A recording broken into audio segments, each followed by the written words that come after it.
Not at 8:01. Test.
Minutes after the hour of 8 o'clock. Today's date is Monday, March 24th, 2025. My name is Richard L. Hagar, District Court Judge.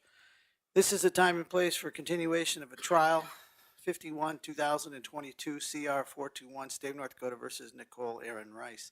Ms. Rice is present along with her counsel. The state is represented, and the jury is not present. Ms. Sorgan, any issues before we bring in the jury? No, Your Honor. Mr. Sand, any issues before we bring in the jury? We do just have two quick things, Your Honor. All right.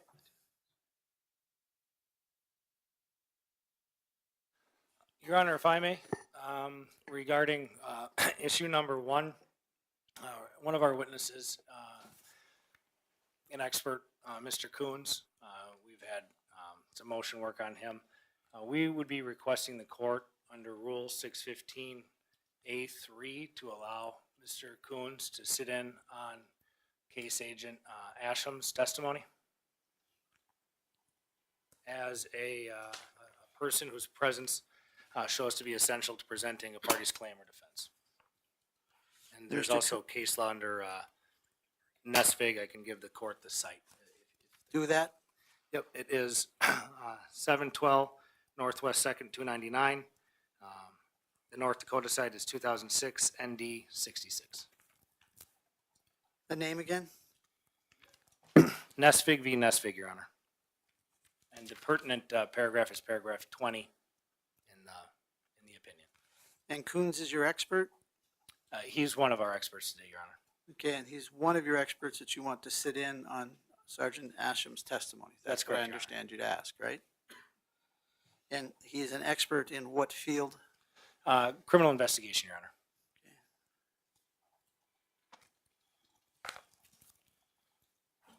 All right, your second item?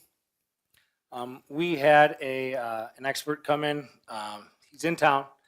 There were some travel delays, so he wound up having to change his flight to go to Minneapolis. He drove up this morning. He got into the hotel around 6:30 in the morning, and we were wondering if we could set a time certain, I guess, once the state is done, for him to testify, so we would know, so we get some sleep, and then we let him know, hey, you're going to be testifying at this time. And we can work through that during the day. I'm not sure if they're even going to wrap up today. We just wanted to make the court aware of that. I know that the state has had a little bit of issue with, I think it was Ms. Bieland got lost, and then they went to go find her. He's staying at the hotel down the 2 blocks down the street. We can have him ready within like 15 minutes, half-hour notice. We just wanted to let the court know about that. Appreciate that, thank you. And again, the idea was to have somebody available this afternoon. Unlikely we'll get there, but just in case. So I appreciate that. Thank you, Your Honor. Go ahead and tell him to start sleeping. Okay. Those are the only two items? That's all we have, Your Honor. Okay. Ms. Sorgan, do you want to address those questions now, or would you like some time? Well, Judge, the only thing I would like to address, obviously, the rules state what the rules state. So with regards to experts being present, I am a little concerned, though. We're told about a second expert. We've not received a second expert notice from the defense. Well, that would be an issue, wouldn't it? Yes, it certainly would. Okay. And Your Honor, I can address that. We sent over an expert notice back in September of 2023 for Dr. Monty Miller. It's in the notice of registered action. What's the name again? Monty Miller. He actually testified during a motion hearing. Your Honor, I would note that we have received information with regards to Dr. Miller. I wasn't aware that Dr. Miller was going to be on the defense's witness list. Okay. All right. Anything else in Ms. Sorgan at this time? No, Your Honor. Okay. All right, Mr. Sand, I will address that in due course. Any other issues before I bring in the jury? No, Your Honor. Thank you very much. Ms. Sorgan, you're prepared for your next witness? We are, Your Honor. That will be Mr. Nelson's witness. Okay. How's your throat? Better. Good. Bring in the jury, please.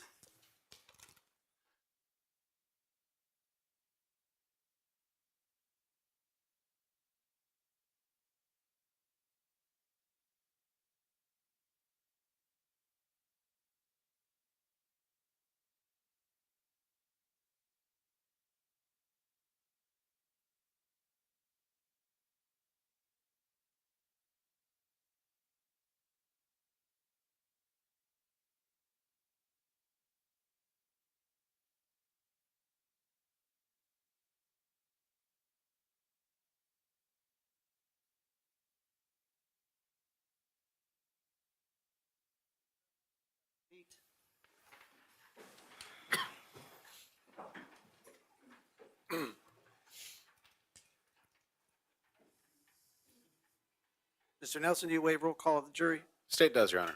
Mr. Sand, do you waive roll call of the jury? We do, Your Honor. All right, appears to be the same people we started with last week.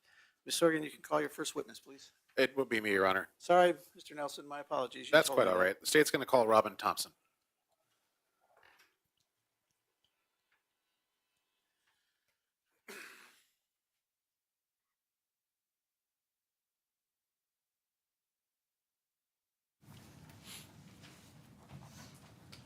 I'll have you come up here, ma'am.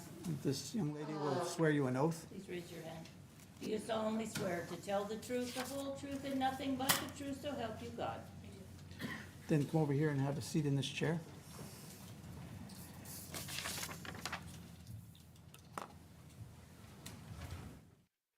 Once you've made yourself comfortable, we want you to adjust the mic so it's kind of aimed at your chin, and then make sure the light is on the base there.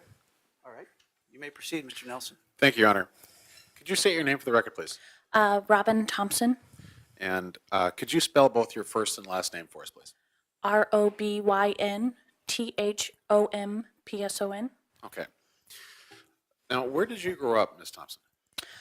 Velva, North Dakota, Okay. What year did you graduate from Velva High School? 2006. Okay. So you did in 2006. Correct. Okay. Did you know both Nichole and Anita? Yes. How did you know them?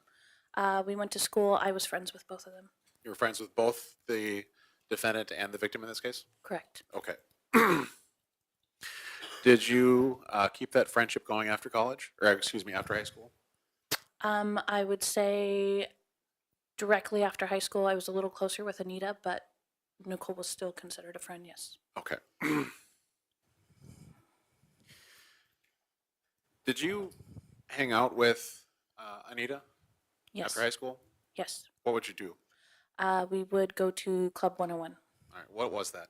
It was an 18 and up club in downtown Minot, North Dakota. Okay. What would you do there? We would dance and hang out and just have fun. Okay. And what would you do after going to Club 101? We would either go back to Anita's apartment, or we had another mutual friend named Michelle. We would go to her house. When you say Anita's apartment, was that the same apartment that she shared with the defendant? Correct. Okay. Was the defendant there when you were hanging out with her? No. Okay. Now, were you present for a get-together with a few other individuals that had gone to high school in Velva after the murder took place? Yes. Where did that get-together take place? If I remember correctly, it was April Moulton's house. Moulton being her name, last name at the time? Yes, correct. Okay. She's since married and has a different name. Correct. Okay. Do you recall if the defendant was there? Not right away. What do you mean by that? I think she came later, but she was not there initially when we first all met up. So she came later on? Correct. Do you recall anything that came about after she got there? She was just talking about going to the apartment with the police. Okay. So she was just talking about walking through the apartment with law enforcement, that sort of thing? Correct. Okay. Do you recall Anita's funeral? It's a little hazy. It was an emotional time, but yes. Okay. Do you recall having a conversation with Nichole at or about that funeral? Yes. What was that conversation about? It was later, a couple years later, but she was talking about a money mic, talking about the case at the funeral. What do you mean exactly? She implied that he was stating he had something Objection, to do with hearsay, Your Honor, double hearsay. Sustained. Your Honor, it's statements from the defendant. Well, then rephrase it, please. What did the defendant say to you about this money mic? that he was talking about Anita. Objection, Your Honor, double hearsay. Money Mike is the one making the statements to the defendant to, This question is specific to what Ms. Rice said, okay. so you can answer the question. What did Ms. Rice say to you? That Money Mike was talking about committing the crime at the funeral. Okay.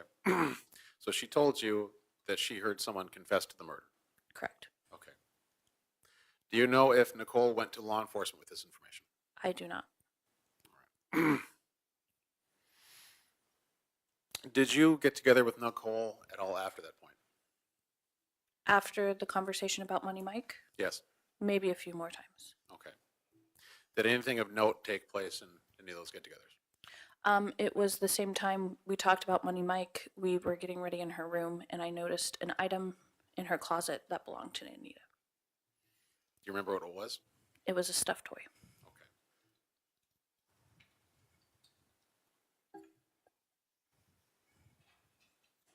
No further questions, Your Honor. Mr. Sand, do you have any cross-examination? I do, sir, and I know there's been microphone issues here. Can you hear me? No? Okay. Robyn, how you doing this morning? Good. Good. So you said that you and Anita would go to Club 101 together? Correct. Do you recall on June 5th, 2007, giving an interview to police? Yes. Okay.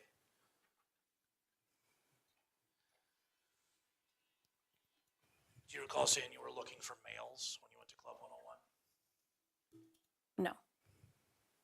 If I show you the report, might that help you? The transcript of your interview? Sure. June 5th. Take a look through here. Here's the question from the officer.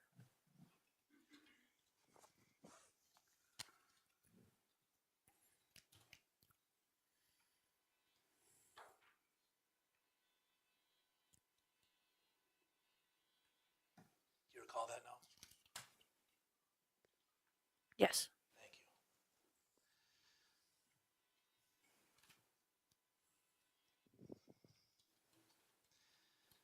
Do you recall time one incident at Club 101 where there was a guy that grabbed Anita and wouldn't let her go? Yes. And you guys tried to get away, but you couldn't, and you had to talk to the bouncers. He would not let her go. Mm-hmm. Okay.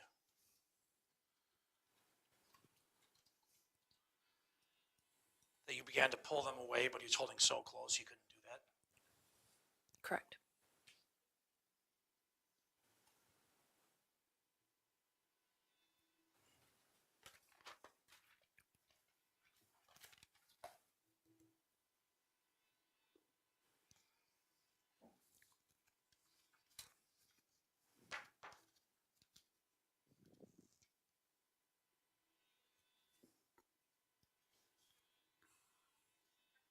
No further questions. Thank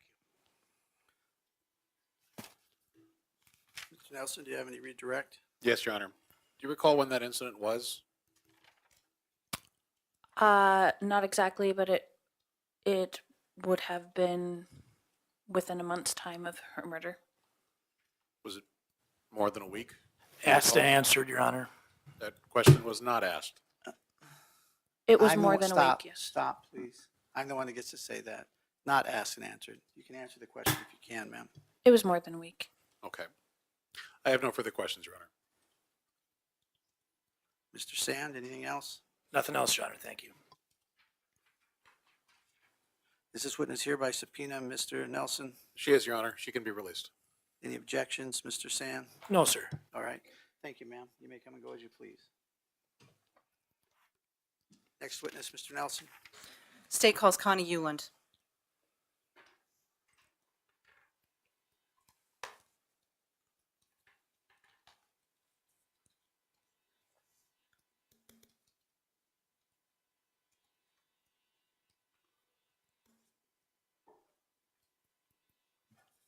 There we go. Ms. Euland, I'll have you come up here, please, ma'am. Swear you an oath? Do you solemnly swear to tell the truth, the whole truth, and nothing but the truth, so help you God? Then go ahead and have a seat over here, ma'am. Watch your steps.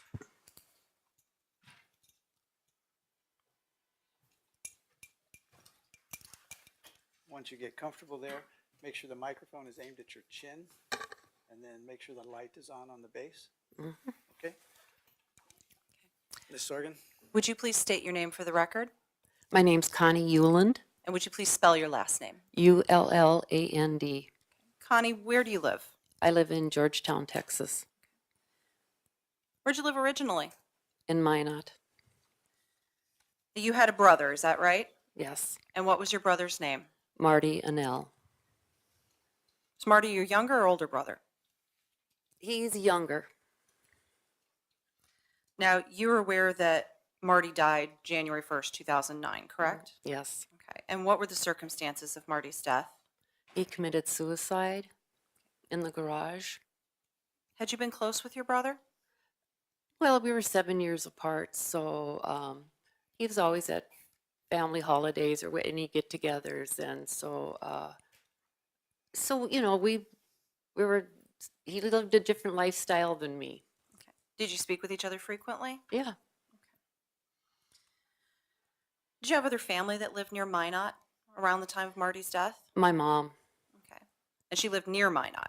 She lived in Minot. Okay. At the time Marty died? No, she had moved to New Rockford at that time, so she was like the last remaining relative in Minot. When did your mom move to New Rockford? In March of 2008.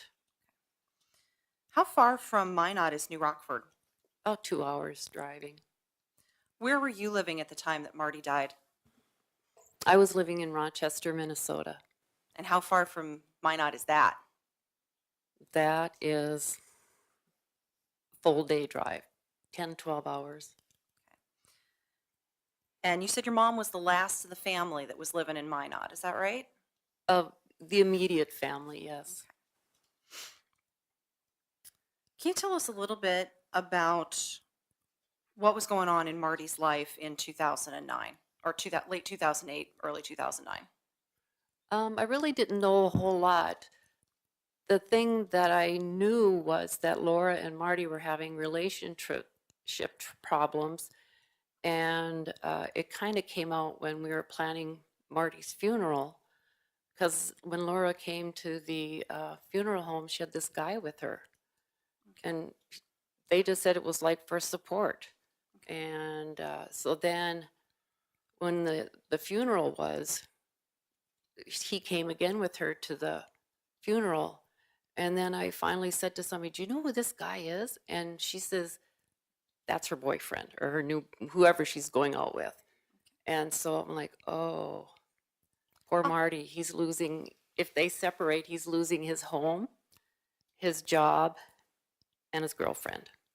Now, why would he be losing all three of those things if they separated? Because they both worked at the apartment complex. So they lived in an apartment there. That was his job. He was the maintenance man. And he would be losing his companion. How long had Marty and Laura been together? About 10 years.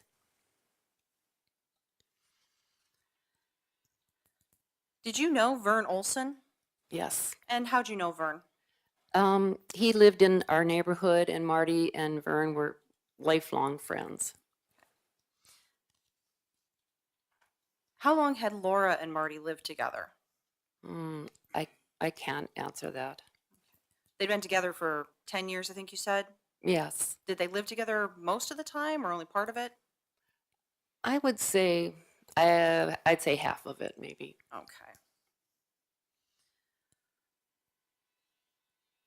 What were holidays like in your family? They were fun. Family got together. We had a nice time. Marty loved to cook. And so he had this big, I don't know what you call it, that you could barbecue in and whatever. And if he had the chance to cook for everybody, he was happy. Were holidays important to Marty? Yeah, he was always there. He did a great job of buying gifts. That's what's amazed me, because it's like, man, I don't do that job like that. And he's just went out and got great gifts for everybody. Did your family get together in 2008 for the holidays? No, because we were all scattered. There was just, at that point then, my mom would have been in New Rockford. I was in Rochester, Minnesota, and I had one sister up in Dallas and one in Seattle. And then my other brother too, my youngest brother was up in Dallas at the time also.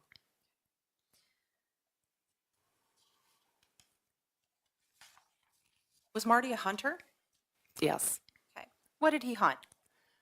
I know he did bow with turkeys, and I think he did deer hunting. That's all that and he liked to fish.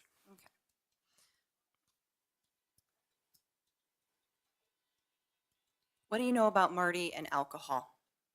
He used alcohol. Could you be a little more specific? He probably drank too much.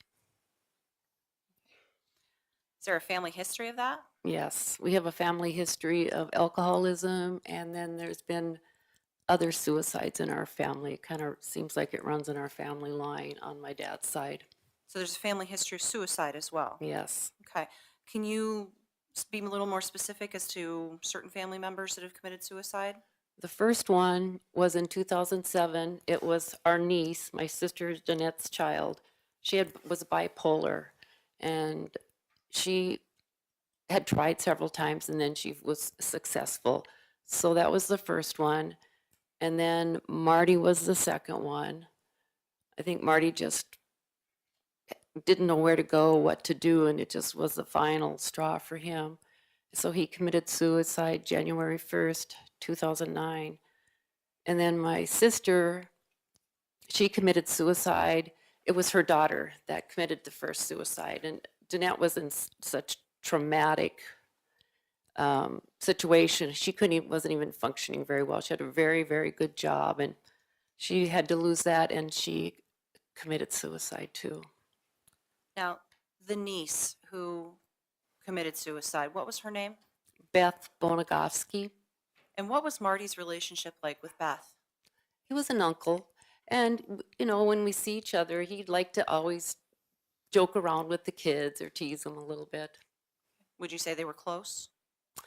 Not that I'm aware of. Did you ever talk to Marty about Beth's suicide? No.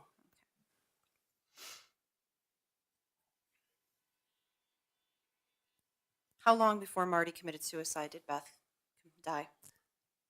Well, the first suicide with Beth was 2007, and then he was 2009. So 2 years apart, about, give or take on them. And then Danette was in 2011. So it's every odd year for those 3 year time periods. Was Marty concerned about losing his job? I would think so. I mean, he was losing his everything. His home, his girlfriend, and his place where he's living. He was losing everything. Okay. Did Marty have any lines up for a new job? I'm not aware.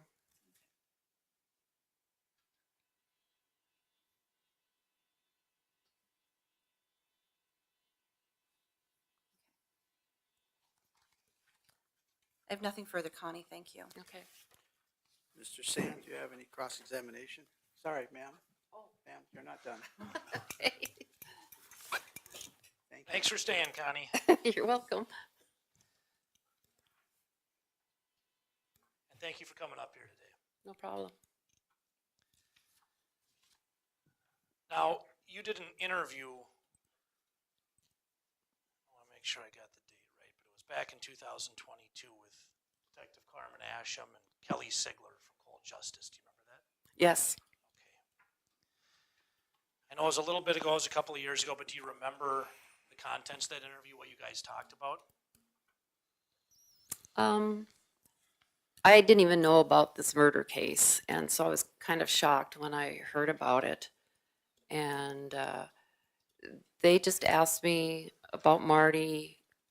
I just talked about things that, whatever she asked me, I can't remember all the specifics. So you didn't even know about that there was a murder involved with Marty being there first person on the scene? No, He never talked to you about it? I never talked to Marty a whole lot. Because we were just different lives, lived in different areas. So you weren't that close?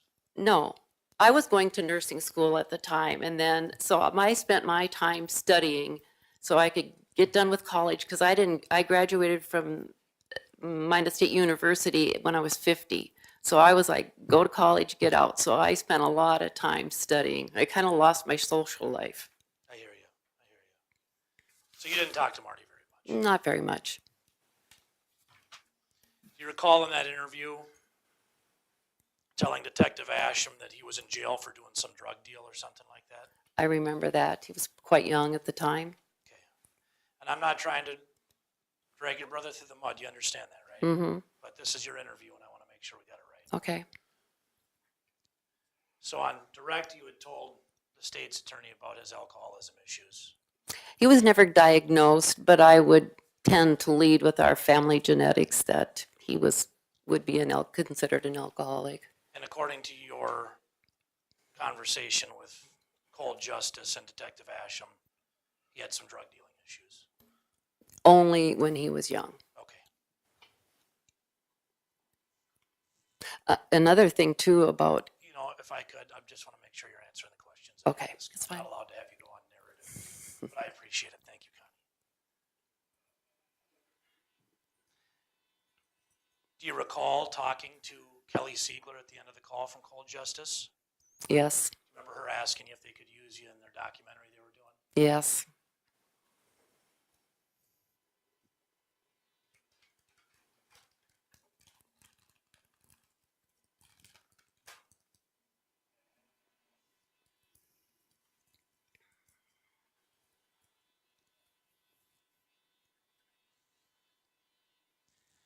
Now, you talked about Laverne Olson on direct as well. Mhm. And there was some testimony earlier about Laverne and his conversations with Marty. Were you close with Laverne?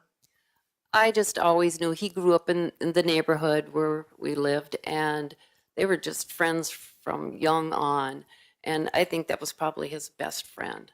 Okay. And he confided a lot in Vern. If he was going to tell somebody something, it was Vern, it sounds like, huh? Yes, Okay.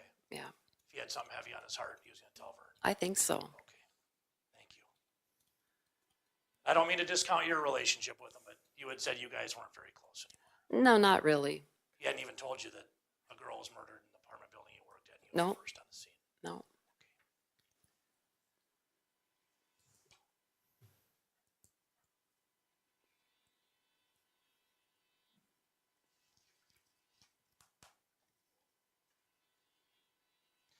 Safe to say you don't like Laura Knapp very much. I liked her because she was a great companion for him until when I found out at the funeral that this guy was She the doesn't guy. sound very trustworthy to you, does she? No. Okay, thank you. Objection. Your objection is what, Ms. Sorg? Characterization. Overruled.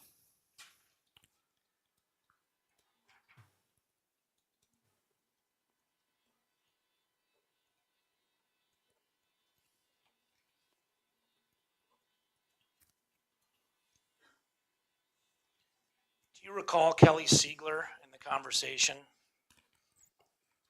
Barely. I'm sorry, I'm going to follow up. I'm going too slow for you.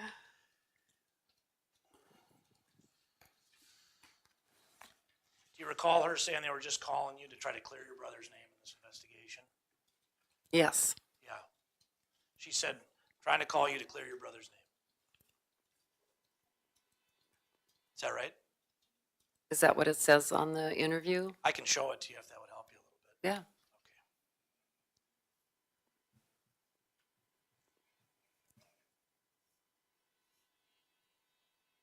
Okay. So this is page 10 of the interview. This is the question. This is you. If you guys can look at those two.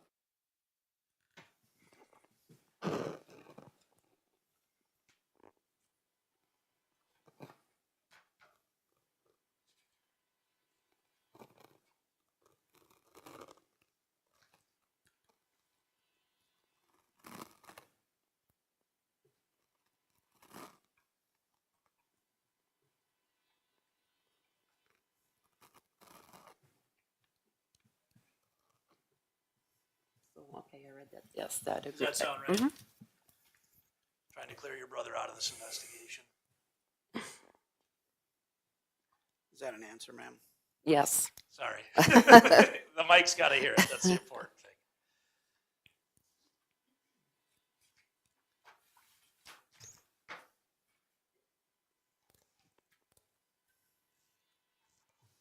Connie, that's all I got. I appreciate you. Thanks for coming out. Thank you. Oh, Connie, I Please, just have some Connie, redirect. please. Thank you. you. Sorry, I know you're really eager to get going. You have a flight to catch? Sorry. No. Ms. Sorgan, do you have any redirect, ma'am? I do, Your Honor. Connie, Mr. Sand asked you about some drug deals when Marty was young, and you said, or at some point in time, you said that that was when he was real young, right? Yeah, like probably late teens, early 20s. How old was Marty when he died? He was 46.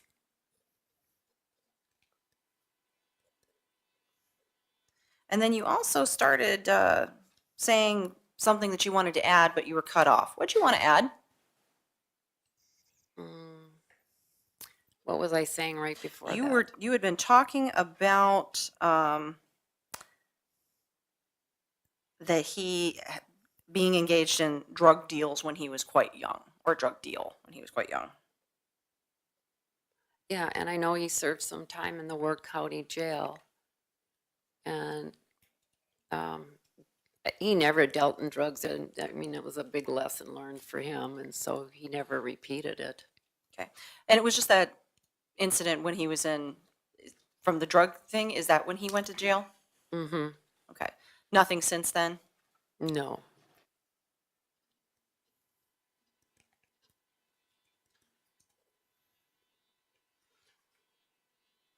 All right.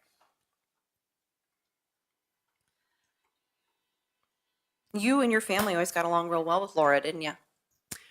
Yeah, she called my mom, and she was nice. She was great in Marty's life. Marty loved her very much, didn't he? I think so. He did. I mean, they were just tight as you always saw them together. Okay. So what would losing her have done to him? I think it would have crushed him. I have nothing further. Mr. Sand, anything else? Sorry, Connie. Yeah, just one thing. The state was just asking you about what you know about his drug past and him being in jail. You had said when you were testifying with me that you didn't keep in very close contact with Marty as he got older. Isn't that correct? Yeah, I was busy raising my kids and activities, and So, we're on different paths at our ages. right. So you knew about his drug dealing issues and drugs when he was younger, but as he got older, you don't know everything that was going on in his life. Isn't that fair Oh, to say? no. Okay, that's all I got, Your Honor. Thank you. Ms. Sorgan, anything else? No, Your Honor. Is she here by subpoena? Yes, she is. Is she excused? Yes, she is. Mr. Sand, any objections? No objections. All right, thank you, ma'am. Now you may come and go as you please.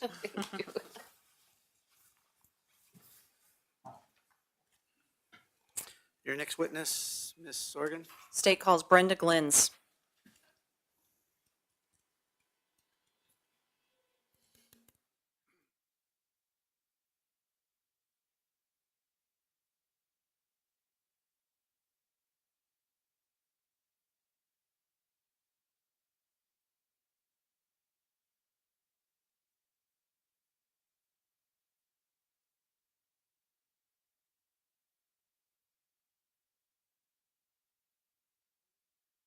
Have you come up here?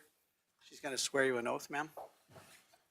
You solemnly swear to tell the truth, the whole truth, and nothing but the truth, so help you God. Yes, I do. I'll have you go over here to this chair. Please watch your steps.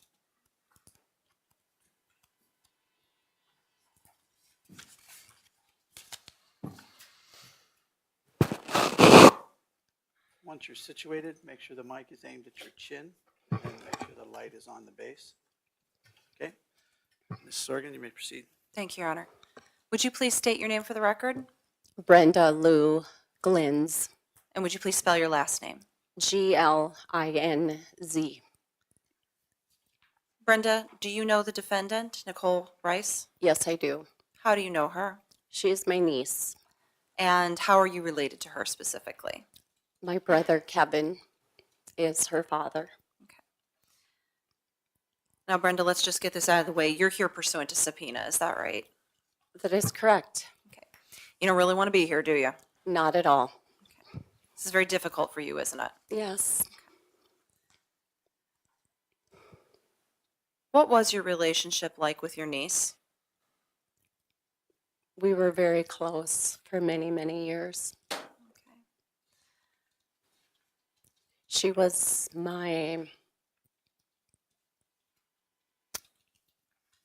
like a daughter to me.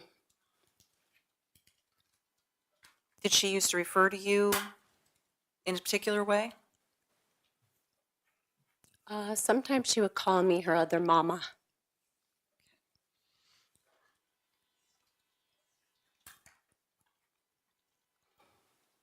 Brenda, you went to family events and things like that where Nichole was present, is that right? That's correct. Okay.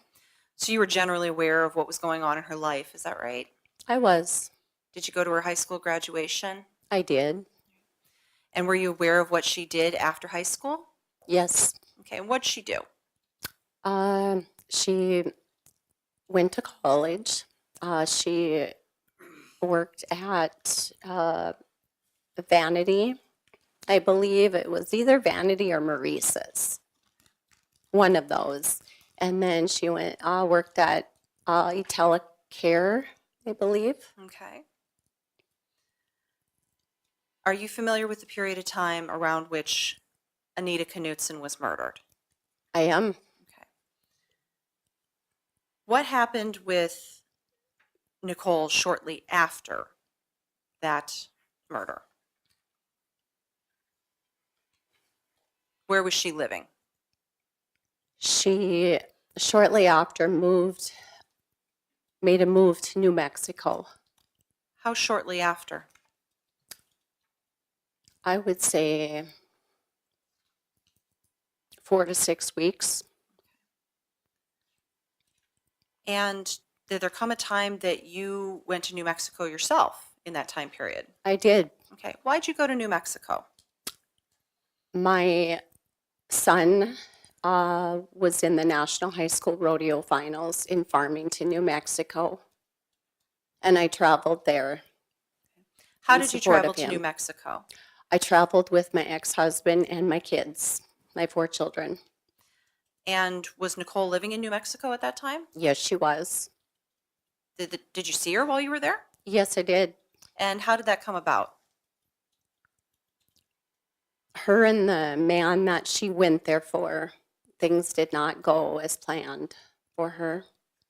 And she reached out to me when I was in New Mexico. And she came and stayed with me in my hotel. Okay. Then what happened?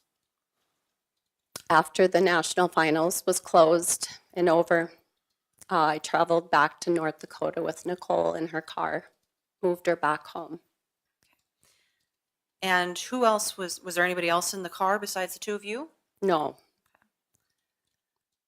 Approximately how long was the trip from New Mexico back to North Dakota?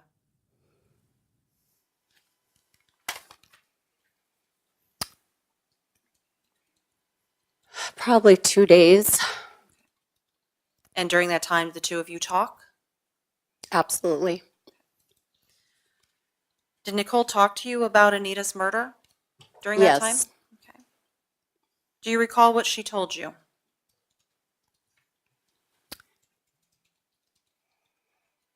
She told me that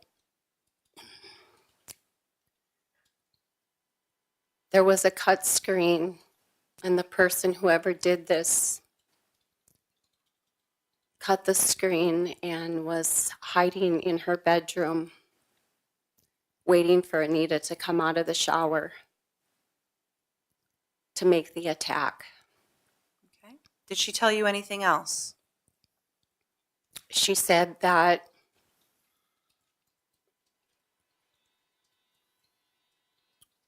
it was so horrible. She said to just see Anita lying there, but she looked so peaceful, covered up Did she say with a anything? robe, and said that there was a bowl of water in the bathroom sink, that whoever did this washed themselves up and washed the knife up.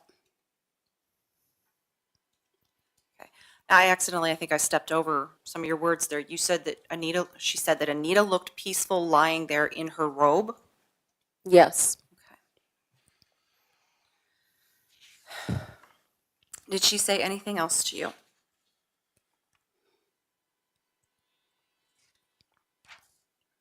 During that trip? She was very upset that her iPod was gone, that the person, whoever did this, stole her iPod. She said that Anita was raped and stabbed. And there was no, but it appears to be no struggle. Now, Brenda, you said that Nichole moved to New Mexico about 4 to 6 weeks after Anita was killed, Correct. and she had been in New Mexico approximately how long by the time that you had come to New Mexico for the rodeo finals? Probably a couple weeks. She wasn't in New Mexico very long, was she? No, she was not. So this was just a few months after Anita's murder, is that correct? It would have actually been in July that I was in New Mexico for the national finals. Okay. So you were in New Mexico in July. All right. Was there ever any further conversation after you brought Nichole back, or you came back with Nichole from New Mexico, with regards to Anita's murder in general or Nichole's whereabouts that day in particular?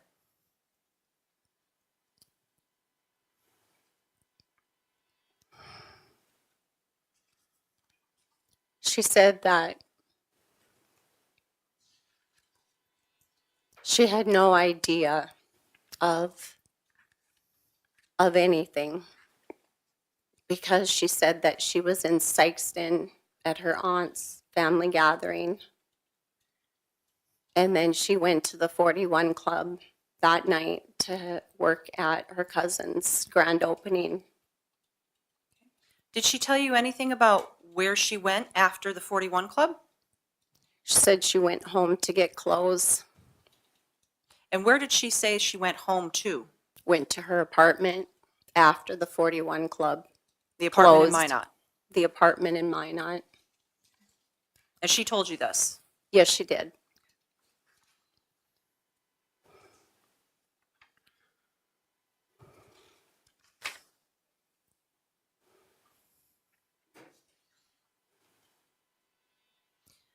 Was there ever any discussions with the family as a whole, with Nichole present, that you heard her saying things about the case?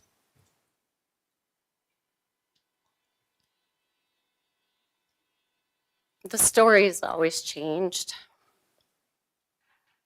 I How so? think throughout the whole 18 years of who it may be, or where she was, or that they got the person, or that she was cleared and that she didn't have to worry about it because there's no DNA of her anywhere, and that she was cleared of the scene.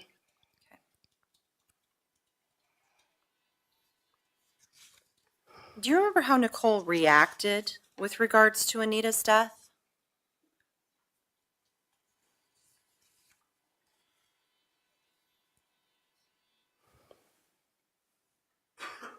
She was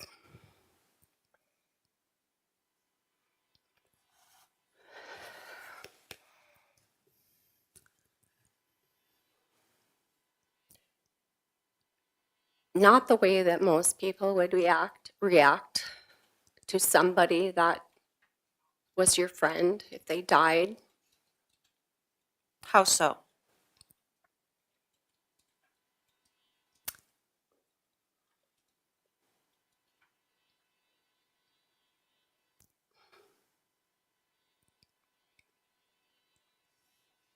She referred to her more than once as a fucking cunt and a fucking bitch. And the only thing that she cared about was that they stole her iPod. Did Nicole ever say anything to you specifically about Anita deserving to die? Yes, What did she say?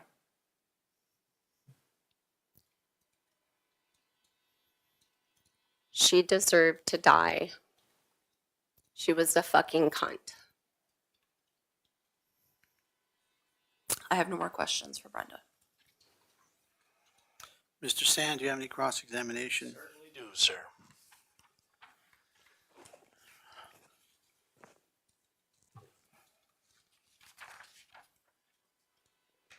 Brenda, you're Nicole's aunt, I am. and this is Nicole. That is. You recall doing some interviews with law enforcement as well as the Cold Justice Show? I do. Do you recall referring to Nicole's daughter Peyton as well? I do. Is that her in the courtroom over there? Yes, it is.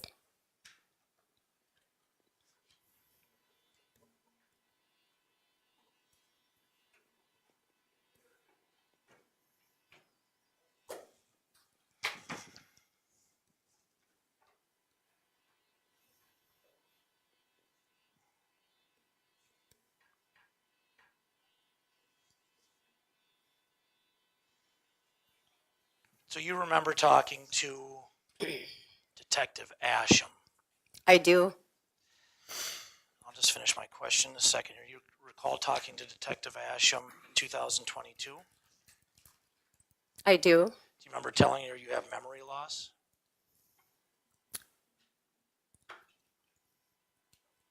Yes, it had been a long time. 2022 from 2007. Like a physical issue that led to memory loss?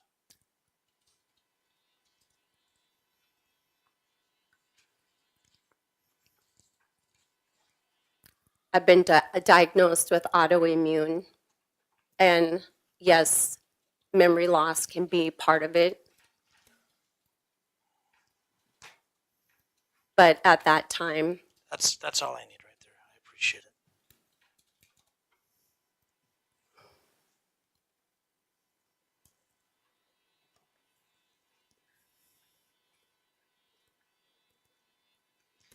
If I showed you a report, might that help you a little bit to remember what you said? sure. Okay. This is page 13 of your report. You can just kind of read down about halfway down the page.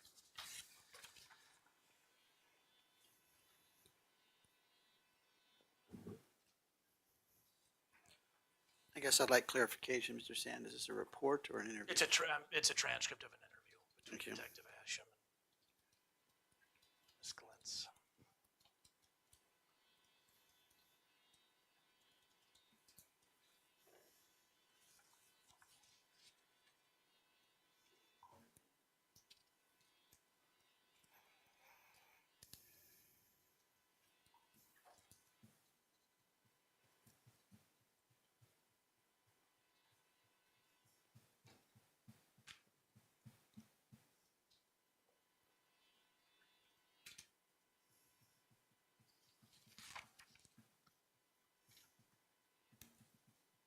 Did you make it through that section? I did. Thank you. Yeah, no problem. Now, do you recall saying you had some health issues and you have some memory loss? Yes, Okay.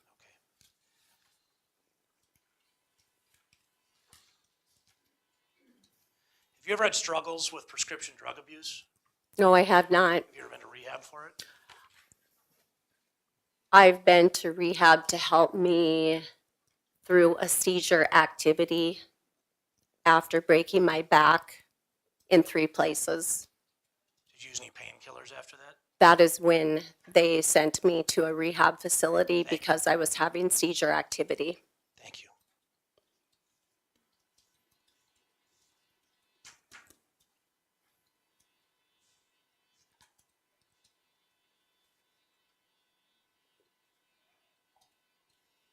Did you meet with the state's attorney at all prior to giving this testimony? I did. When did you do that? Last night.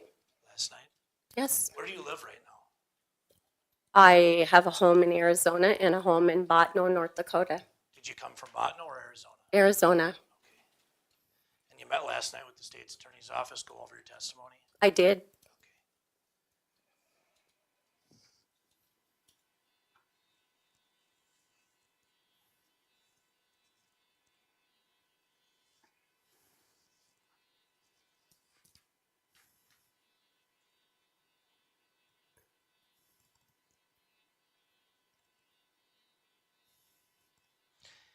Have you been texting with anyone in the Thomas family over the last couple of weeks?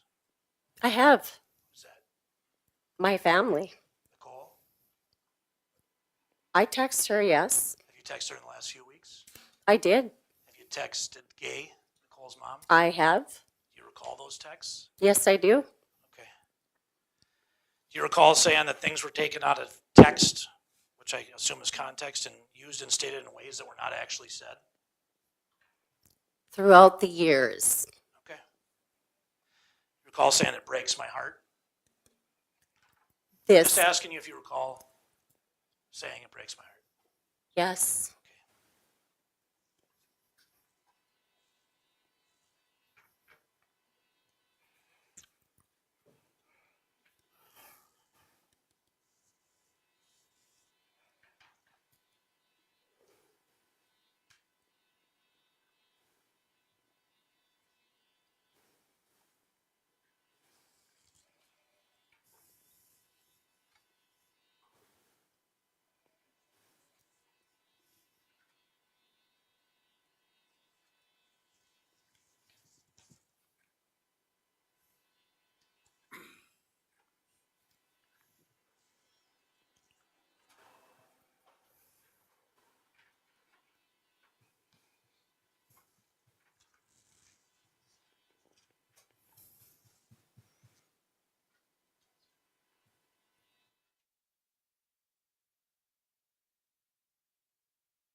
Now, are you aware in these interviews you've had with Detective Asham, you didn't say anything about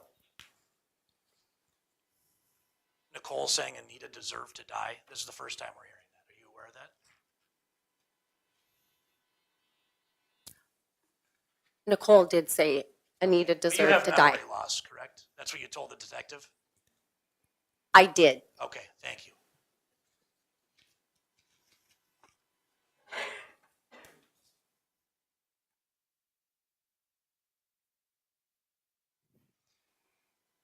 Do you know there's nothing in your interview with Detective Asham and Cold Justice about Nicole saying, or you saying that Nicole said Anita was lying peacefully in her bathrobe, that you never said that in your interview? Do you know that? I do not recall. Okay, thank you.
Do you recall saying in a text message that there were so many words and statements took out of context, and that's not even what I said, and it was misconstrued?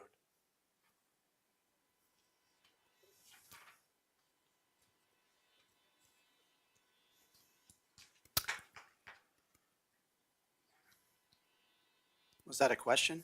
Yeah, what if she remembers Is that an answer? Could you repeat that, please? Do you recall on a text message over the last few weeks saying the statements were took out of context and not even what I said as what I said in a sentence to finish out what I said, misconstrued, exclamation point. To a certain statement. Okay.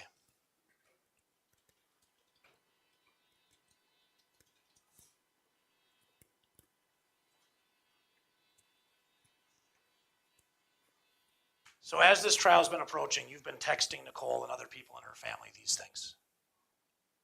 It's been a while How long? before the hearing ever started. When? Probably 2 weeks before. Last time you texted him was 2 weeks before this? I recall. I could be off on my date.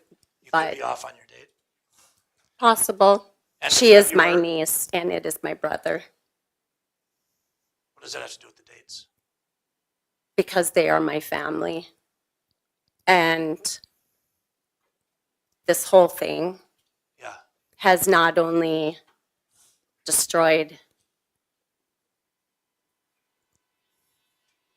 Knuston's, Nicole's life, my entire family,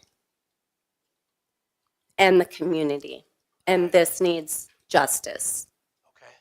It's time for the truth to be told. Okay. Good. When's the last time you sent text messages to Nicole's family?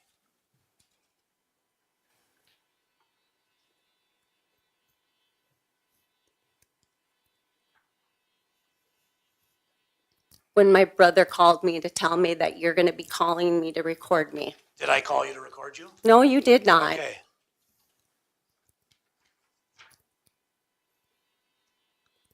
And then so after that, you texted Nicole and you texted Nicole's mom. Actually, not before that. I actually texted them before my brother called me and told me that. Okay. But you didn't get a call from me. Just to tell You them and I have never love spoken them. Before, have we? This is the first time, right? I've never spoke to you.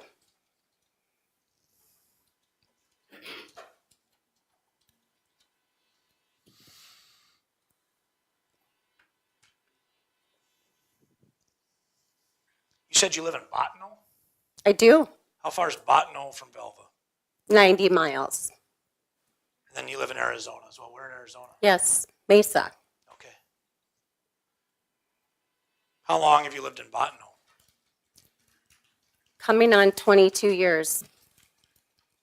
So you've lived in Bottineau since about 2003? Yes.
Do we have another question, Mr. Sand? I know I'm taking a minute here, Your Honor. I'll know within about 10 seconds.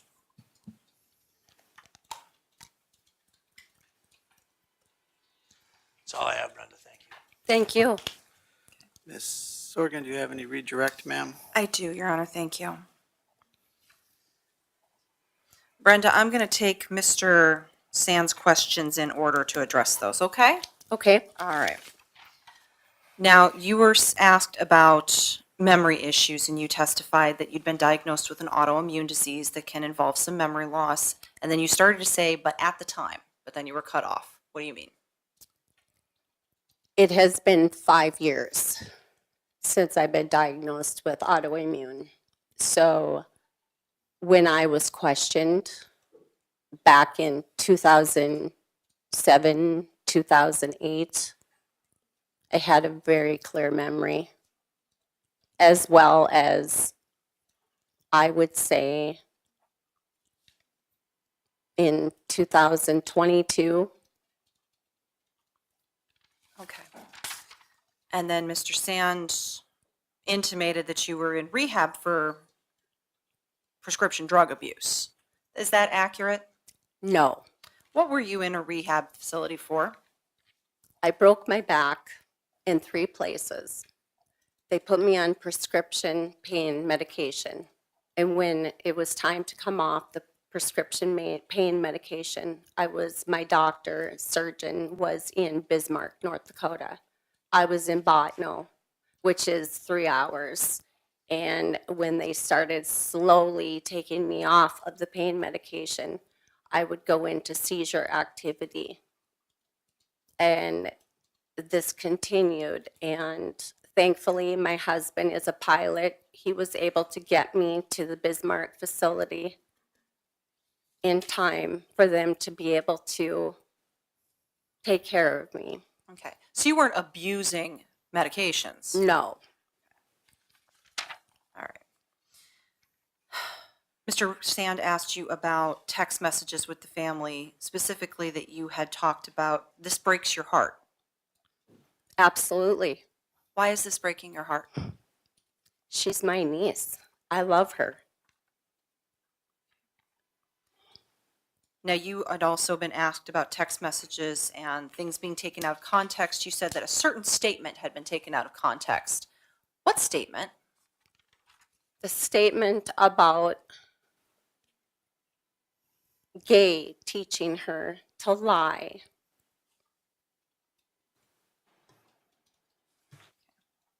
As a young child.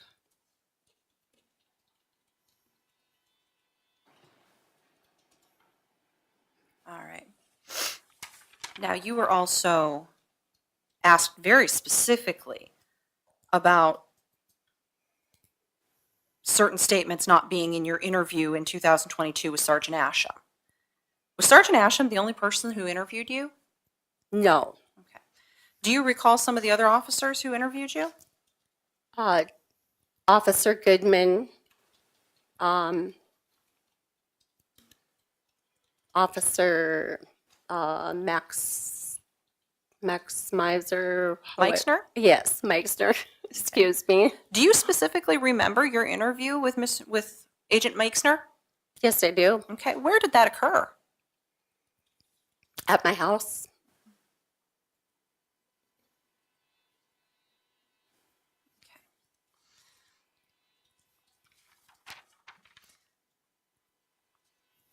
Brenda, have you ever given false information to the police? No, I have not.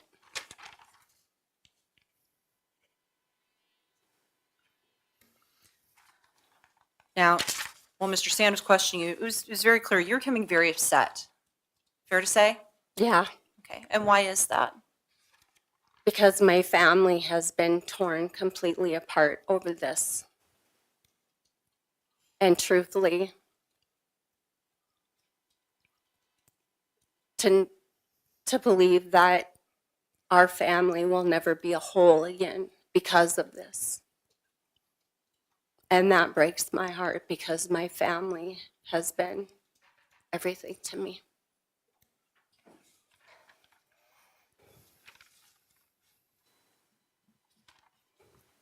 And you also said during your cross-examination that you believe this needs justice. Absolutely. Okay, why? Anita deserves to rest in peace. Her family, they deserve answers, each and every one of them. And they deserve to know the truth so that they can let their loved one go in peace.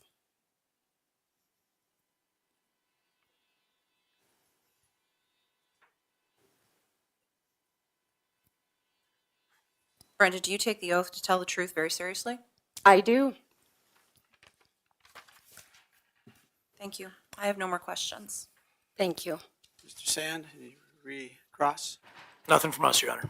All right, is she here by subpoena, Ms. She Sorgan? is, Your Honor. She excused? Yes, she is.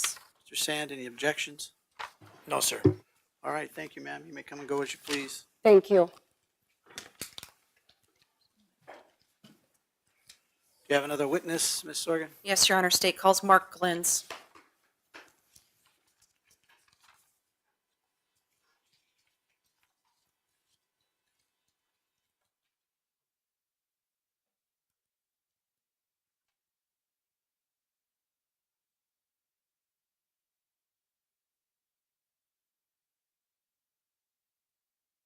Come right up here. This lady's going to swear you an oath, please. Do you solemnly swear to tell the truth, the whole truth, and nothing but the truth, so help you God? Then I'll have you take a seat over here at this chair.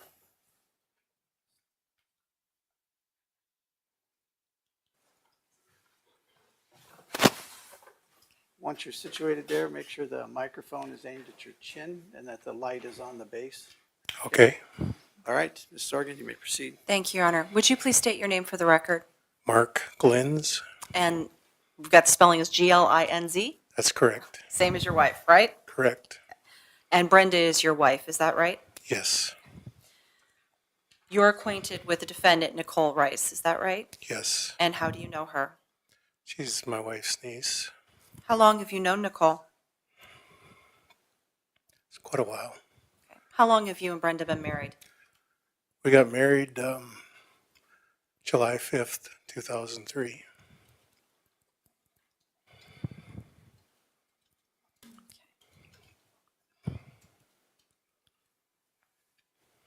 Mark, do you recall a time that Brenda went to the National High School Rodeo Finals, Championship, Nationals, something like that? Yes, she went to New Mexico.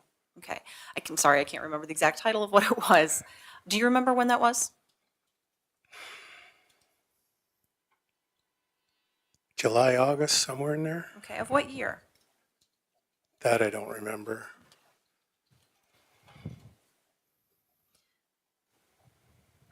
And do you recall how she came back from that trip? She rode back with Nicole.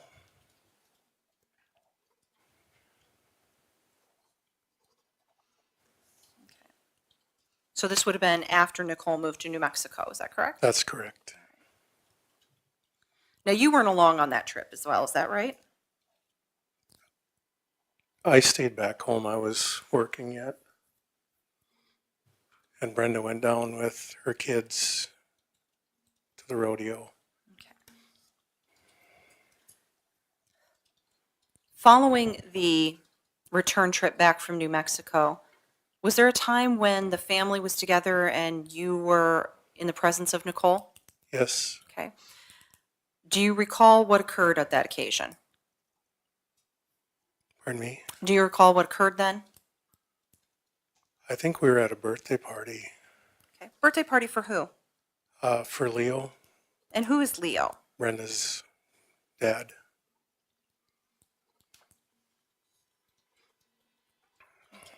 So this would be Nicole's grandfather, is that right? Correct. And do you know when his birthday is? I did know, but I forgot it.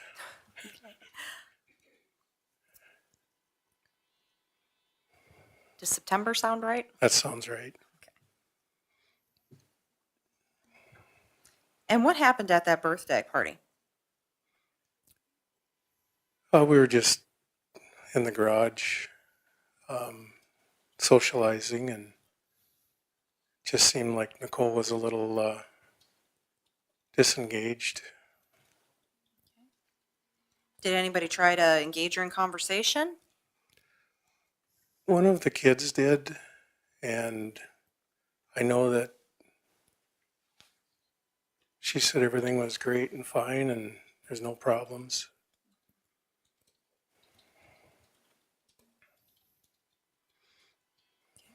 Did Nichole say anything about Anita at that point?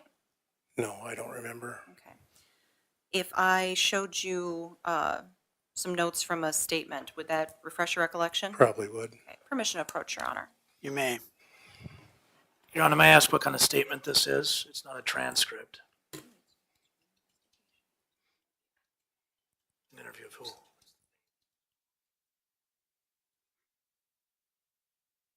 Get your answer.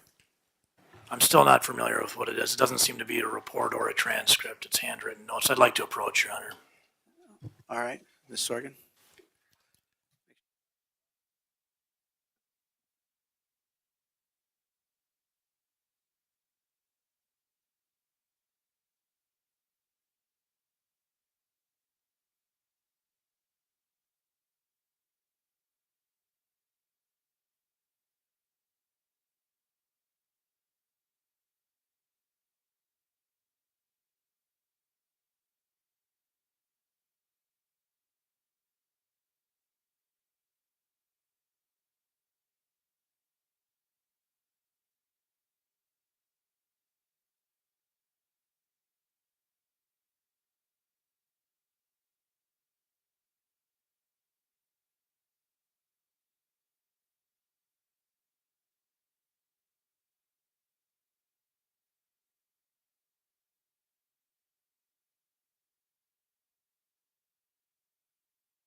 Mr. Sand, do you have an objection? No, Your Honor. All right, you may proceed.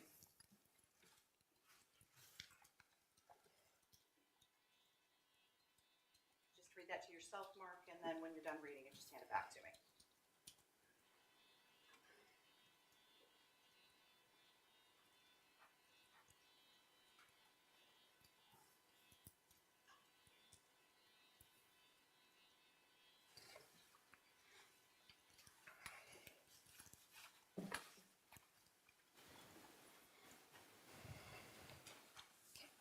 Mark, did that refresh your recollection? Yes, it did. Okay. Do you recall if Nichole stated anything with regards to Anita at that gathering? Yeah, she stated to the kids that she didn't like Anita anyway.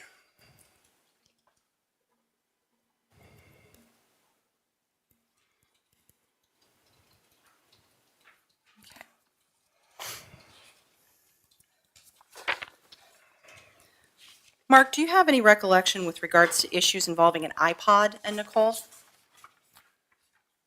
I know that it was mentioned that her iPod got stolen. And was that news to you?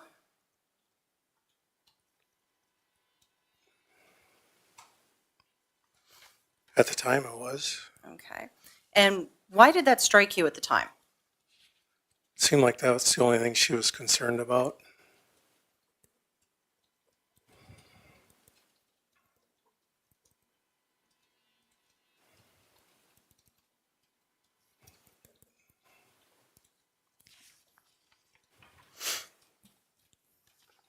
Do you recall any other statements that Nichole made with regards to Anita's murder?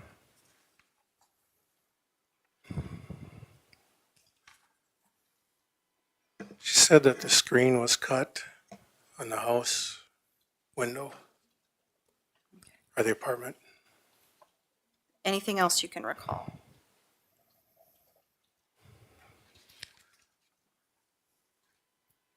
That there was a bowl in the sink.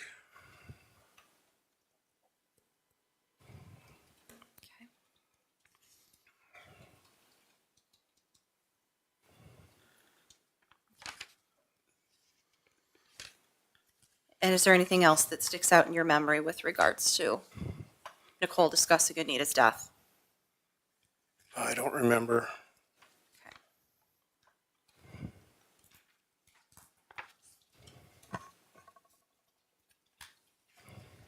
Did you see Nicole shortly after Anita's death on June 5th?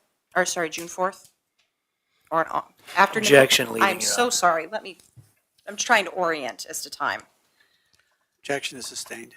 Thank you. Mark, I'm going to draw your attention to shortly after the time that Anita's body was discovered, June 4th. Do you have any recollection of seeing Nicole on or around that time? I don't know if I got the timeline right, but I believe it was before that.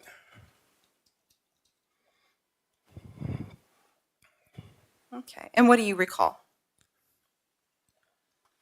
I believe it was that Sunday. My wife was at Velva at the farm with her kids. And then I went down to the Scenic Station in Velva to pick her up. And so I waited there, and the parking lot, I pulled into the parking lot and parked looking south at the cement wall, and I said, I'm not going to do that while I'm waiting here.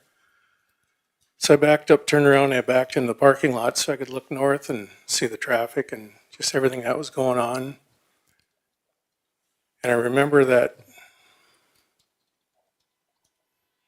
as I was waiting there, and I don't remember the time exactly, but I seen Nicole and Gay come in. They went into Senex and grabbed some supplies or some drinks. And then they were in a hurry. They had something going on. So they got back in the car, and there was a semi. Now I remember there was a semi pulling out of the west approach. And they wanted to get by them. So she pulled up on the grass to get by them, and she couldn't make the ditch bank. So she backed up and drove out the east approach towards away from Minot. So that was the first time I seen him, and it wasn't 30 seconds, maybe a minute later, I seen him going back into Minot. Didn't think nothing of it. And then it was probably another minute or 2 minutes, and they were going back the other way. And that's when I seen Nicole in the car, kick back in the seat, and that's the last I seen of him. And I thought I seen him 3 times within 5 minutes, 6 minutes. Now, Mark, you're here under subpoena, is that right? That's correct. What has this whole situation done to your family? It separated us. How so? Just with everything going on between the family and Brenda and her brother, and just this whole situation. I have nothing further. Mr. Sand, any cross-examination? Yes, sir.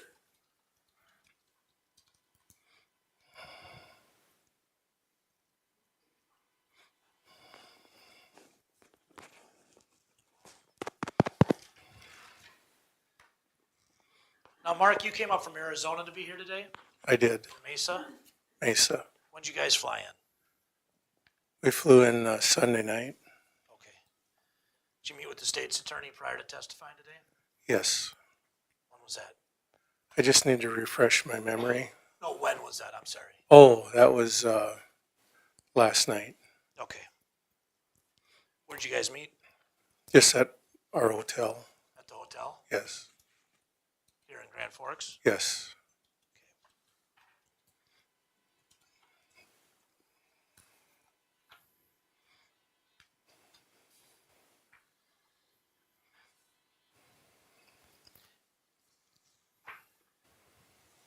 Now, I suppose you recall doing an interview with Detective Asham and the Cold Justice people. Do you recall that? It was a phone conversation, yes. Yeah, back in 2022? Yes. Okay.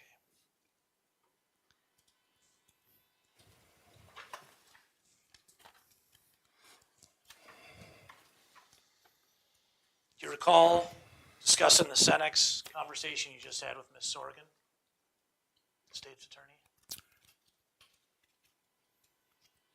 I have the transcript here. So Yeah, I'd have to see it. Sure. Specifically, do you recall saying you didn't know if it was Gay's car or Nicole's car I did not remember at the time. at the time of the interview? You didn't remember whose car it was, No. but you remember the exact amount of times you saw the car, right? Yes, I do. And this was all in Velva, right? Yes, all at the Because you farmer's. said going back to Minot, you're talking about directions on the highway. Is that Yes, correct. right? You don't actually think they went to Minot and back in the couple minutes you saw them? No, How definitely far not. is Velva from Minot? It's half an hour. 20 minutes, half hour, depends on how fast you So drive. you saw Gay and you saw Nicole at Cenex. Yes, Is Cenex the C-store in Velva? yes, That's where you get your stuff. yes, And you saw them 3 times in 5 or 6 minutes around the Cenex. yes. Okay. Do you recall saying that this was around Thanksgiving? You talked to him. Yeah, I had my dates mixed up. You're saying now it was a Sunday in June. Yes, Is it fair to say that November in North Dakota is a lot different than June? yes.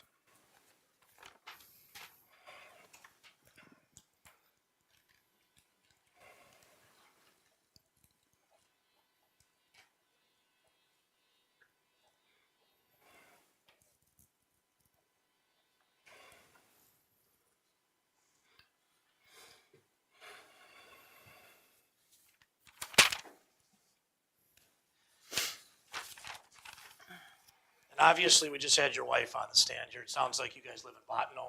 That's a full-time spot? Yes, Okay. And then Mesa's your winter spot? yes. Okay. When do you guys go to Mesa?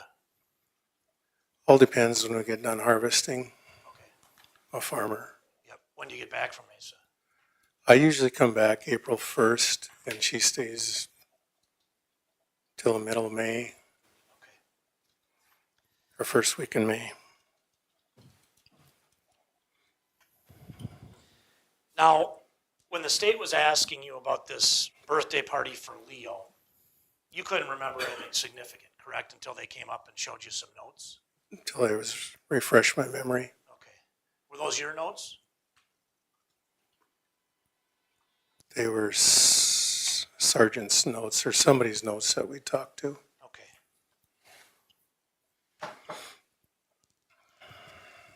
Now, you also talked about some things with Nicole regarding like the screen at the apartment and everything. Yes, Anita's death was a pretty significant moment in your family's life, wouldn't you say that? yes, Were there conversations about it between you and Brenda, between you and other people, between Nicole and you guys?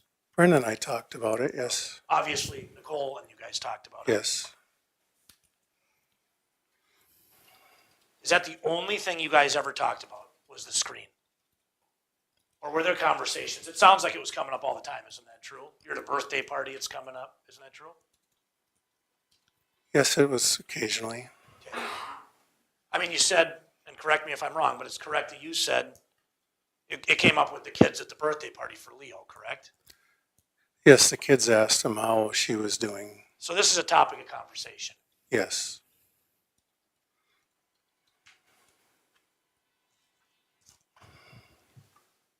And it's true that on the questions the state's asking you, they're just pulling out little chunks they want to know.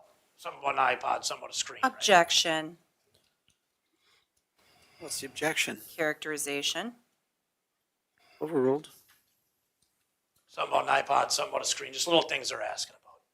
yes, But these were conversations that your family had over the years. I mean, you're testifying they're being talked about at birthday parties, correct? yes, And that birthday party, I know you couldn't remember, but I think the state so kindly helped you recall it was in September, correct? that's correct. Okay. But they're just asking you bits and pieces, of little parts of questions, correct? Yes,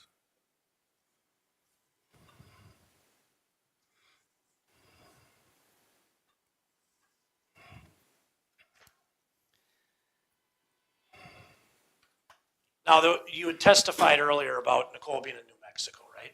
yes, Your wife testified in here before. You're aware she was down there with a boyfriend, correct? Nicole, yeah, she followed a That's all guy. I'm really asking, sir. Yes. I'm doing this to everybody. I'm not trying to cut you off. Yeah. I just need Yeah, Want to make sure I get the questions answered that I ask. Please let him answer it, though. I will, sir.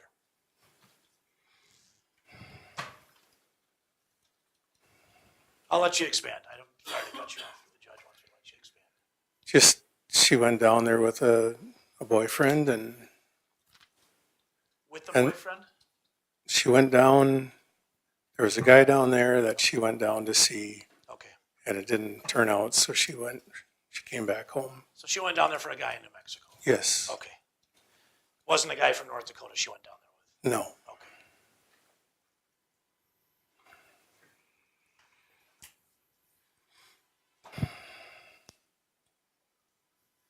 No further questions, Mark. I appreciate it. Thank you. Thank you. Mrs. Sorgan, Yes, just briefly. Your Honor. redirect. Mark, you were just asked about Nichole going to New Mexico to be with a boyfriend. Do you recall approximately how long she was gone to New Mexico? I don't recall, but it wasn't very long. In fact, you testified that Brenda went to the rodeo in July, right? Yeah, she went down, yes, in July. Okay. And to your knowledge, what city and state was Nichole living in early June of 2007?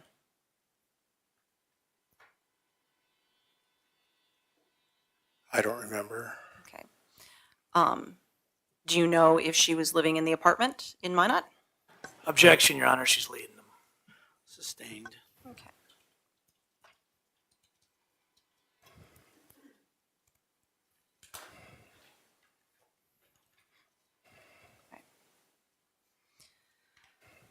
Now, Mark, you had testified as well on cross. You were asked about that you kind of mixed up your dates a little bit about seeing Nichole and Gay at the Cenex, correct? That's correct. Okay.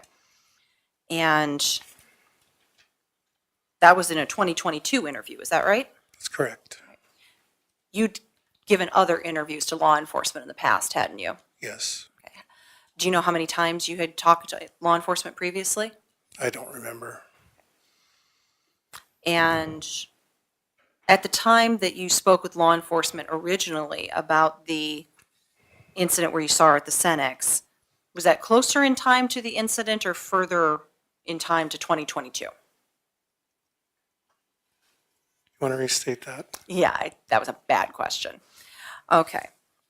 So at the time that you first spoke with law enforcement about having seen Nichole and Gay at the Cenex, how long after that incident would you say that was that you spoke with law enforcement? I'd say it'd been a week, within a week to 2 weeks. So it's pretty close in time. Yes.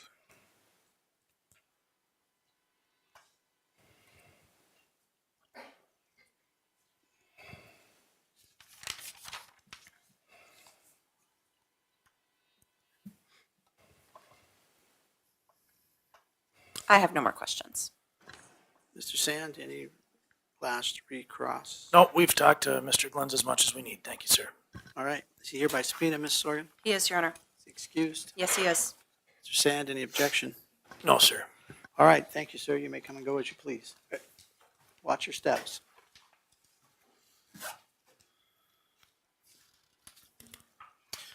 Ms. Sorgan, you had 4 witnesses for this morning in addition to Sergeant, so do you have one more? Sergeant Asham is our last witness, Your Honor. Okay, then we're going to take a break. It's 10 o'clock. Be in recess for 15 minutes. Ladies and gentlemen of the jury, I know you've all just been anticipating me saying this to you again. Had a whole weekend.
Okay, Colette.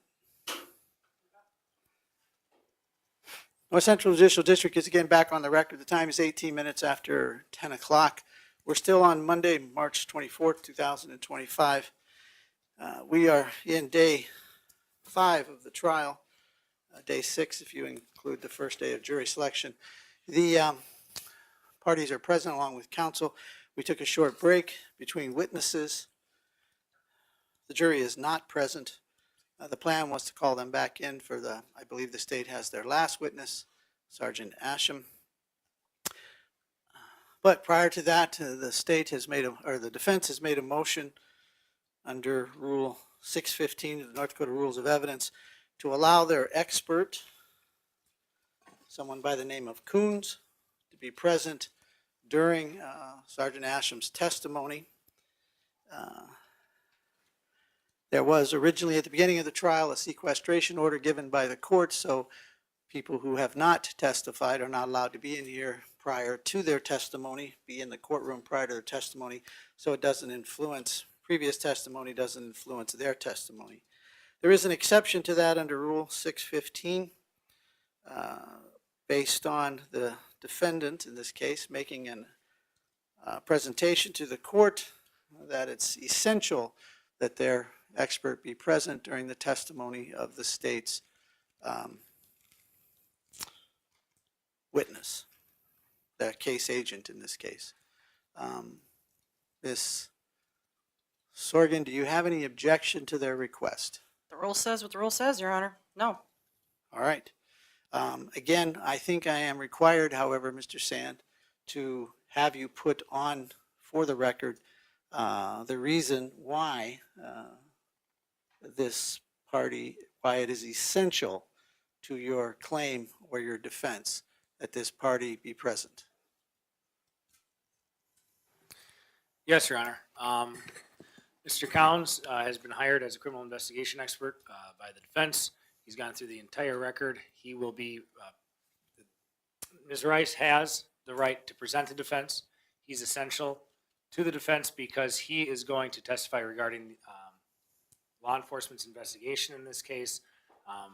Pretty much, he's gone through the entire discovery packet as far as the criminal investigation of Ms. Rice goes, and it's our anticipation that case agent Asham is going to be testifying to exactly that. All right. Thank you. What I would also, for the record, just make clear is Rule 615, North Dakota Rules of Evidence, has been changed as of March 1st of this year. I believe there was legislature that changed it, or somebody changed it, and then it was adopted and is in place as of March 1st. The court reviewed actually the old rule and the new rule. The portion that you're citing earlier, Mr. Sand, A3, that is almost exactly word for word as it was in the old rule, so that has not changed in a sense. And the court does at this time find that you are making the case that this witness is essential to be in the courtroom during Sergeant Asham's testimony. The court will grant your request. And again, can you spell the witness's name again? Yes, Your Honor. I just want to make sure I got it right here.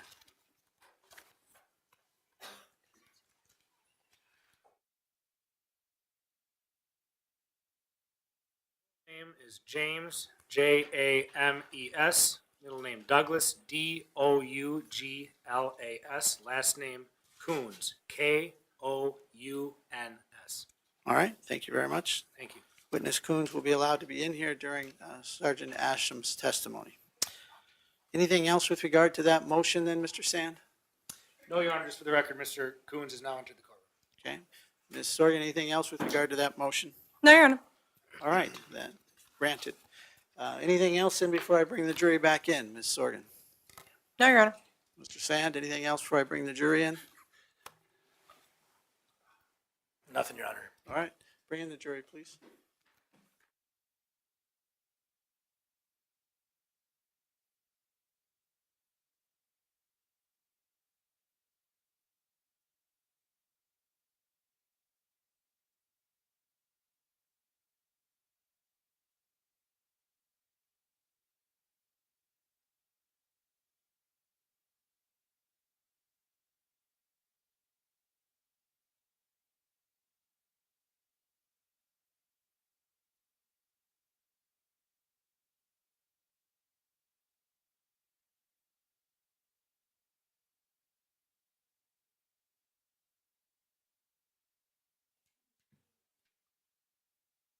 No, my fault. I gave you 15 minutes and then I took it back.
Seat.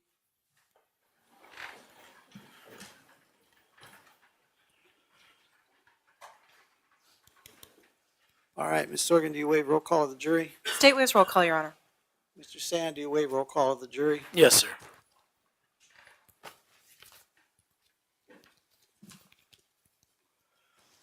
All right, Mrs. Sorgan, please call your next witness. State calls Sergeant Carmen Asham.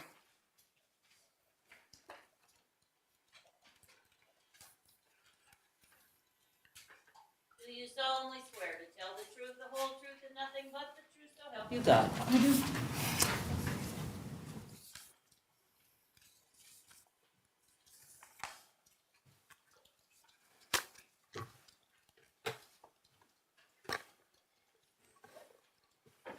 You may proceed, Ms. Sorgan.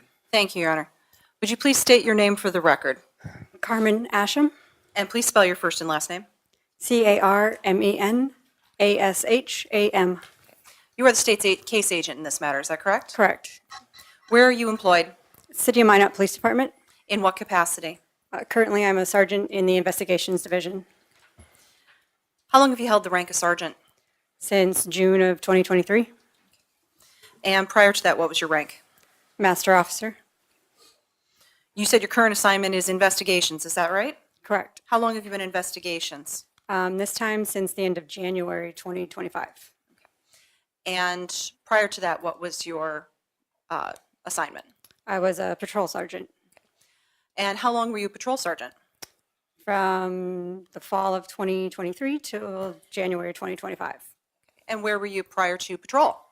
Prior to that patrol sergeant position, I was in investigations as a detective.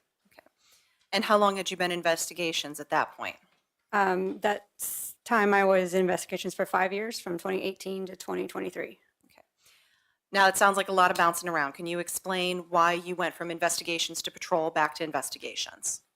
So in our department, we are limited to certain number of ranking officers in specific divisions. So in particular, in investigations, we only have 2 sergeant positions.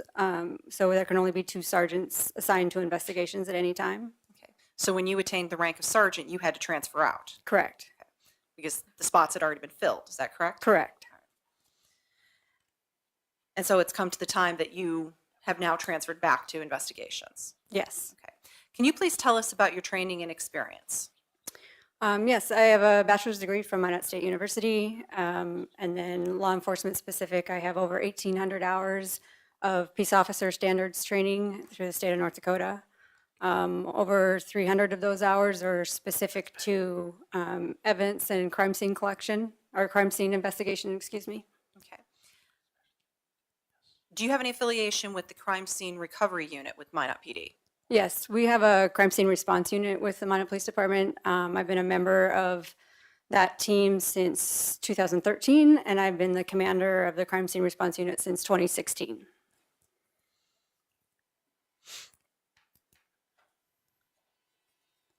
What kind of cases do you usually investigate? Any type of case. We don't really have specific assignments in our division, so I can investigate anything from a sexual assault to, fraud, theft, homicide. Approximately how many homicides have you investigated during your career? I've been the lead detective on, I believe, 3 homicides, and then I've been involved in anywhere to 5 to 8 additional that I've been involved in as the crime scene unit. Okay. You were assigned as an investigator on this case, is that correct? Correct. Okay. When did you receive that assignment? The first assignment was in 2019 in the fall. Detective Talbot and I were tasked with familiarizing ourselves with the case. And what did familiarizing yourselves with the case entail? So we were able to, at that time, take a break from our regular caseload so we could concentrate on this case because there is such a vast array of documents and evidence to review for this case. So what we did was we read through as much as we could. We spent some time trying to make sure we knew where all of the evidence was located. We learned that some of the evidence was still being stored down at the State Crime Lab in Bismarck, so we made arrangements to get that transferred back to the Minot Police Department. And then we worked with our evidence tech to go through and make sure all of the evidence was properly logged into our computer system, because at the time, you could imagine in 2007, 2008, there really wasn't much digital happening as far as the case went. So everything was analog. So we had to make sure that in the interim over the years that that evidence had properly been documented into our computer system. And what did you find when you went to do making sure that everything was logged properly into evidence? It was a challenge. There was a lot of stuff that we couldn't find. We went through and noticed we had several reports from BCI, for example, but we had no corresponding audio for any of those reports if they did interviews for us. So we had to try and track down as much of it as we could. Approximately how many pages of documents did you go through?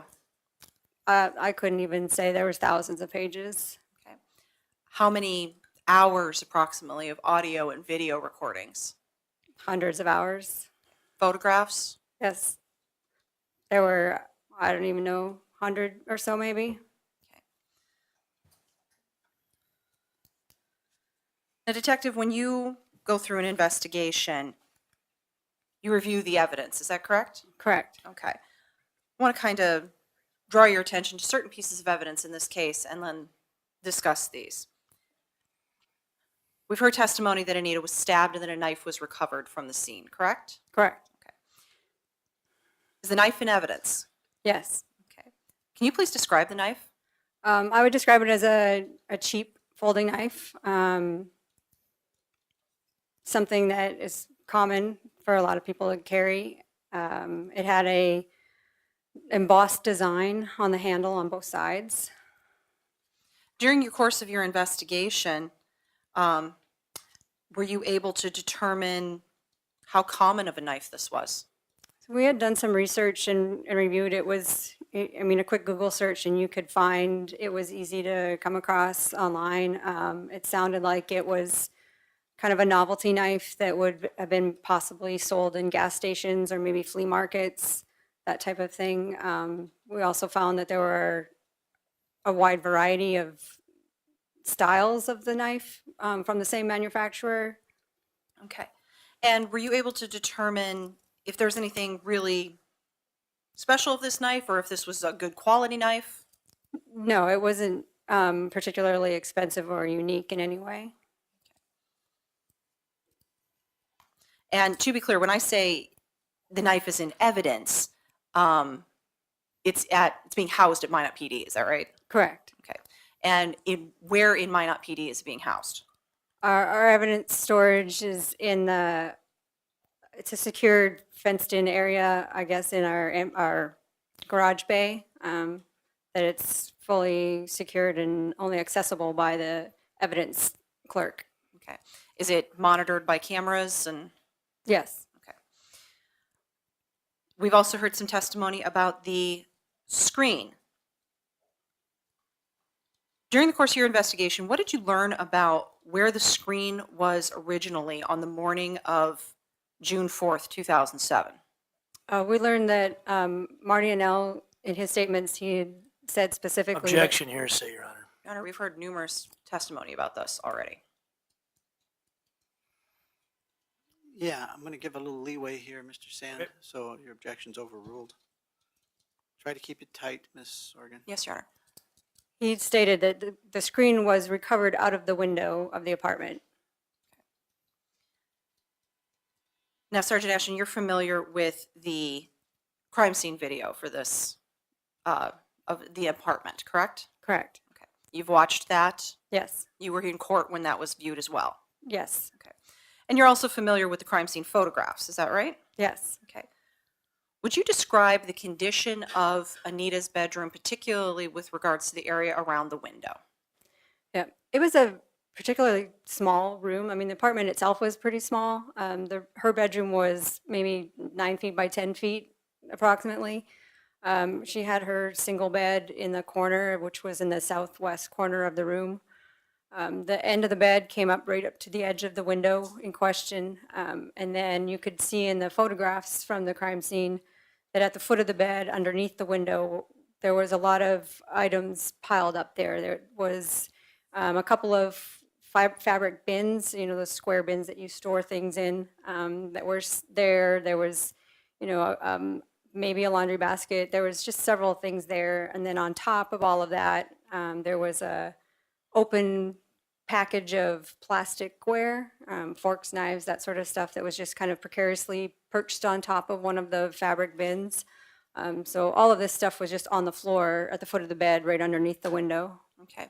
And how would you describe it in its position on the floor?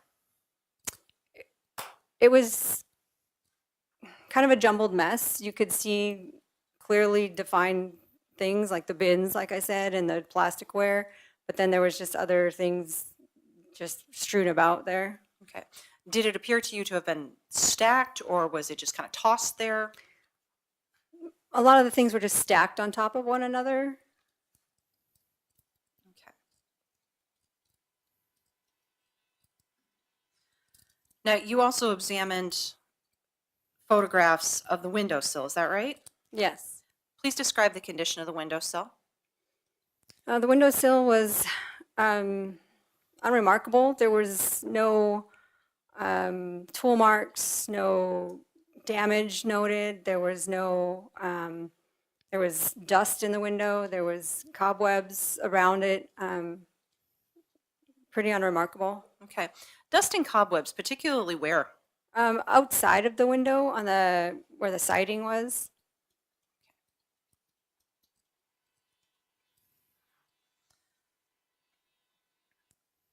Now, Detective, you also had an opportunity to review the video of the reenactment, is that right?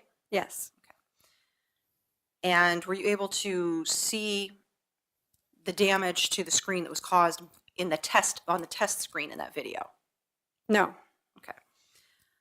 How would you compare the screen from the test video with the actual screen that we saw in the photographs that were provided? Your Honor, my understanding, she just said no, and I don't understand the follow-up question. Ms. Sorgan. I'm going to back up a little bit then. Reestablish there. Okay. Sergeant Asham, you were able to observe the screen in that video, correct? Yes. All right. And were you able to see the condition of it from that video? Yes. Okay. Did you then compare the condition of that screen to what you saw in the photographs of the screen that was actually provided by Marty Annell?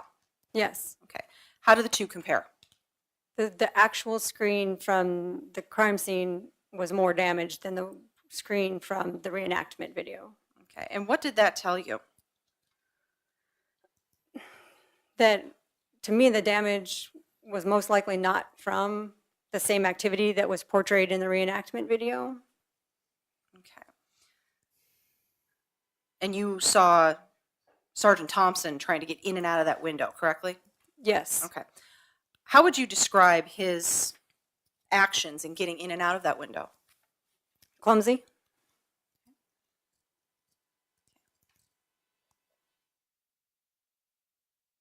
Did you have an opportunity to observe the actual screen? Yes. Okay.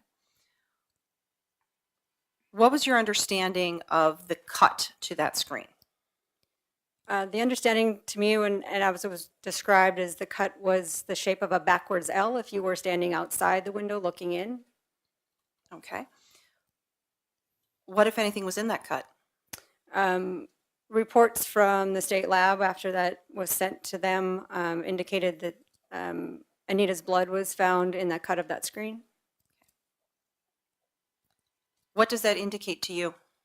To me, that tells me that that cut was made after the stabbing. And what does that tell you about the point of entry? That was not the point of entry to the apartment.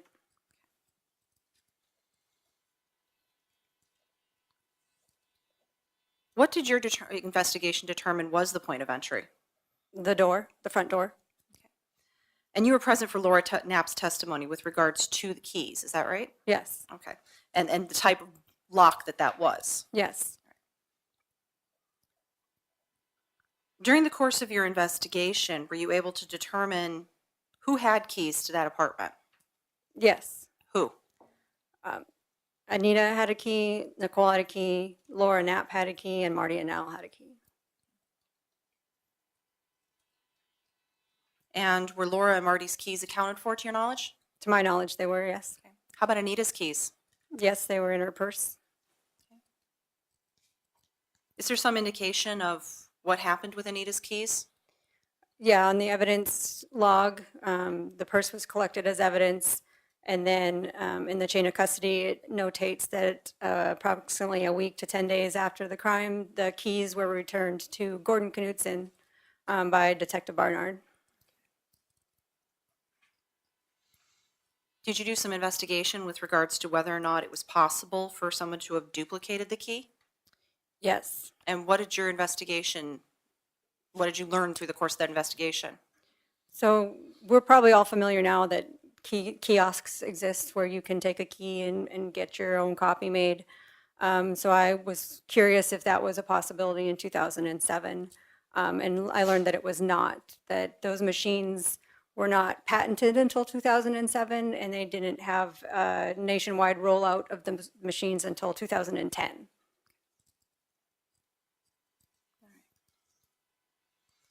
Sergeant Asham, in your review of the case, were you able to determine if there were any indications of a robbery? There were not. Okay. In fact, Sergeant, you were present for Sergeant Goodman's testimony, correct? Correct. Okay. His indication there didn't seem to have been some kind of a struggle? Objection leading, Your Honor. Sustained. Sergeant Asham, were you able to determine if there had been any indications of a sexual assault? According to the autopsy report, no, there was no indication of sexual assault.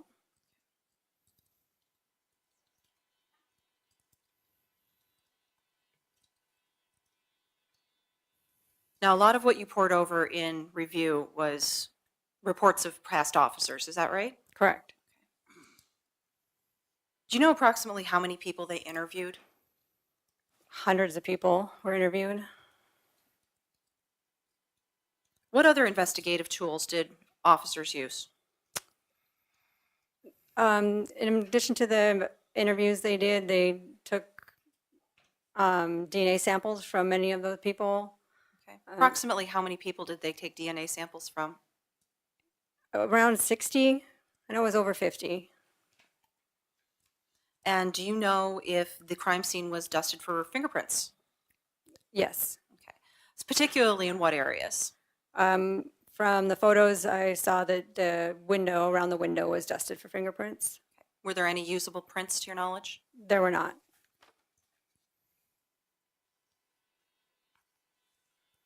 Okay.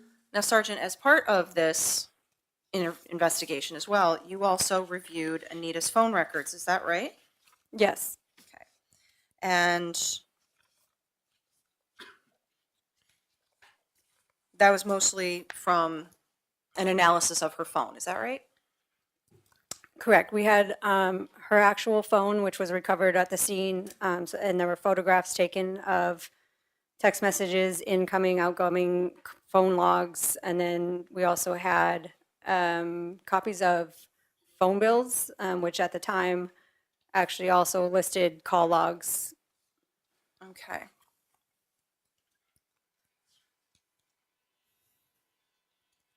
Permission to approach the witness, Your Honor? You may.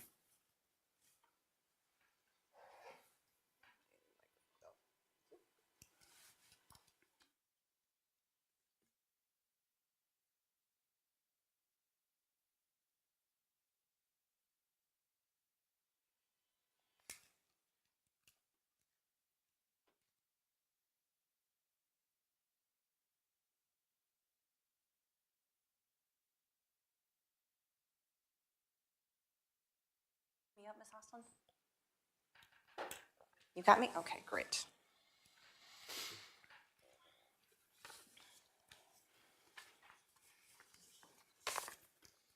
Sergeant, I need to refer to my notes so that I make sure that I've got the right information here.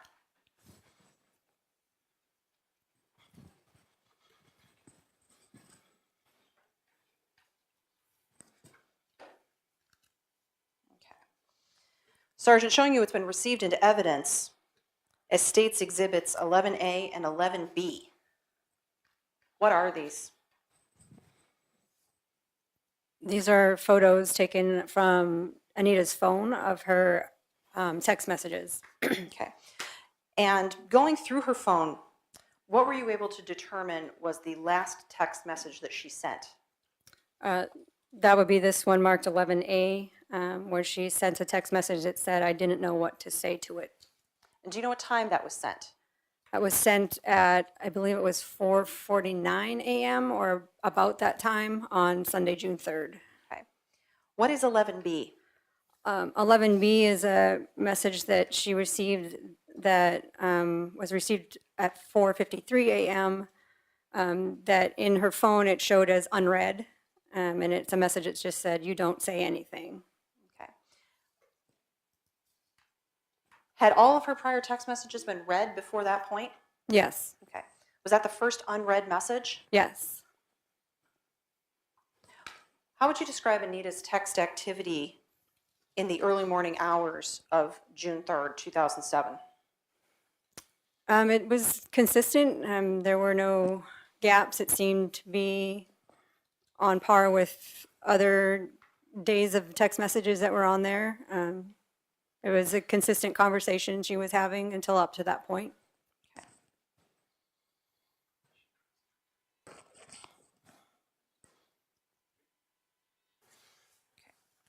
Sergeant, did you also analyze or look at Anita's phone activity, her actual verbal communications on the phone? Yes. And what did you find? I saw that she had a phone conversation that lasted 10 or 11 minutes, just a little bit before 2 a.m. on Sunday, June 3rd. Okay. And did you contact the person with whom that phone call occurred? I did have contact with that person, and he had also been interviewed previously in 2007. Okay. And what did you learn from police making contact with that person? So that individual was Ryan Ackland, who was her California boyfriend that her family had testified about earlier, and he had confirmed that he had spoken with her. Did you learn whether or not he recognized her voice? Yes, it appeared to be. Okay. Now, we've also heard testimony that Minot PD involved the FBI. You're familiar with that? Yes. Okay. And how is it that you were familiar with that? Initially, the only information I had regarding any FBI involvement, there was a VICAP report attached to the case, which is an FBI division, the Violent Criminal Apprehension. But then in, I think it was August of 2022, a local FBI agent reached out to me to let me know that Mr. Becker, who had been Ms. Rice's attorney at that time, had reached out to them looking for some possible reports from the FBI involving the BAU, or the Behavioral Analysis Unit.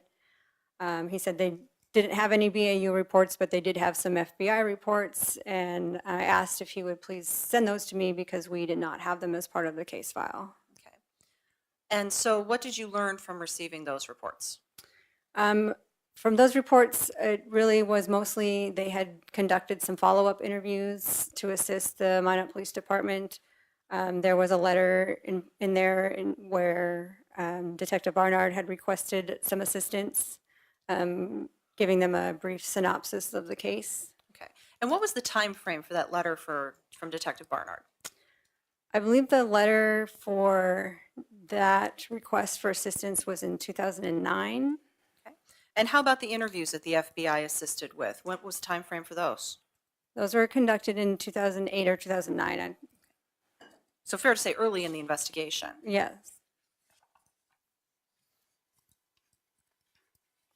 Sergeant, you were present for the testimony of William May and Christina Imhoff, correct? correct.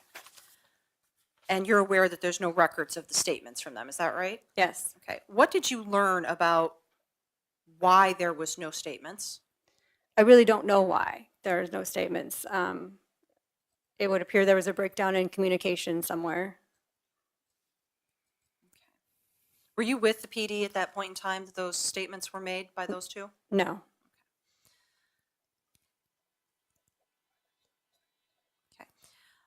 Now, to be clear, were there no statements or were there no records? no records that they had contacted the police department. And I think we've already established, you'd said previously that there were some other items that have been missing from the original case files, all right? Correct. Such as, Audio recordings of interviews. okay, that were conducted by BCI and Correct. other agencies, okay.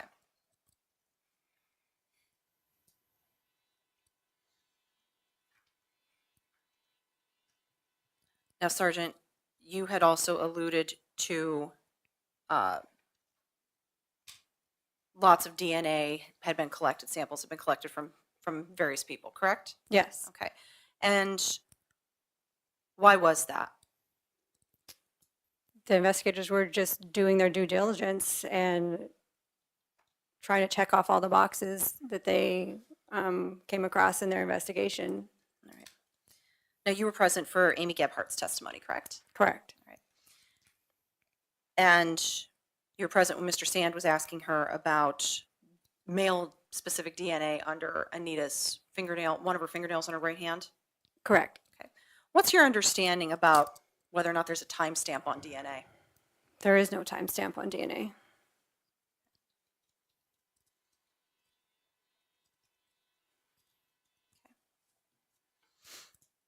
Sergeant, what are investigative holdbacks? Those are items that are particular to the case that are not released to the public Okay. And why is that done? to ensure the integrity of the investigation. So if somebody comes forward at a later point that may have some information, you can verify if that is information that they knew independently or if it was something that they learned from the public. Okay. Was the fact that Anita had been stabbed an investigative holdback? No. What were the investigative holdbacks in this case? From what I was able to see in any of the media releases that I read, they did not release the fact that the screen was cut. And I don't believe they released the exact time that she was believed to have been stabbed. Was any information released with regards to the condition or position of the body? No. How about any information with regards to the scene itself? No.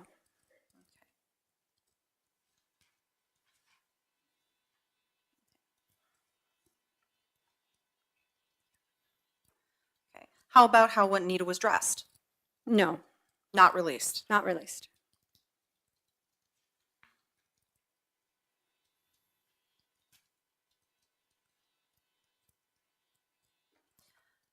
Now, Sergeant, you were able to go through Anita's text message history, correct?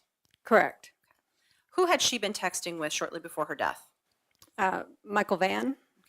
Is that the individual known as Money Mike? Yes, it is. Okay. And generally, what was the content of those conversations? It was just kind of a friend relationship. I think they kind of were talking about, maybe moving beyond friendship, but nothing really intimate. Did he and Anita exchange what they were doing at that point in time? Yes. Okay. And what did she say that she had been doing? She had made mention that she was feeling ill, and she was either going to take a bath or a shower to maybe feel better. Okay. And was there any kind of physical evidence that Anita had taken a shower? No. Okay. So that was pieced together from text messages, is that right? Correct, yes.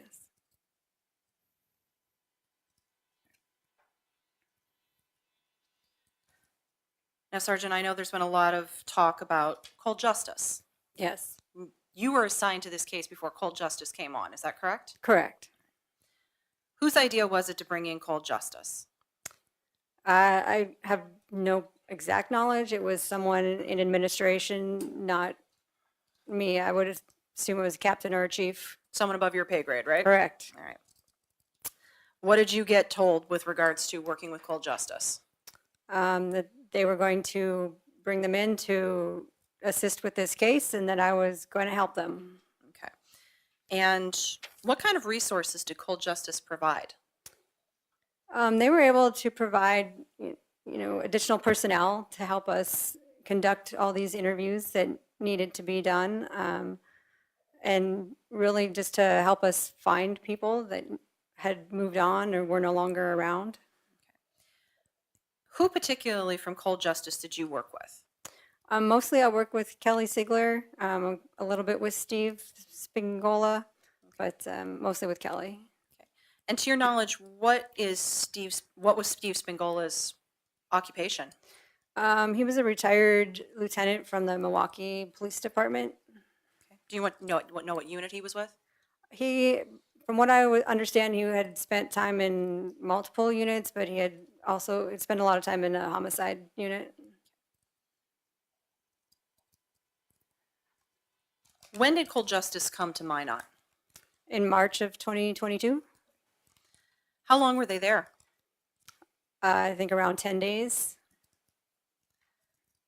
And what was the purpose of them coming to town? To film for their show. To your knowledge, had they had access to the case file before they came to town? Yes, they were given the entire case file prior to coming to Minot. Do you know approximately how far in advance they were given that? I don't. I believe it was maybe January of 2022, but I really don't know the exact date. So quite likely a couple of months. Yes. Now, we heard Detective Talbot testify with regards to cold justice having a list of people to interview. Yes. Can you elaborate on that more? Yes. So when they came, they had researched the case file and they had a list of individuals who they thought should possibly be re-interviewed. We went through that list with them, and we gave them our input. There was a couple of people that we crossed off the list because we didn't think they were relevant. I know there was at least one person they had on the list that we knew to be deceased and we're not going to be able to re-interview.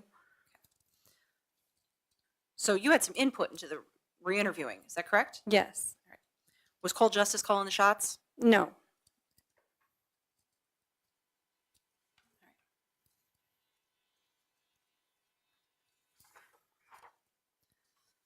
Now, as particularly with regards to homicide investigations, you review the evidence, then what step do you take? You have to, it's like a puzzle. You have to go through all of the pieces that you're given, and figure out how they fit together and what is extraneous information that doesn't fit into the puzzle. And that happens, is that correct? Yes. Okay. Minot PD, did you receive a number of false leads? Yes. Quite a few, in fact. Yes. Did you review all of those again? We reviewed them as much as we could, the ones that we believe may have needed more follow-up. Okay. Were those followed up initially in the initial investigation from what you could review? To the best of my knowledge, yes.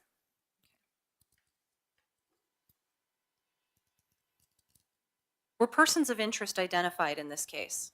Yes. Could you please tell us who those persons of interest were? Excuse me. They had identified Marty Annell as a person of interest, Nicole Rice, or Thomas at the time, as a person of interest. They thought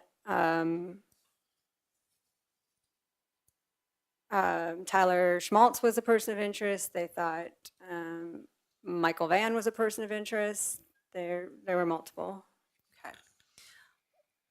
I'd like to go through these people one by one. Actually, first off, let me ask, what is a person of interest? A person of interest is just someone that you have identified that has a link in some way to this person or this case or this incident, and you need to investigate and decide if there's any evidentiary value to raise them to the level of a suspect. And what's the difference between a person of interest and a suspect? A person of interest is typically just on the periphery. Again, it's just somebody you have to check off the box to make sure that you've looked into them as much as you can, and the suspect has more concrete connection to the case. Okay. Now, we're talking about people who are identified as persons of interest right now. Okay. You indicated Marty Annell. Yes. All right. Marty's connection to the crime Right. was what? That he was the maintenance man at the apartment complex, and he had found the screen. And how did law enforcement find the screen? Marty told them about it and took them to it.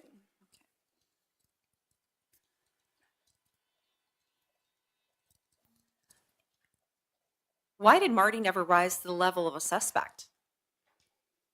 He had no motive, no means. He had an alibi.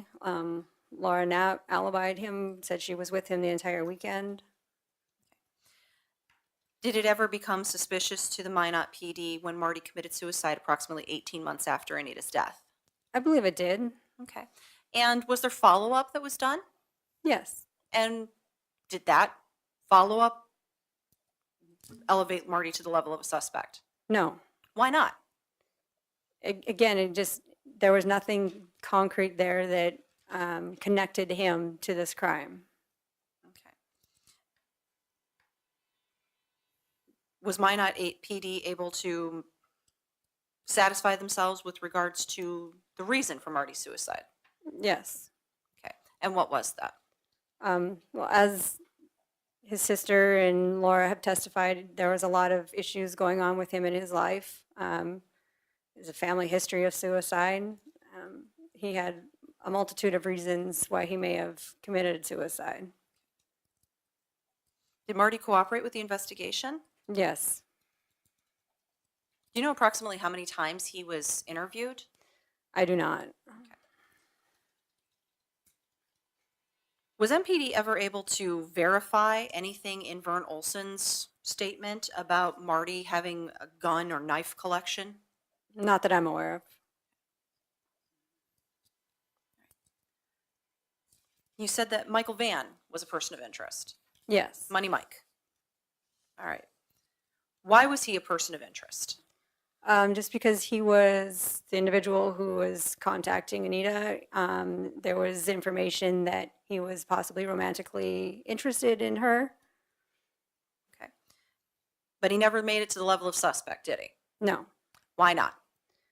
He had an alibi. He had friends that had said that they were with him at the time that the murder happened. And Minot PD was able to verify that alibi? Yes. Okay. Did your investigation determine whether or not Mr. Van even had any idea where Anita lived? No, he indicated that he had never been to her apartment and didn't know where she lived. So Minot's PD struck him off their list. Yes. Mr. Van, where is he these days? He's deceased. Okay. When did he pass? I believe it was 2009. And what was his cause of death? Do you know? He died from an asthma attack. Tyler Schmaltz, another person of interest, right? Yes. Okay. Why was Tyler a person of interest? I believe some people were throwing his name out, that he was infatuated with Anita, that he, may have been obsessed with her. So Was there any they, indication of that in your investigation? no. Okay. What did the investigation unveil as to where Tyler was at around the time of Anita's death? I believe he had said he was at his apartment playing online video games. Okay. Now, we've established that Tyler lived in the same apartment complex as Anita and Nicole, correct? Correct. Who moved there first? I believe he was in there first. Okay. And did Tyler live with anybody? He lived with his brother. And the boys both lived in that apartment complex? Yes. All right. Were they in the same building as Anita? No, there were 3 buildings to the north of where Anita and Nicole's apartment was. Was Minot PD, through investigation, able to verify Tyler's alibi? Yes. Now, in reviewing Anita's phone records, both phone and text, call and text, were you able to determine what, if any, contact she had had with Tyler recently?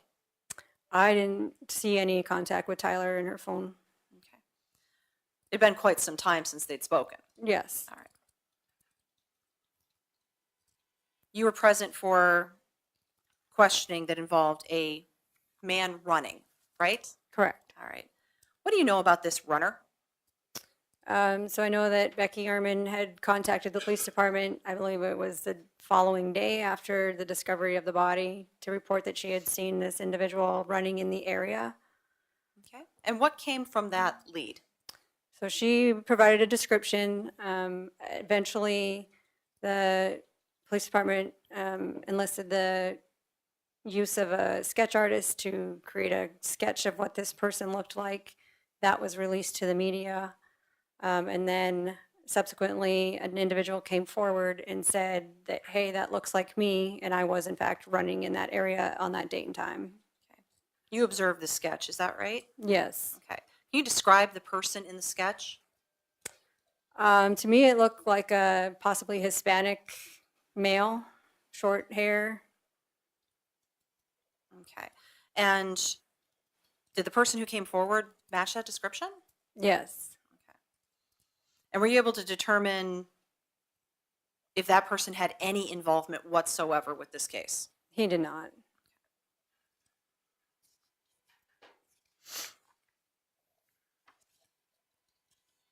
You've heard the name Devin Hall, right? Yes. And you've heard the name Jerome Vivier, right? Yes. Okay. What is your understanding of Minot PD's investigation of those two? So early on in the investigation, like I said, they were following as many leads as they could. And when police had contact with Devin Hall on June 11th, which was just over a week after this homicide, they determined they should look into him as he is possibly a person of interest. Okay. And what did that looking into him involved? He was interviewed, his family, friends were all interviewed, and they went out to Wolf Point, Montana, where he was from, and interviewed individuals there. Okay. Now, you said that Devin Hall was looked into for a break-in on June 11th. Is that right? Yes, Where in the city did that break-in occur? that was on Sioux Street. Is Sioux Street anywhere near Northgate Apartments? No. What was, to your understanding from the investigation, Devin Hall's condition when he was arrested? He was intoxicated.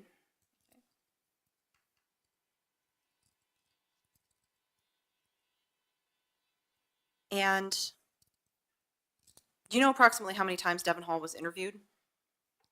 I do not. It was multiple.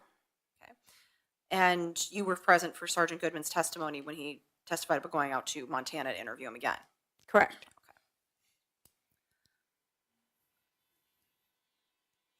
What other efforts did Minot PD make with regards to corroborating Devin's rendition of accounts of where he was at or around the time of the murder? Objection, narrative question, Your Honor.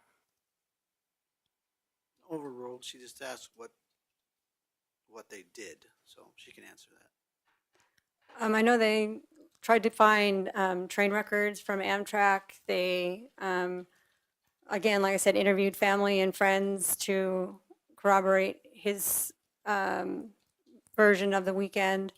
They spoke with individuals in and around Wolf Point, Montana, other businesses, a hotel where they had stayed that weekend. They received a video from a family friend. Okay, so I'm going to back you up a little bit. You said that they checked train records. Why did they check train records? So the Devin Hall and Jerome Vivier and all of the rest of the family and friends among that group had been in Wolf Point, Montana that weekend. They had gone for high school graduation on Friday, June 1st. And then they were scheduled to return to Minot on the 2nd on the train. However, half of them were going to be on the train and some of them were going to be in a vehicle driven by Nova Wetzel. Nova's vehicle broke down, so they had to stay an extra day, which was confirmed by the hotel in Wolf Point, saying that Nova had a hotel room for June 1st and June 2nd. And then they eventually returned to Minot on Sunday, June 3rd on the train and in the vehicle. Okay. Was there anything else that was corroborated by the hotel? Yes, Detective Goodman spoke with an employee at the hotel to confirm again that Nova Wetzel had rooms reserved for them on Friday, June 1st and Saturday, June 2nd. And the hotel employee also commented that he had to call the police on Saturday night, June 2nd, because the boys had broken into the kitchen at the hotel.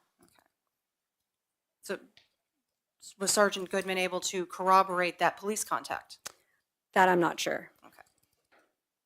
But that was information that was in fact corroborated with the hotel. Yes. Now, you indicated that there was a video that had been received by from the family. What was that? Nova Wetzel provided a video, a home movie that she had taken. She was recording the individuals when they were getting off the train at the Amtrak station in Minot. Okay. And what date was that? It was Sunday, June 3rd. Approximately what time? The train would have gotten in a little after 9 p.m., 9:20-ish. Okay. And what family members got off that train? There were several. Devin Hall was one of them. There was an Alyssa, Jake, and I'm sorry, I don't remember all of the names off the train.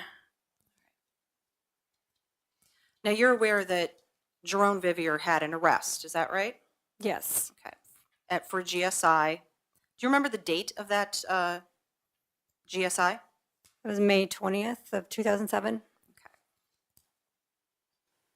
So Jerome would have been on bond at that point in time. Is that accurate? Yes. Are you aware of him leaving the state following that bond order? Yes. And what did your investigation uncover with regards to whether or not he could leave the state? His attorney had petitioned the court to allow him to leave the state so he could attend his graduation in Fraser, Montana, and the judge granted that.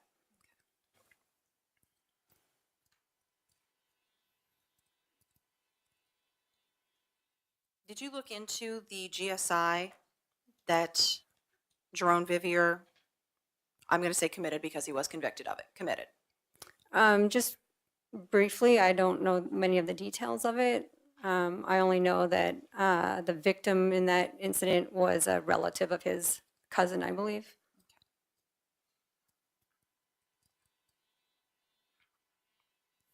Now, you're also familiar with Jerome Vivier's name being on the list from the 101 Club, as Mr. Sand had indicated previously to one of the officers, correct? Correct. Okay.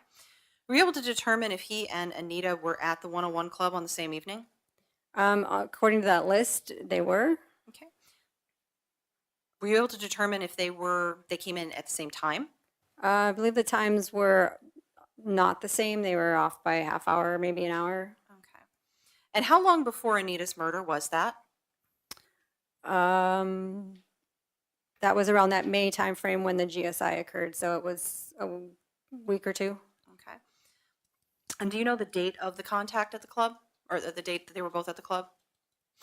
May 19th, maybe? Okay. And he was charged with the GSI that occurred May 20th? Yes.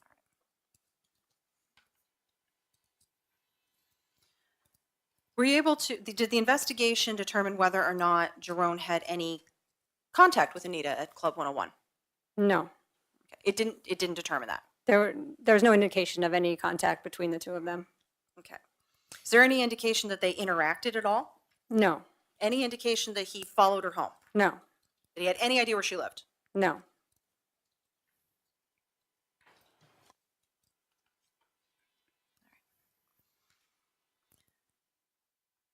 Now, we've heard a lot about this knife and Devon Hall's connection to it. Yes. What did the investigation determine with regards to that knife and Devon Hall's connection? So he had at one point said he had a knife like that that he had taken from Jerome Vivier in Wolf Point, that he had it for maybe a day and then he gave it back or left it in Jerome's house in Wolf Point. Other individuals and family members of his had stated it was a knife similar to the one recovered in this case. Okay. Similar? Yes. Okay. How did it differ? The design on the handle was different. Did there come a point in time that MP Day was able to actually definitively state that that wasn't the same knife? Yes, at some point in time, I believe it was Nova Wetzel, had turned over a knife to the police department that was the knife that they were all referring to, which had a completely different design on it. And what did she do with that knife? She turned it over to the police department. Okay.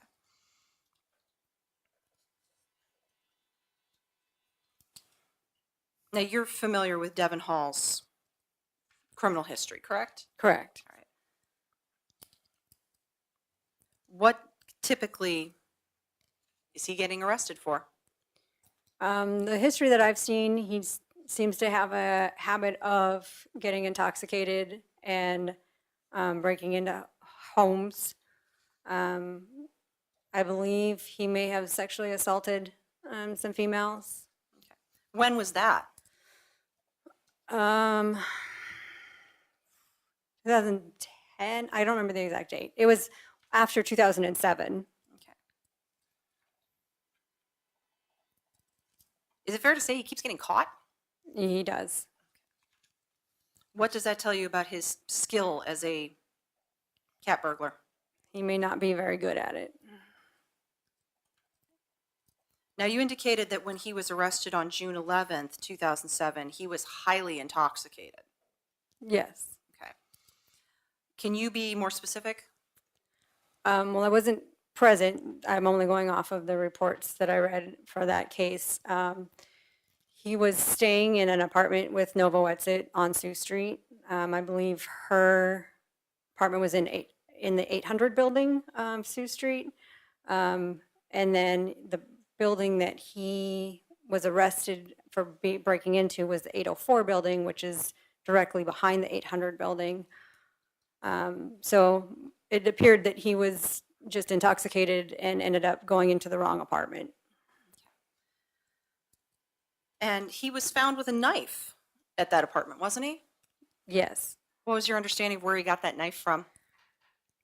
So reading the report, he was found in one apartment, and the homeowner there chased him out of the apartment, and then another tenant in the building actually followed suit. They chased him down, and there was a brief altercation somewhere. He then ran into the building and entered a different apartment, where he was later found hiding in a closet with a kitchen knife that he had grabbed out of the kitchen in his pocket. Do you have any idea where he was?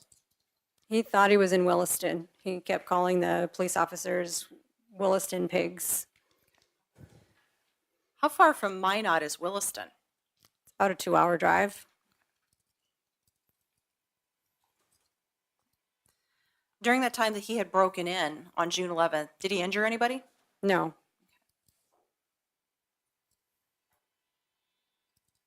right. Lastly, you indicated that the defendant was a person of interest, correct? Correct. Why was she a person of interest? Because she lived there, she had a tenuous relationship with Anita. Now, when you say tenuous, what do you mean? By all accounts, from everybody but the defendant, they did not get along. They were to the point where they were trying to see if they could get out of the lease so one of them could move out of the apartment. Did you ever interview the defendant? Yes. Permission to approach, Your Honor. You may. Okay. Do you remember the date that you interviewed the defendant? It was in March of 2022. I don't remember the exact date. It was a Saturday. Okay.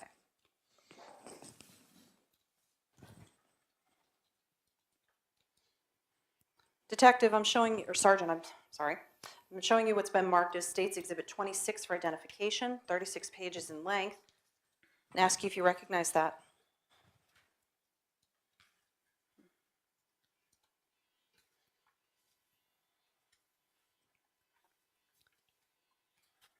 Yes, this is a transcript of when I spoke with her in March of 22. Okay.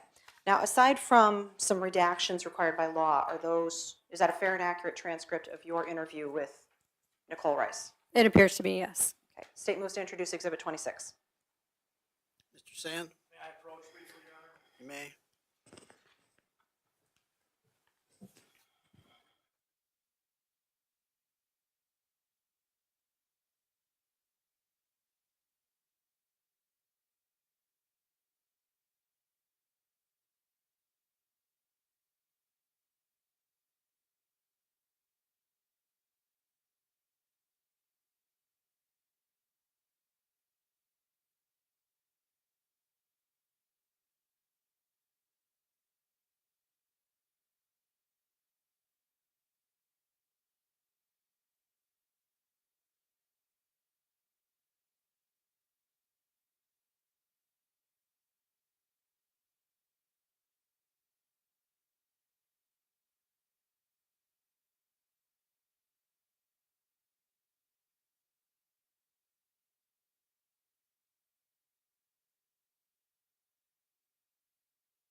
Plaintiff's Exhibit 26 as requested. No objection, Your Honor.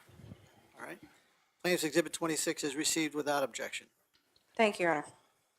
Sergeant, I'm going to hand you State's Exhibits 26, 19, 16, 17, and 13. Can you repeat those again for me, please, Ms. Sorgan? 13, 16, 17, 19. Thank you. Okay. Sergeant, if you reviewed all of those previously, Yes, and those are the statements that Ms. Rice gave to law enforcement over the course of the years, is that right? yes. When you reviewed those, what were you looking for? Consistency? Did you find consistency? No. In fact, you found a lot of inconsistencies, didn't you? Yes. Okay. In particular, Objection, Your Honor. She's leading the witness and she's testifying herself when she says that. That's for cross. Sustained. in particular, Sergeant, what did you find that was inconsistent? Her statements about her whereabouts the weekend of the murder.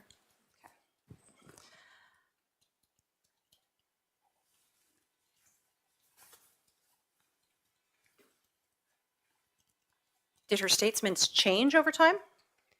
They did. Were you able to easily keep track of how her statements changed?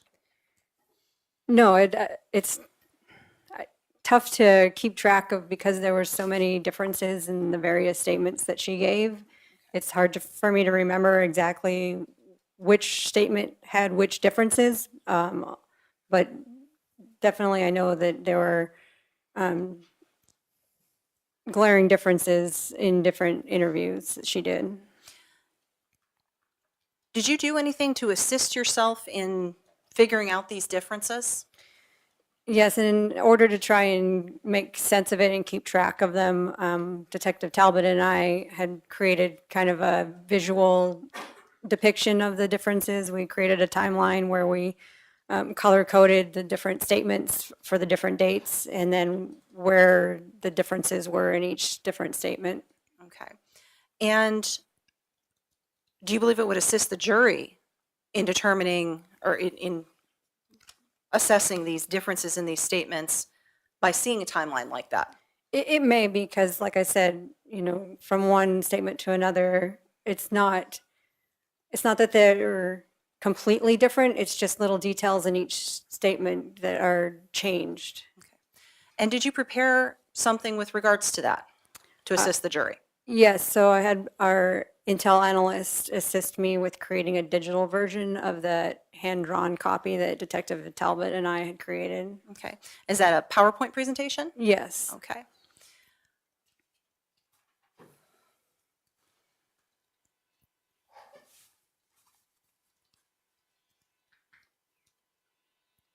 Now, this isn't going to be offered in evidence, but you're familiar with this flash drive, correct? Correct. And that contains your PowerPoint, doesn't it? Yes.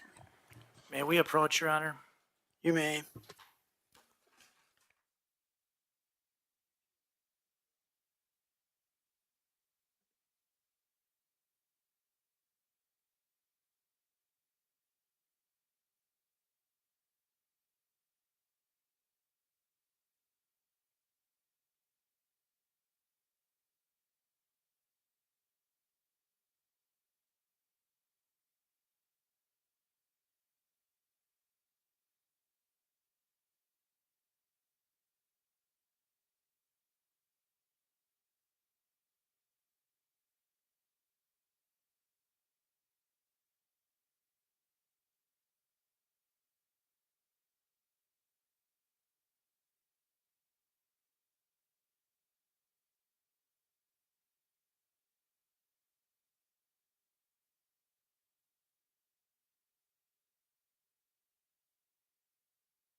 All right, ladies and gentlemen of the jury, this appears to be an important point.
Your Honor.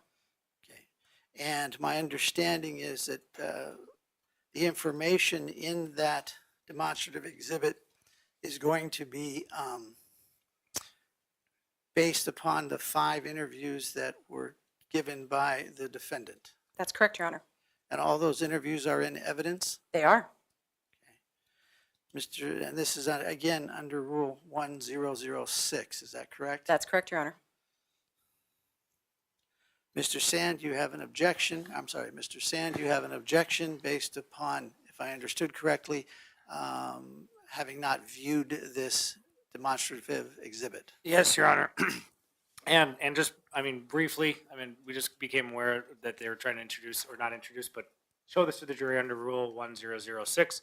And although they may not be entering it into evidence, it's still governed by the rules of evidence. So it's governed by Rule 1006. And this is not a demonstrative for closing. This is a demonstrative to be shown to the jury and explained by a witness on the witness stand. It's different than a closing argument that we're going to summarize what you learned during this entire trial. This is a witness that is going to be explaining it to the jury. And under 1006, just a quick reading of the rule, they got to share it with us.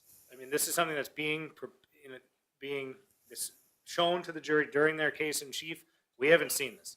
The court, Your Honor, was very clear at the February 27th hearing that no more stuff is going to be disclosed after March 4th.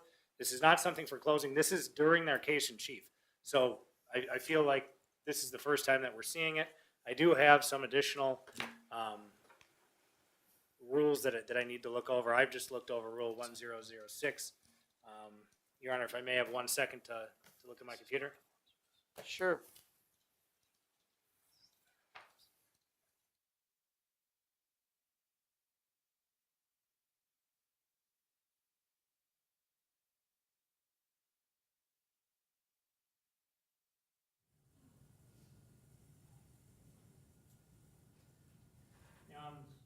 Your Honor, if I could direct the court to the explanatory note of Rule 1006.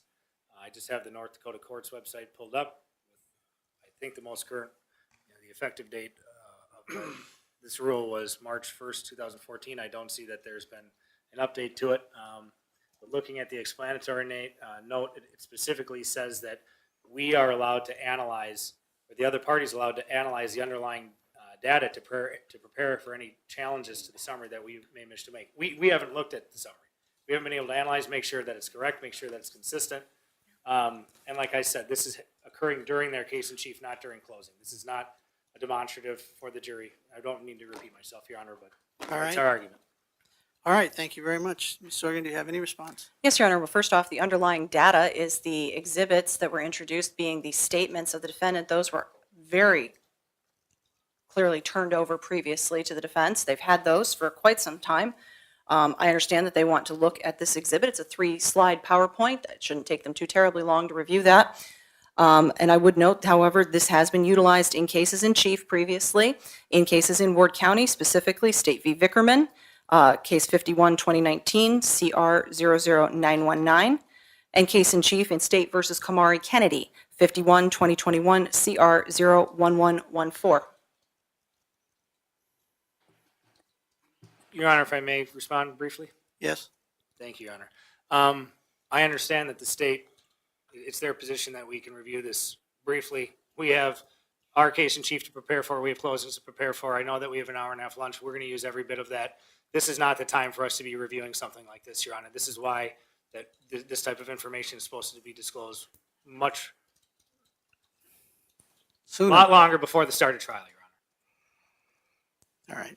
And we need to cross-reference it. I understand we have the statements. We haven't cross-referenced all those statements, dug out the statements, even if it's a 3-page report, we have dozens of pages to cross-reference it to. Got it. Ms. Sorgan, is there any reason why this hasn't been supplied earlier? Your Honor, it was just basically created.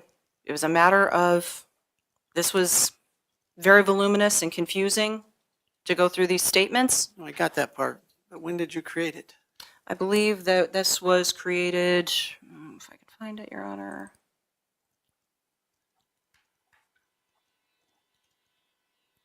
Oops, that's the wrong one. Within the last few weeks, Your Honor.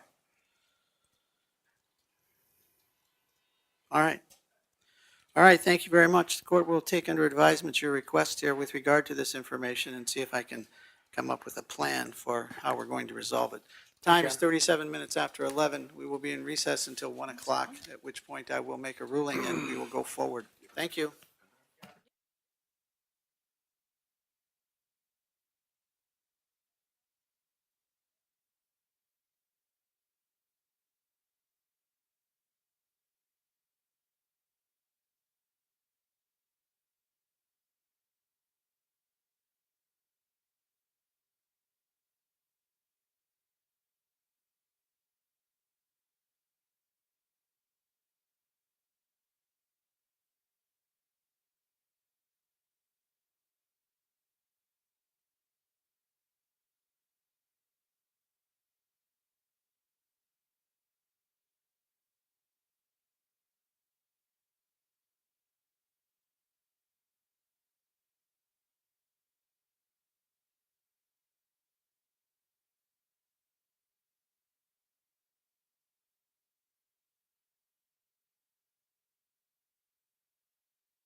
Judicial District is again back on the record. The time is 8 minutes after 1 o'clock.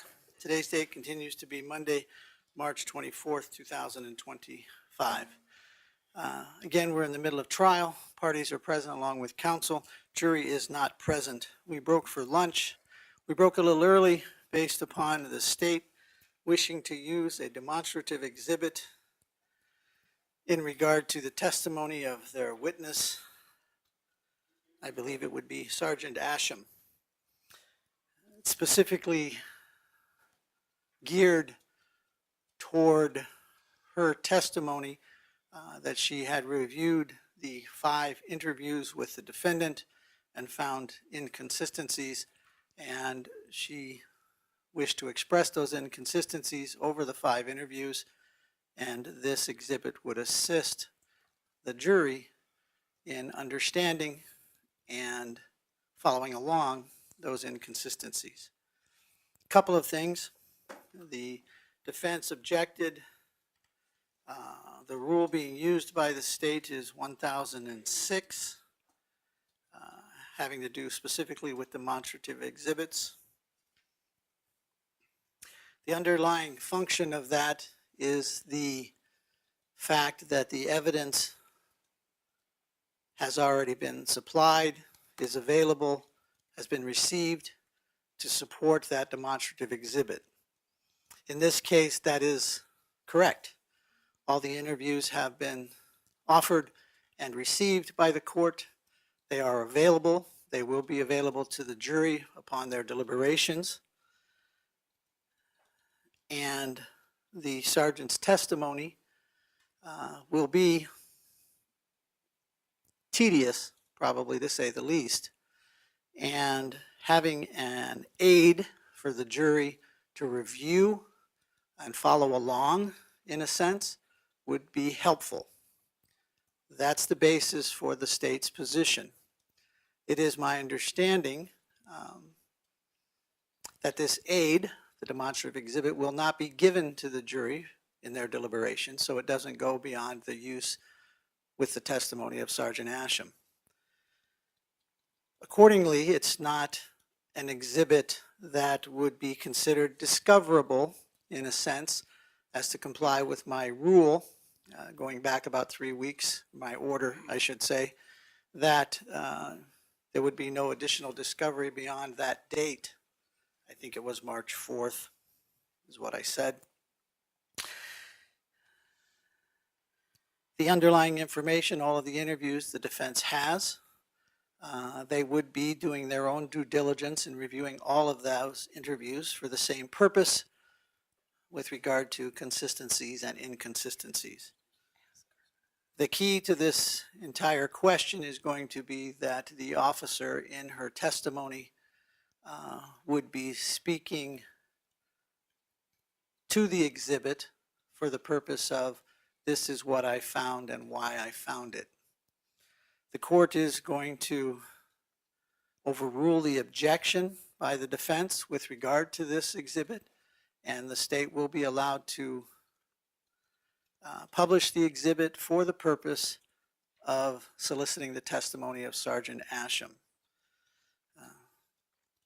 It is my understanding that the exhibit would be put forth on the TV screen in front of the jury. I think the TV screen behind the witness, and then each counsel has a TV screen on their desk, on their table. So that should be appropriate. All right. Thank you, Your Honor. We have actually been, during the noon hour, reviewing this, and I apologize for this. It might have cut off the court's decision with regards to this matter, but we'll actually not be offering or showing it at this point in time. I'll incorporate it into my closing. All right. Then is there anything else before I bring in the jury? No, Your Honor. Mr. Sand, anything else before I bring in the jury? No, sir, thank you. All right, bring in the jury.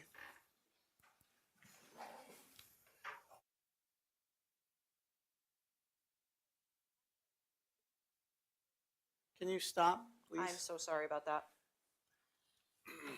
You can sit down, please, everyone. Thank you. Yes, I'm sorry, Your Honor. It was just brought to my attention that Ms. Glinz had been issued a subpoena shortly after we returned from the lunch hour. by the defense, even though she had been released from our subpoena, and she had been sitting here during Sergeant Asham's testimony. Ms. Glenda, Brenda? Yes, Brenda Glinz. Brenda Glinz.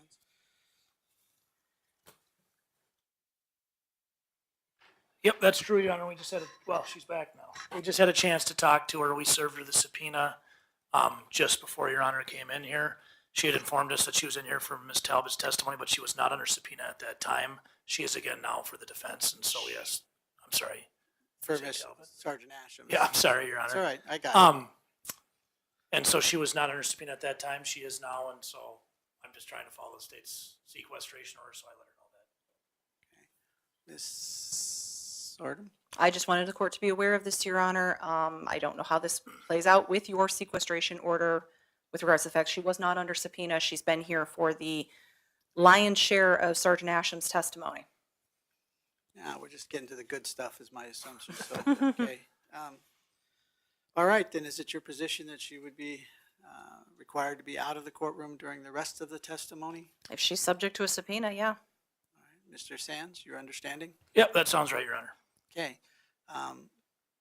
Ms. Glinz, you'll have to remove yourself from the courtroom. All right, now, Ms. Sorgan, can I call in the jury? Yes. All right, please.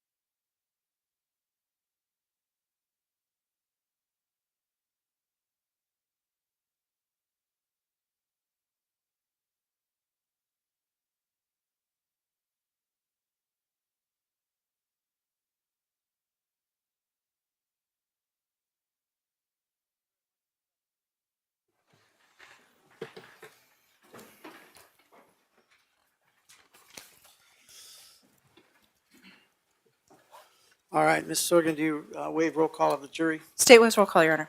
Mr. Sand? We do as well, Your Honor. Thank you very much. We were in the middle of testimony for Sergeant Asham. Sergeant Asham is again on the stand. You may continue, Ms. Sorgan. Thank you, Your Honor. Sergeant, before we broke, you were given copies of exhibits, correct? Correct. All right. And that would be specifically, just so we're reorienting ourselves, exhibits 13, 16, 17, 19, and 26, correct? Correct. And those are the statements that the defendant has given to law enforcement over the years. Correct. All right. Now, you were telling us that you had created a timeline to help yourself orient yourself with regards to the inconsistencies in those statements. Is that right? Correct. Okay. Drawing your attention first to exhibits 16 and 17. Those are back on the exhibit table. Could I yeah. get those again? I'll grab them for you.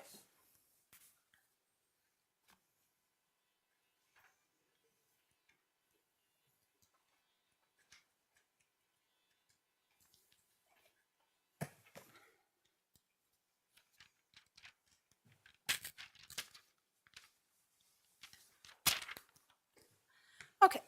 Drawing your attention to exhibits 16 and 17, the statements that Ms. Rice gave to Detective Barnard on June 4th, 2007.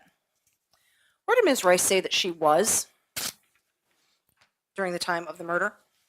She said she was home on the family farm. Did she give any specifics about that?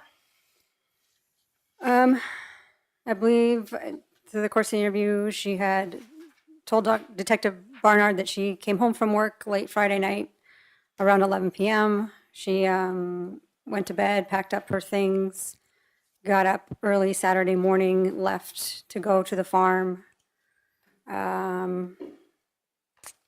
Said she hadn't really spoken to Anita in about 3 weeks.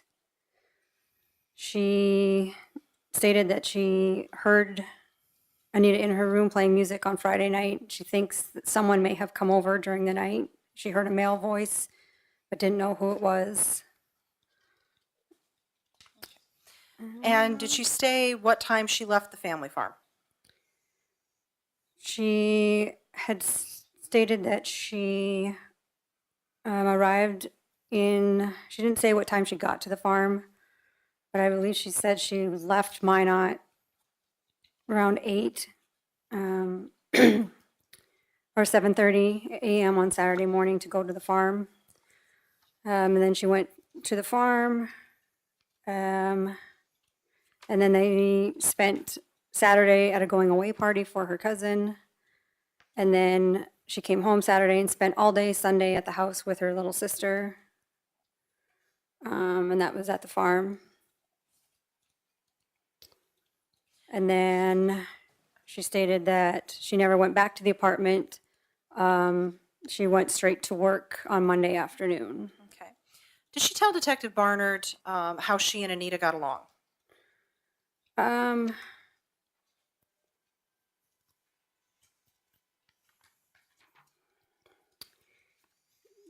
She just said that their schedules didn't match, so they didn't see each other or communicate much leading up to the time of the homicide.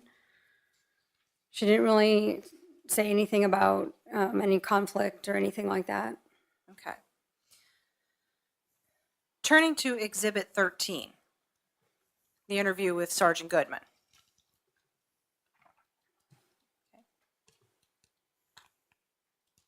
What was the timeline that the defendant gave for herself during that interview 4 days later, or about a week later, sorry?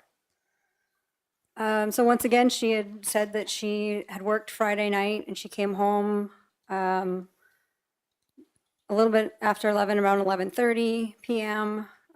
She mentioned that when she came home, she saw Anita at the fridge in the apartment.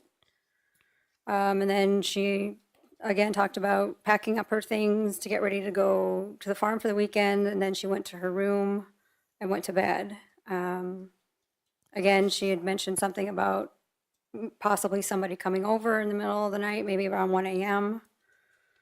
And then she had got up Saturday morning early and left and never saw Anita or spoke to her. Okay.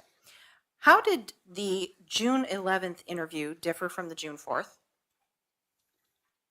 Well, the first thing that was different was that she had, in the June 4th interview, she said she never saw Anita on Friday. And then on June 11th, she said she saw her in the kitchen of the apartment. Okay. So then she, again, talked about going to the farm. She left around a little bit later, about 8:30, got to the farm about 9:15. Waited around for her family to be ready so they could travel to Carrington, is what she said in this instance. So they could go to this family party. She had mentioned specifically this time she thought she recognized the voice of the male that she heard on Friday night, but she didn't really hear what they were talking about. Who did she think it was? Michael Linrud? Okay. Did the police investigate Michael Linrud? Yes. And what did they learn? What did Minot Police learn about him? He was a friend of Anita's. They had spoken on the phone that night. Okay. Please continue. Again, she had said she never saw Anita when she left Saturday morning, never spoke to her at all. So she had to be on the road to get to the farms to be ready to leave to go to Carrington by 10. So she stopped at the gas station before she left Minot, went out there. The entire family was going to ride together to the party, but her and her little sister were fighting, so she decided to drive separately, and her cousin Alyssa rode with her. Okay. Now, Sergeant Goodman testified that during this interview, the defendant was not honest with him. Correct. Were you able to determine by reading that transcript and reviewing that statement what he was referring to?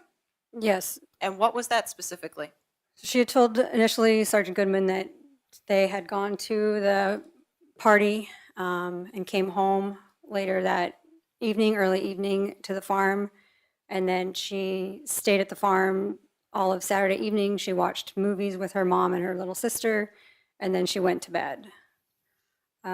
It was later found out that she had been at the 41 Club in Russo on Saturday night with her cousin, and he brought that to her attention that she left that out. Okay. And so how did that change her story? Then she stated that she remembered she had gone to the bar, which was a 41 Club in Russo. It was owned by her cousin Alyssa and her boyfriend or fiance at the time. She stated she went there just briefly to take some CDs to Alyssa. And while she was there, she ate chicken strips and a Sprite. She stated at that point she was only at the bar for about 15 minutes, and then she went to Alyssa's house and watched a movie with Aunt Joyce. Okay. What else was gleaned from that June 11th interview? Aside from going to the bar, watching movies, she had stated that she went to the farm every weekend. She stayed there.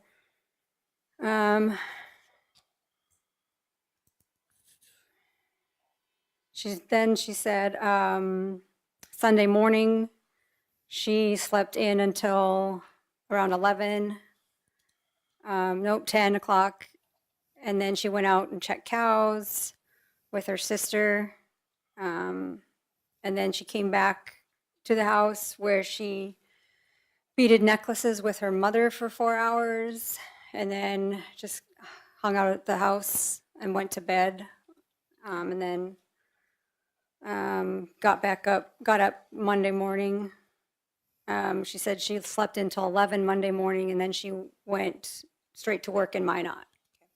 Sergeant Asham, you've reviewed the June 4th and the June 11th transcripts. Is there any reference to the window screen in either of those transcripts? No, By either Nichole or the officers? correct.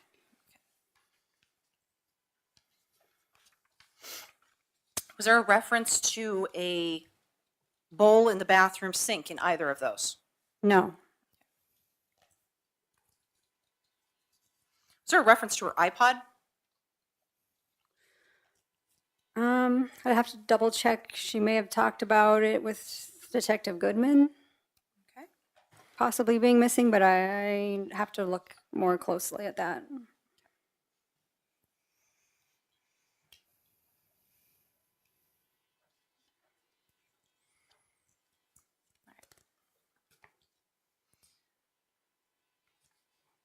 I'm going to draw your attention instead, we're going to move on to Exhibit 19. Statement, the transcript of her interview with Special Agent Meixner on May 6, 2010. What do we learn from this interview?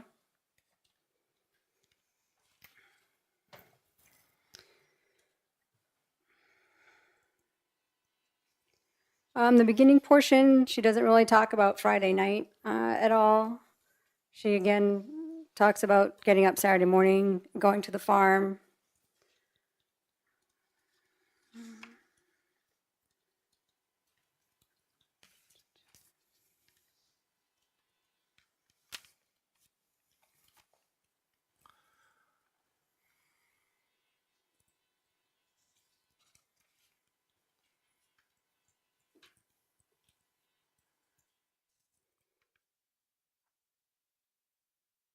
A little bit about drinking. Now, you were present for William May and Christina Holler's testimony, correct? Yes, Okay. And what was the time frame upon which they said that they made their reports to the Minot Police Department? in 2008. And this interview with Agent Meixner was what year again? 2010. Okay. Surrounding the conversation, Objection, Your Honor, I don't believe there was an interview with Ms. Rice and Ms. Meixner that they're referring to. the transcripts and evidence. If I'm following correctly, Counsel, it was May 6th of 2010. Okay, The interview with Miss Officer Meixner, okay. Yes. Exhibit 19.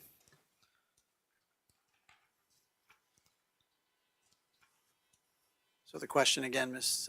Sorgan? Thank you, Your Honor. Sergeant, with regards to that section that you just referenced where she was talking about drinking, what was that conversation? She made a comment that people tend to babble and talk too much when they're drinking, which is why she no longer drinks. Had she and Agent Makesner been talking about drinking prior to that point? No, Was there any question posed to her about anyone making a drunken statement? no,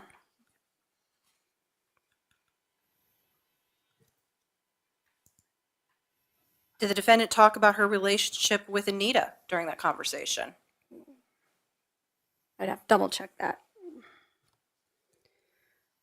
In most conversations that she had with investigators, she talked about how they were best friends. She saw herself as Anita's protector, bodyguard.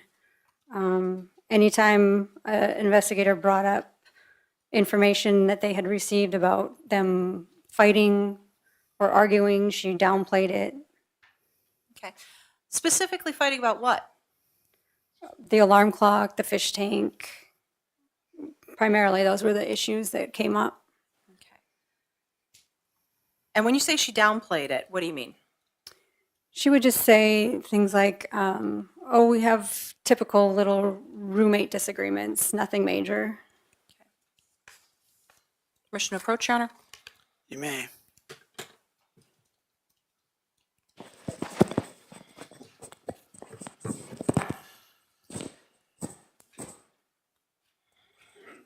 Sergeant, I'm going to show you what's been received into evidence. It states Exhibits 12A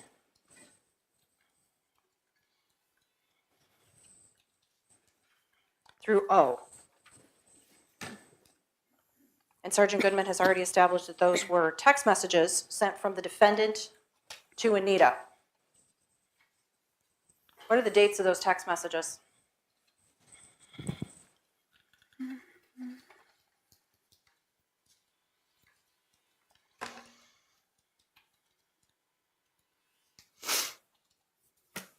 April 21st of 2007. So approximately 2 months before Anita died, correct? Correct. What do those text messages say? Would you like me to read them? Or Yes, just- please. So this message says, okay, so next time you leave and don't plan on coming back in the morning and lock your door because God knows I'm dying to get in there, shut the fucking alarm off so I don't have to listen to it all morning when I can be sleeping.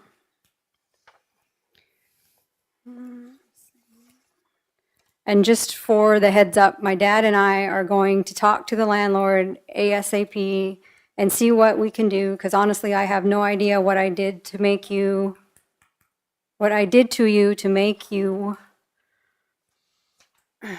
all of a sudden be all weird on me. But I'm gonna tell you right now, I sure as hell ain't going to put up with it till December. Well, and that's abbreviated, Dece. This sucks, and I may sound like a bitch. But what goes around comes around. I have tried the being nice strategy, and that just obviously didn't get the point across. Really, there isn't anything to talk about. I was just letting you know, the 411. I am trying to sleep, in all caps, and ignore this alarm. Things shouldn't have gotten like this in the first place. I didn't do shit to deserve it, but whatever. I am done discussing this. Oh, and by the way, I really... That's, that one cuts off there. I think that's supposed to be realized.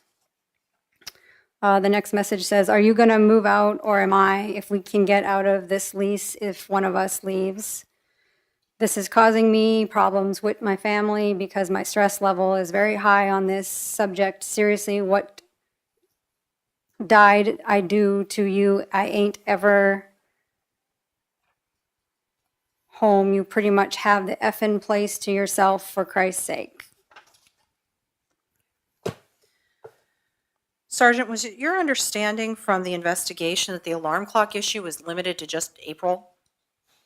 Yes, Okay, was just in April. I only heard of the one incident. All right.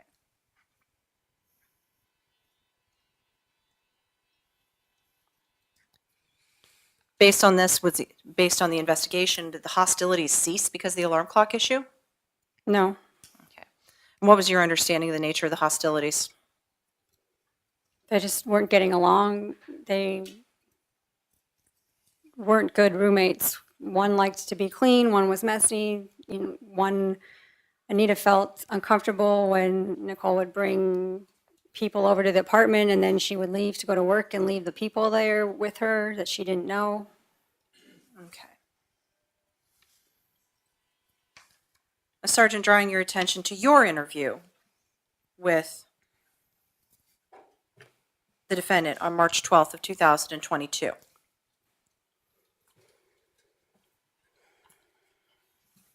Were there also inconsistencies in her timeline in that interview? Yes. Okay. And how did that interview differ from the prior interviews? In this particular interview, she left out anything about watching movies at her aunt's house. Again, she had said a slightly different version of what she did on Sunday. She didn't talk anything about beating necklaces. I think this may be the one where she talked about going to shoot gophers on Sunday instead of checking cows or beating.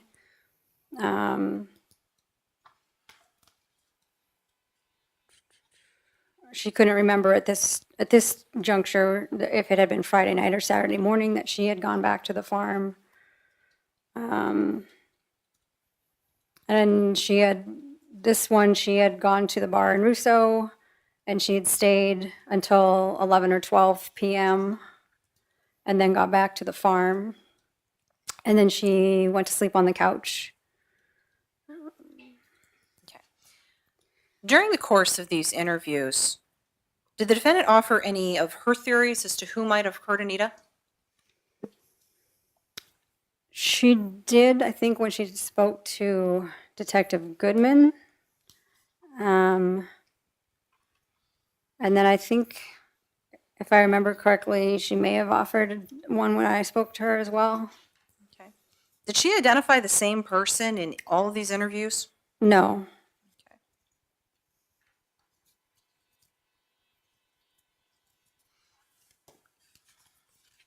In the very first interview that she gave with Detective Barnard, did she identify anybody that she thought could have done this?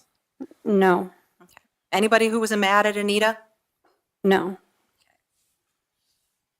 In the interview with Sergeant Goodman, Exhibit 13, could she identify anybody particular that she thinks would have done this?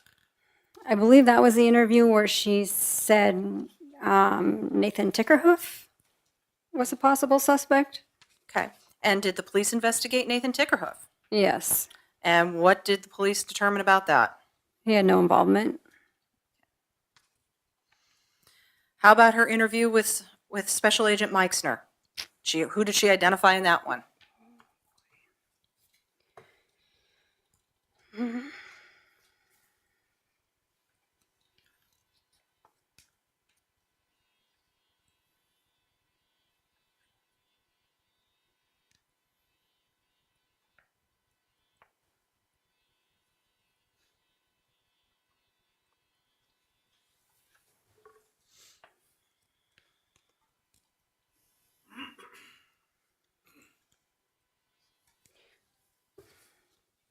I'm not entirely sure. Like I said, I apologize. It's tough to keep them all straight. Fair to say, different stories, correct? Yeah. Objection, Your Honor, she's testifying. Sustained.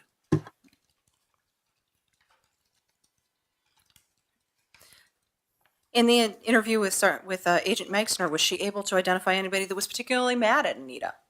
No. How'd she refer to herself as in reference to Anita? Her bodyguard? She'd call herself Anita's bodyguard. Yes.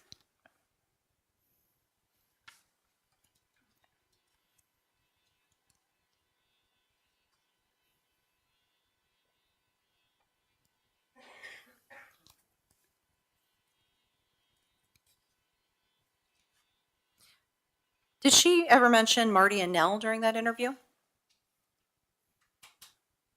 I know she mentioned Marty Annell in one of the interviews.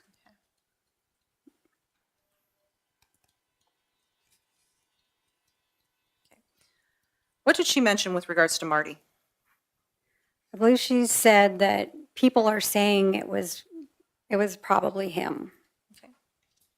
And did she keep with that theory? I don't believe she had one opinion one way or the other.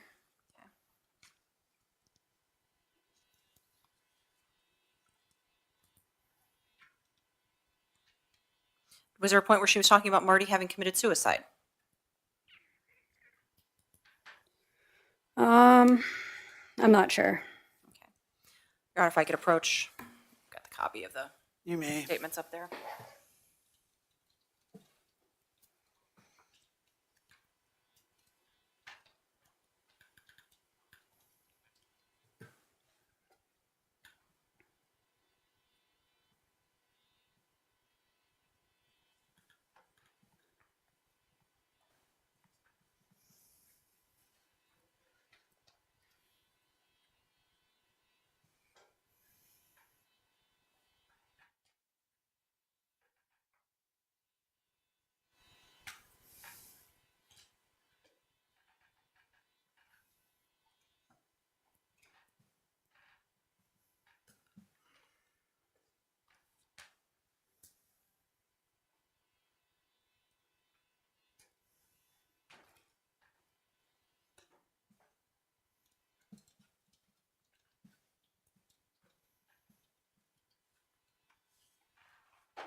Nichole make any specific comments with regards to how she felt about Anita during this interview?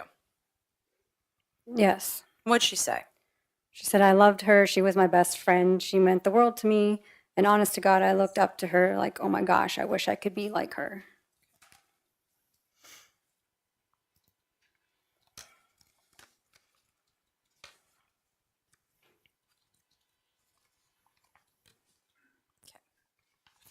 Sergeant, you were present for Matthew Hansen's testimony, and you were also present, you also read through that information in the investigation, correct?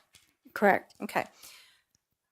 Did it come to your attention during the investigation that the defendant had moved to New Mexico? Yes. Okay. When did that happen? New Mexico happened in 2008. Okay. Did she move someplace else before that?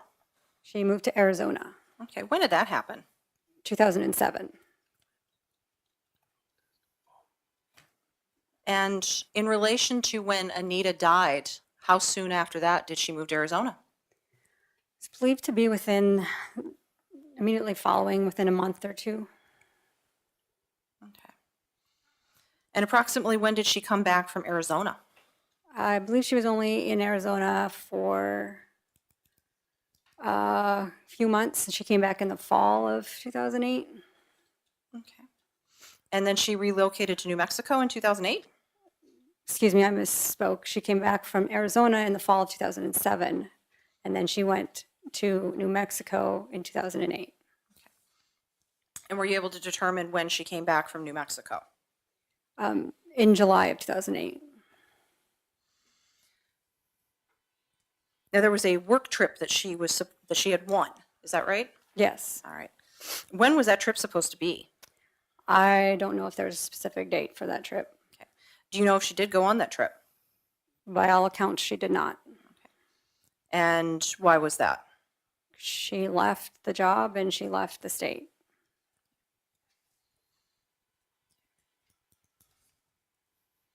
And you're aware of the statements that she made to Brenda Glinz in July of 2008? Correct. Okay. How does that match up with the statements that she gave to law enforcement as far as her timeline is concerned? I don't believe she ever told law enforcement that she left the state, that she had moved to Arizona or New Mexico. The statements that she made to Brenda were something completely different than what she had told law enforcement. Okay.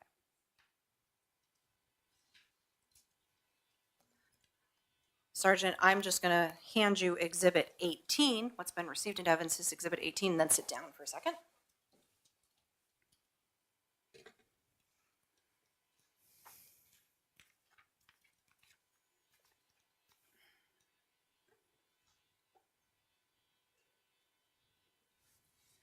States 18, which has been received into evidence, we've established was a phone bill for Nichole, correct? Correct. All right. You analyzed that, is that right? Yes. All right. What did you find with regards to that phone bill and her timeline as she's provided it to law enforcement over the years? It's inconsistent with the times that she was giving as far as when she was awake and when she was sleeping that weekend. There's call activity and data transmission activity during the times that she said she was asleep or before she woke up. Okay. Now, when you say call activity, specifically what are you referring to? Phone calls. She was speaking with a gentleman in Michigan by the name of Ryan Martin. That's her most frequent call Okay. activity. She spoke to him quite a lot. And was Minot PD able to confirm whether or not it was actually her having phone calls with him? I know they had a agency in Michigan conduct a courtesy interview with Ryan Martin, who confirmed that he had spoken with her.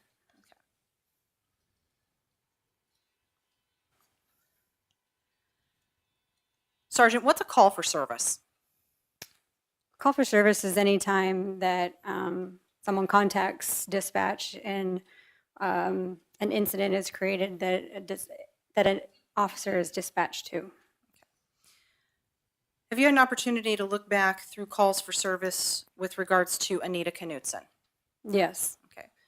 Aside from the incident involving her death, were there any calls for service that you're aware of? None.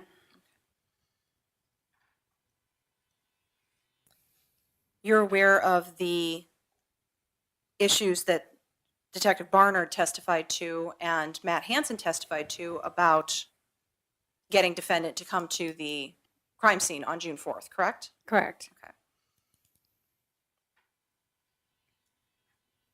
Specifically, Matt Hansen's testimony about, it's just my roommate, I'm not dealing with it. Correct. Okay. Did that strike you as odd when you reviewed that information? Yes. Why? It's not normal behavior. If someone called me and said the police need you to come home, I would have questions and I would immediately go home.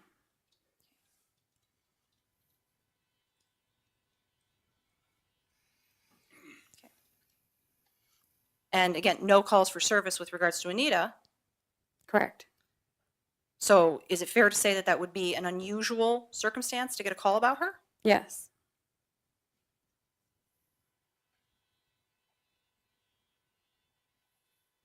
Sergeant, you have lived in Minot for how long? I went to college there and then I left briefly and then returned in 2000 and have been there since. You're familiar with the surrounding area, correct? Yes. Okay, including Velva. Yes. All right. Are you familiar with the distance from Minot to the defendant's father's farm? Yes. Okay. And how long is that? It's about a 43-minute drive, plus or minus 5 minutes, given depending on weather and traffic. Okay. And how recently have you taken that drive? Just a couple of days ago, I took the drive. Okay. So that would have been winter, right? Yes. How long would that drive typically take in the summer? Probably 40 minutes.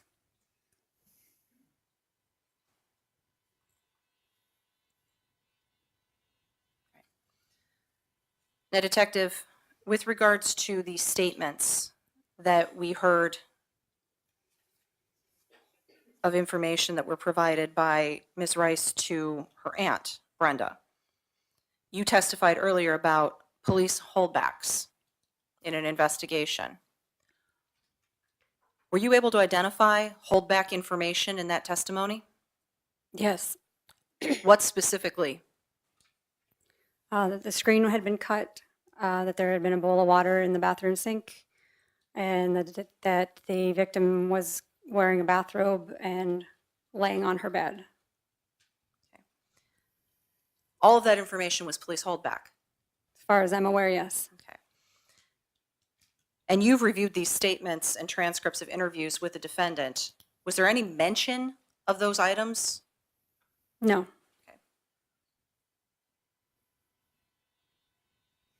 By law enforcement? Correct.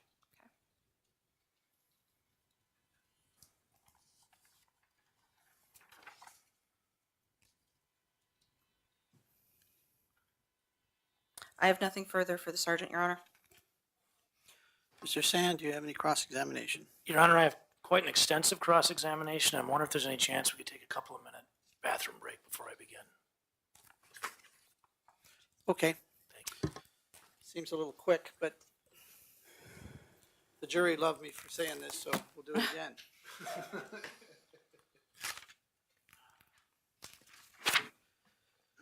We're going to take a short recess. Please do not converse with any witnesses, any party, or any attorney in this case concerning any matter.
minutes after 2.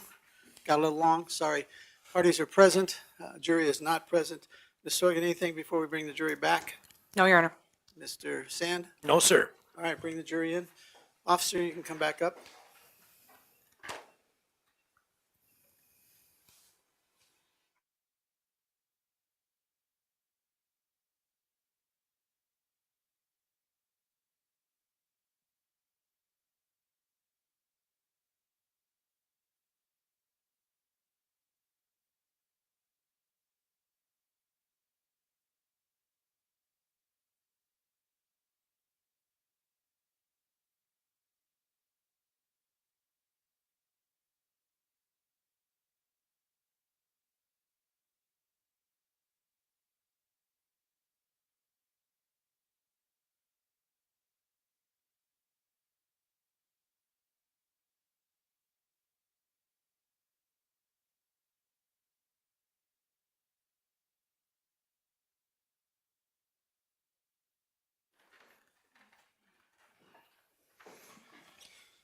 Jury is now present. Ms. Sorgan, do you waive roll call of the jury? State witness roll call. Mr. Sand? We do as well, Your Honor. Thank you very much. Mr. Sand, the witness is still on the stand. Do you wish to cross-examine? I do, Your Honor. You may proceed. Can you hear me there? Great. How you doing, Detective Asham? I'm doing well. Good. So you're the case agent for the state on this case, is that correct? Correct. You're the lead investigator? It was a collaboration, but I guess as a case agent, I could be lead investigator. Okay. You obviously, based on your testimony, you weren't around the Minot PD back in 2007. No, I was not. And I know you've already answered this, but just to refresh me, when did you join Minot PD? 2011. Okay.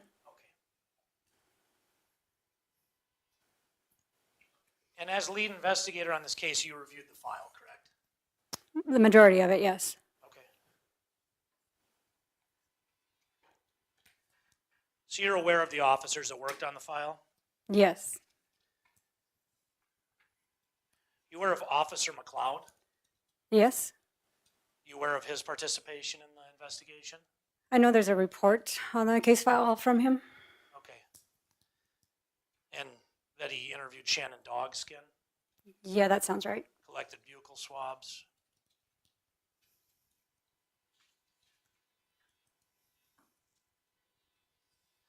And that he's logged a bunch of evidence in the case as well. Does that sound right? Likely, I don't know. Okay. But you've reviewed the file. Most of it, yes. Well, I'm going to come right back to that. You had said that in reviewing the file, there was things that had been lost, things that were unable to be put back together in your investigation of it, No, what I said, there was things that we didn't have in our possession. but you got them all. Not that I'm aware of, no. You didn't get them all. No. What kind of stuff? didn't you get? There are recordings from BCI that we never received. Any recordings from interviews of people by the Minot PD? I'm unaware of any, no. I'm unaware of any recordings from Minot PD that we did not have. Okay, I'll come back to that. Thank you.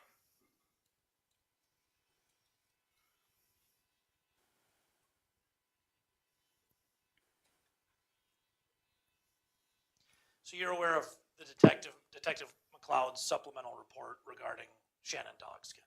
I know that it exists, yes. Okay. Where is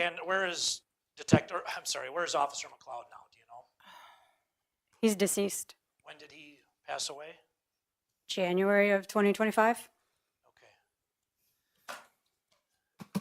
So you've already told us that he did work on the case. You're the lead investigator on the case. Are you aware of a report from Clark Hill that came out in March here? Yes, Have you reviewed it? in part. Were you deposed on it this last week? Yes, Are you in that report? yes.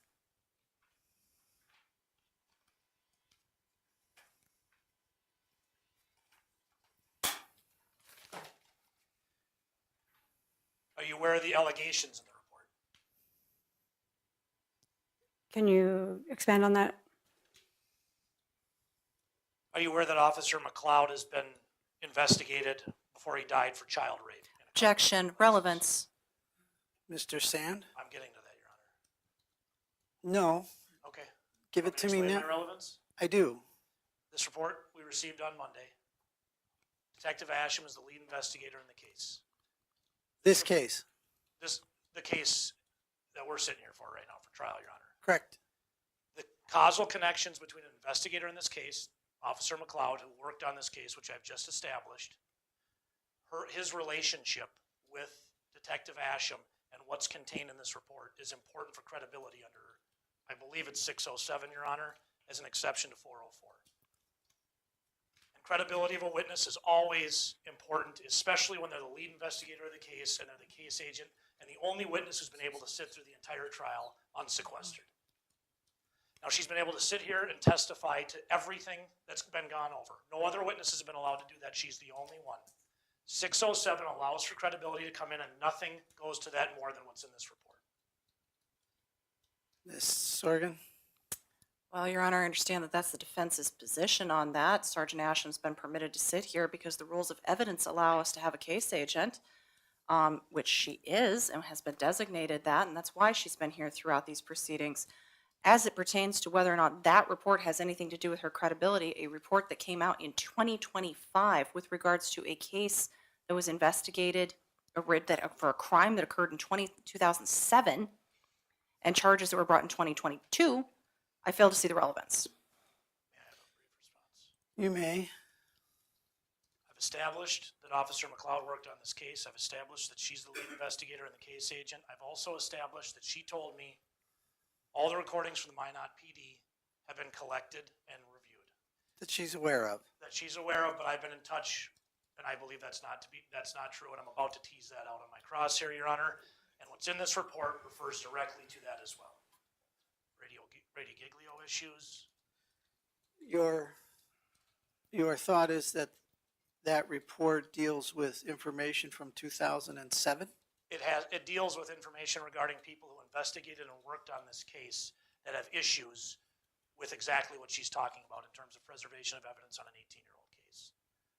And credibility. I'm not leaving that argument out.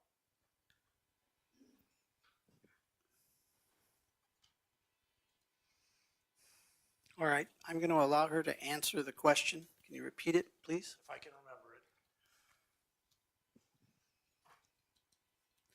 it. It had to do with whether or not she was aware of Officer McLeod's charge. Investigations in Valley City, Ada County, Idaho, and Butte, Montana regarding child rape. I'm aware he was under investigation. I don't know all the details. And he committed suicide in January. Yes, And he worked on this case. there's a report on this case. I don't know the details of his involvement. But you've told us that you've looked through the entire case file. No, I didn't. I said I've looked through a majority of the case file. Okay. I'll bring that back up for you.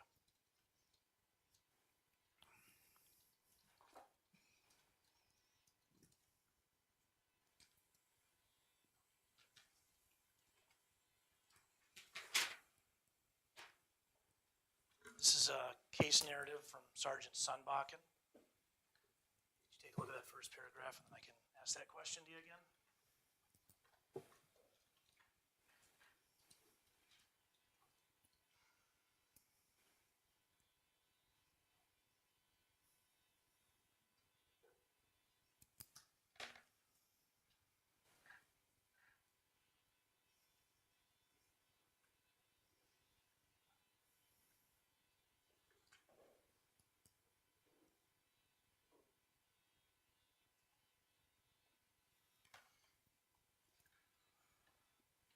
See Sergeant Detective McLeod's name in there? Yes, That he collected evidence, buccal swab particularly? yes. It's a transcript of a conversation with Sergeant Dogskin by Detective McLeod. You can take as long as you want. I But just want. Sergeant Dogskin? I'm sorry.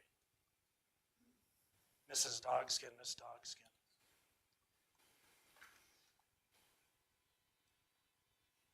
more or less, I would just want you to take a look and see that McLeod performed that interview. Okay. Do you want me to review the content, or If you like. it's up to you? No. You wanted to know if that's who did it, and she said yes. Is that, okay, Yes. thank you.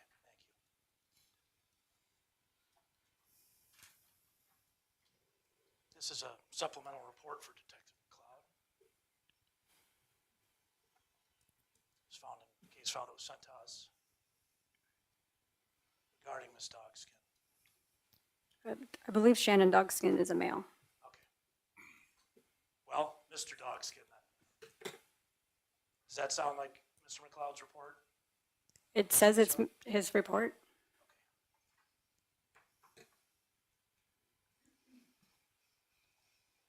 And then I can walk you through these if you want, or I can just tell you there's many of these in the report.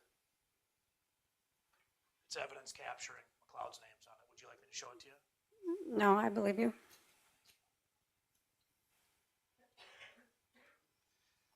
Do you know any more of the details regarding the investigation in Mr. McLeod before he committed suicide? No. Objection, relevance. I think we've established that it may be relevant, so we'll rule your objection with regard to any more details. Her response was no.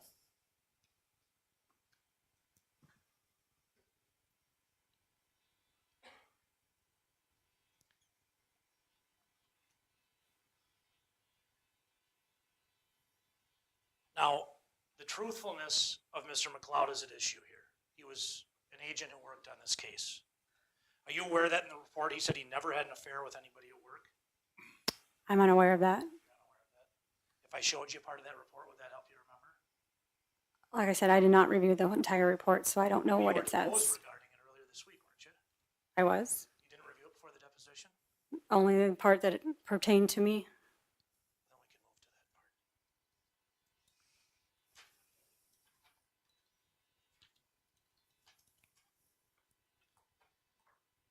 Did you review page 29 where it says that he engaged in an inappropriate relationship with Carmen Asham? I don't know the page numbers, but You recall that? I can yes. show it to you. That would help you.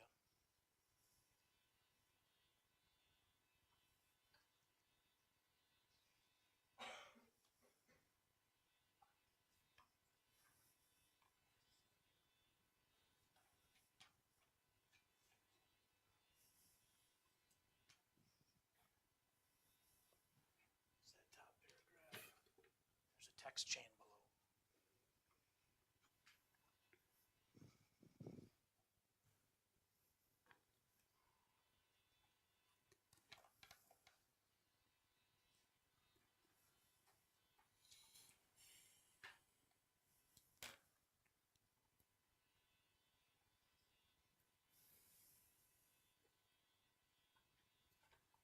You done reviewing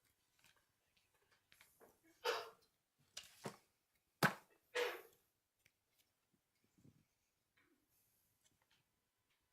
So is it fair to say that the report said that you engaged in an inappropriate relationship with Officer McLeod? Yes.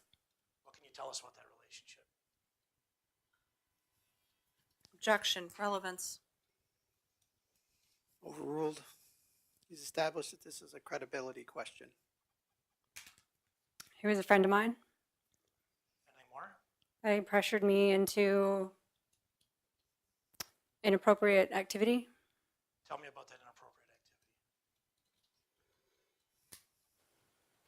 He had kissed me on more than one occasion. I have the report here. Anything I'm else?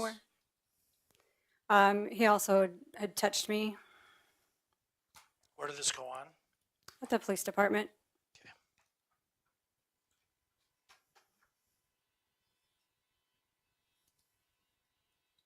Did he instruct you to delete files and emails, and you said you would? He had told me to delete one specific email with a file attached. And you did that? Yes. That's in this report as well. Have you seen that? Yes.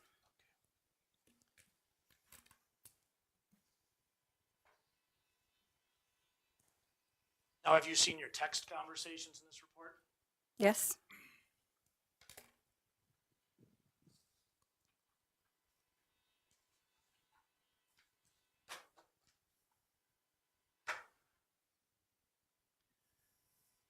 Now I'm going to jump to something else and then come right back here. You'll have to forgive me with the paper. You know how many pages are in this thing.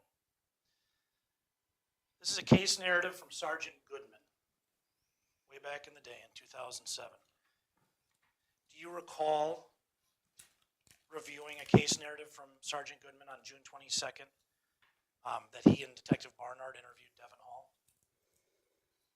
I read Detective Goodman's report, so I'm sure I did. I showed it to you when it helped you. Sure. Could you look at that whole last paragraph all the way to the end?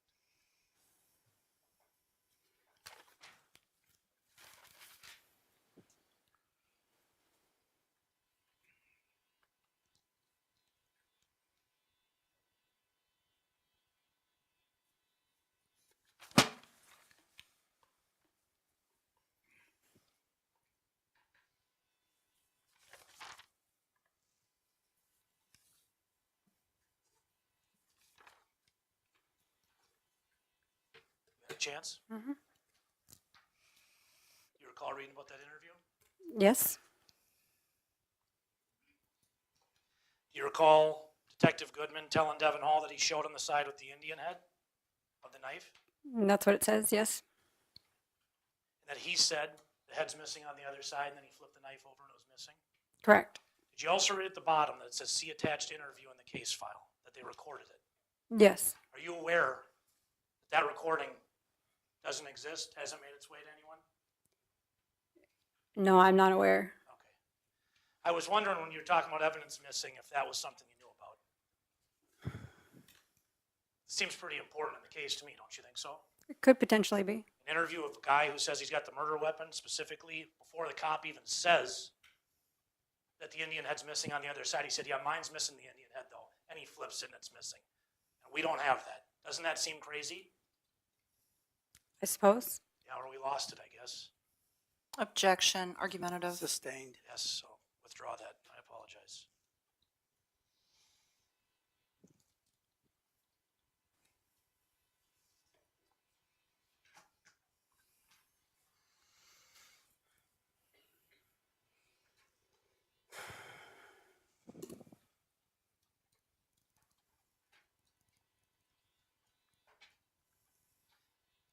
You said you reviewed the parts of this Clark Hill report that pertain to you, correct? Correct. Do you recall, I guess before I refresh you, do you recall Officer McLeod telling you delete that file and email and then you texting back okay? Yes. Remember saying, did you tell them you sent it to me, or are they checking people's email? Yes. Ashley got put on AL for doing it. Is that a question? Do you recall that? I'm sorry. Yes.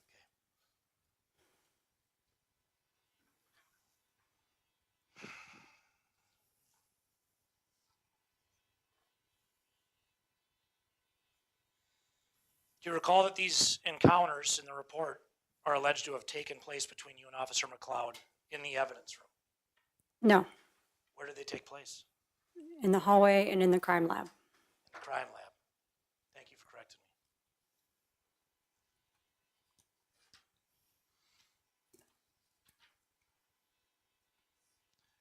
Where did Officer McLeod commit suicide? At the police Objection, relevance. Yes, Mr. Sand, what's the relevance? I'll withdraw, Your Honor. Thank you.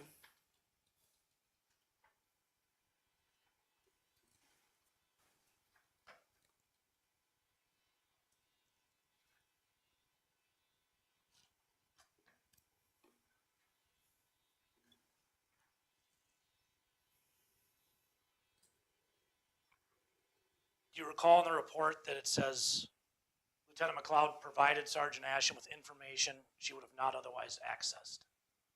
Yes. When their relationship became physical, it occurred only at the police department. Correct.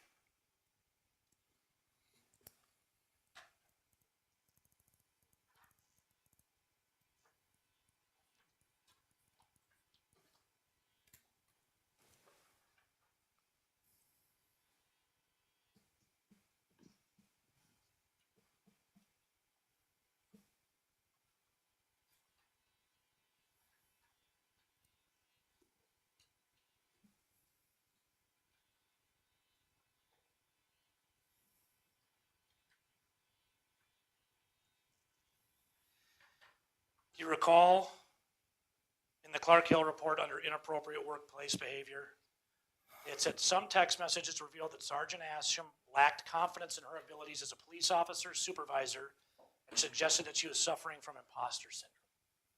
I do not recall reading that, no. I'll give you a look at the report, see if you can remember.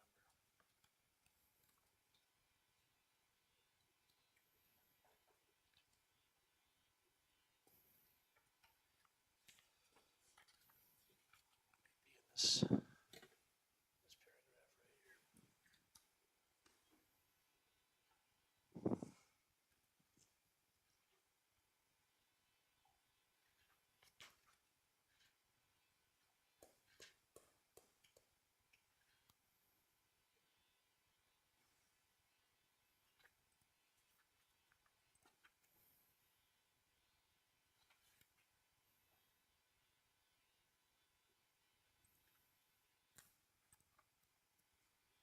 You recall that now? I never read that part, but I see it there now. Okay. You lacked confidence in your abilities as a police officer. You're the lead investigator on one of the biggest murder cases in North Dakota history. Do you think that's an issue? Objection. Sustained.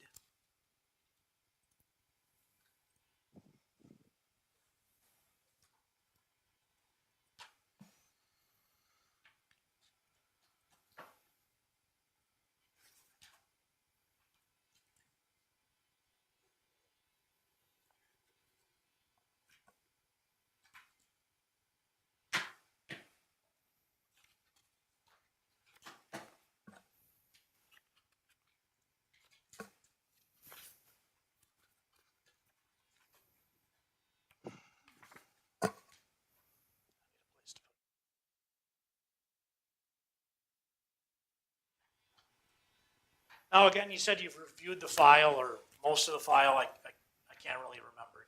Did you review the whole file? No, How much of the file? I couldn't say with certainty. But you're testifying up here as to the file, correct? Correct? The majority of what you know in this case comes from stuff that happened way back in the day in 2007 that you reviewed, correct? In conjunction with Detective Talbot, it was a collaboration. Okay. You talked about a train trip, right? Yes, You aware that in the file that was sent over to me are the train logs between Minot and Wolf Point from 5:16 to 6:10? yes. Have you seen that? I probably did, but it's been a while. Let me know if you recall if Devin Hall's name's anywhere on there. It's not. Okay. So it doesn't say that he took the Sunday train over? No. Oh, okay. But you've been sitting in here, Detective Asham, and we had Detective Talbot and yourself say that he took the train over on Sunday. Correct. Okay. It's a big part of this case. Objection. Is that a question? I'll withdraw and I apologize. Sustained. Thank you.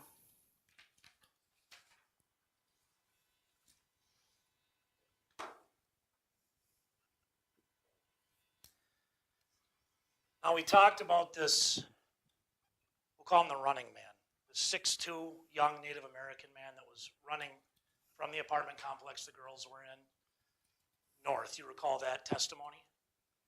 I recall the report that he was running in the area. Do you recall testifying about it just a minute ago? Yes, And then you said that was all cleared up, that you got in touch with the guy who looked Hispanic or something like that. correct. When did that happen? I believe that was sometime in 2008. He came forward. Okay. So he came forward a year after, Yes, and he knew he was running that day, that morning, right in front of there. yes. Okay. When in 2008 do you think that happened? I don't recall. Okay. Because you were sitting in here when I showed the news release from October 7th, 2008, almost 18 months after, where they were still looking for that Native American man. I don't recall that, but Well, I showed it to Detective Barnard. Can I refresh your Sure. recollection? I'm trying to do my math. I'll wait till you take a look at it.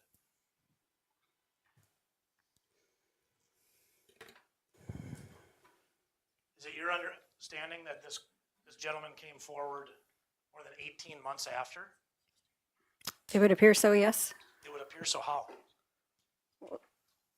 If that, But you weren't there in 2007, were you? no, I was not.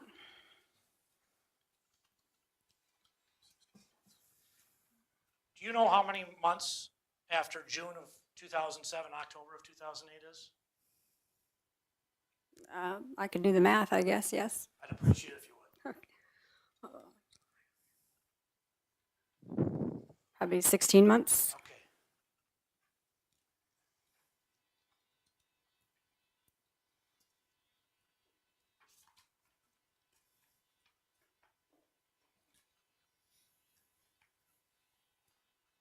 Now you're here for everybody's testimony, but you were here for Detective Talbot's testimony, correct? Yes,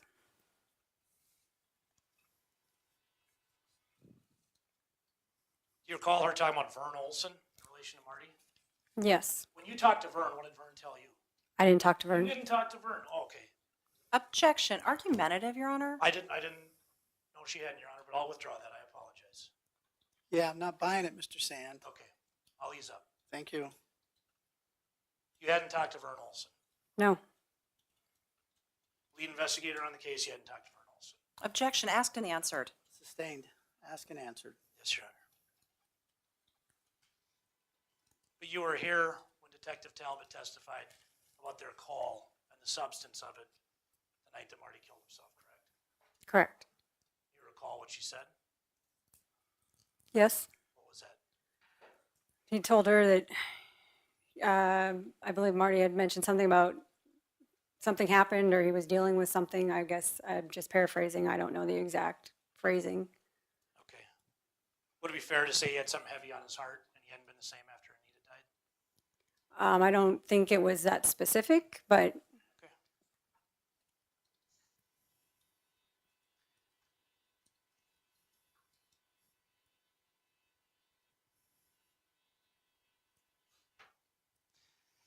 Do you recall in the report and through her testimony that Marty had decorative knives? yes, Okay. Folding knives? I believe so.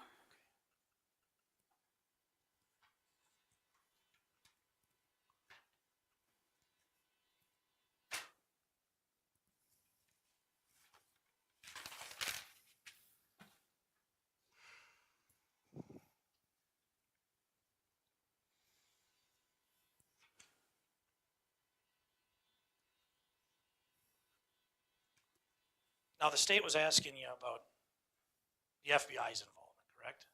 Yes, And you were here when Detective Barnard testified, correct? yes. Do you recall from Detective, and in your review of Detective Barnard's report, that he said they felt Devin Hall was the best suspect after reviewing the case? I believe it says that somewhere, yes. Okay. Do you recall that that's because the knife came from Montana? He hid in the girl's room, found the knife in the kitchen shortly after the homicide occurred? No, I don't recall that. Would it help if I refresh your Sure. recollection with that report? Which part? Right here.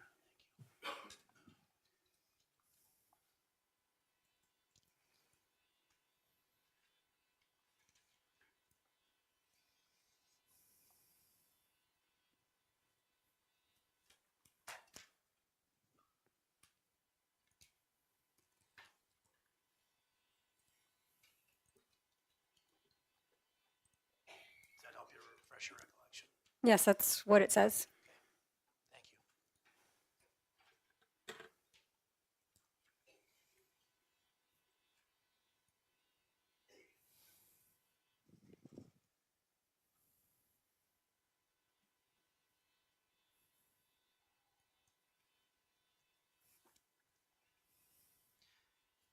Your Honor, I apologize if it takes me a minute. It's a full case file, so I'm trying to run through it as quickly as possible.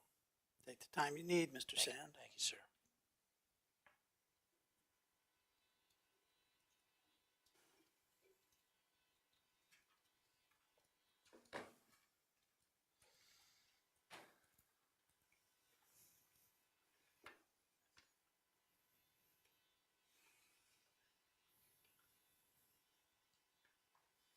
Now, the state had asked you about Devin Hall's criminal history. Do you recall that? Yes. Did you look into that at all?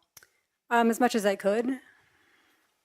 find anything regarding his federal conviction? Yes. What was that for? I believe that was for, he had broken into someone's home and sexually assaulted a female. Have you looked through his Fort Peck tribal records? No, I don't believe I had access to that. And you're aware of the incident that sparked this whole thing for Devon Hall regarding him just days after the murder breaking into another woman's window? Correct. I don't believe that was a woman. That was a couple, I think. The woman was the one that identified him, though, is that right, originally? No, I believe it was a male.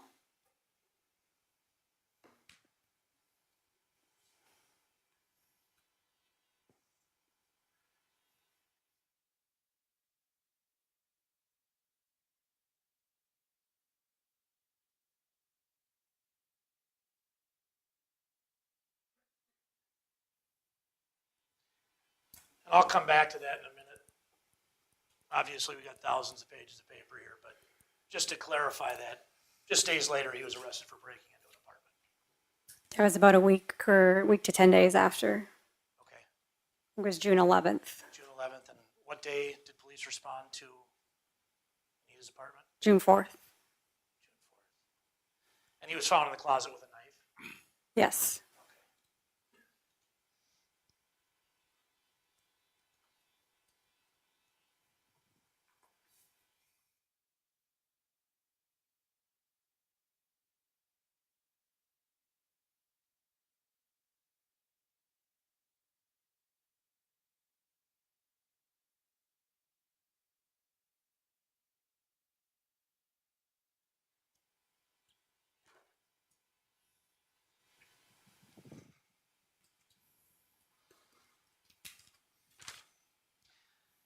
Did you review the Tyler Schmalz evidence at all in the file?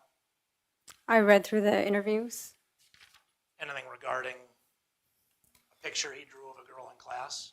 Objection, relevance. Oh, it's very relevant, Your Honor. We don't have enough of that, Ms. Sorgan, so overruled. But try to connect it, please. I will, Your Honor. I need to make sure that she has seen it first. Seen the picture? No. In the I remember it evidence. being mentioned in somebody's statement, not his. Where a girl had turned him down and he drew a picture of him stabbing her in the breasts and vagina? I remember that in somebody else's statement. Okay.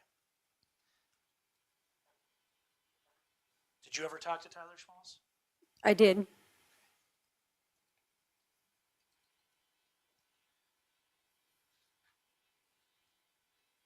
Are you aware that he said that Anita was going to a date at a truck stop in his interview with Detective Barnard? I believe he said something about that. I'm not sure which day that was supposed to be. Okay. And you're aware he went to prom with Anita, correct? Allegedly, yes. Allegedly from whom? From him? I've heard that from a few people.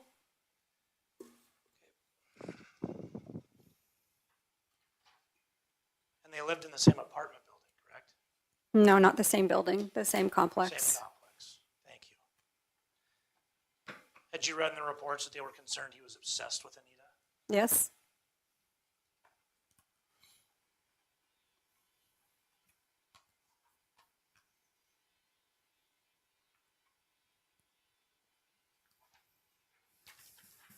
It's a June 5th, 2000 interview, front page. Barnard, Tyler Schmalz. Just look at this one line. Regarding prom.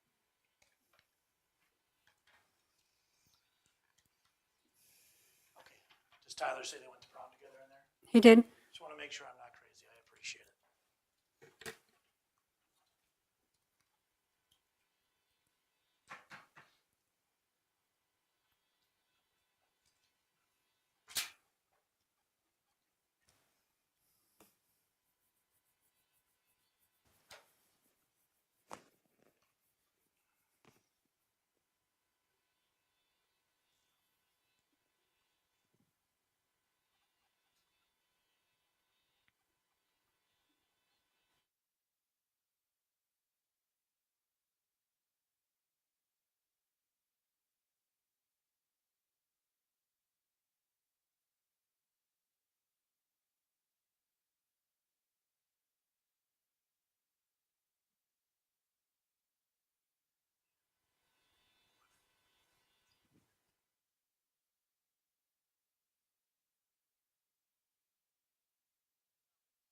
Murphy investigated this case as well.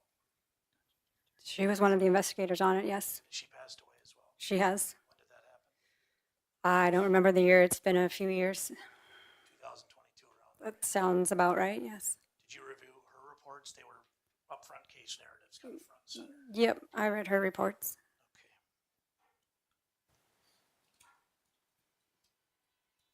Do you recall her discussing her interview with Juan Washington? I do not recall that, no.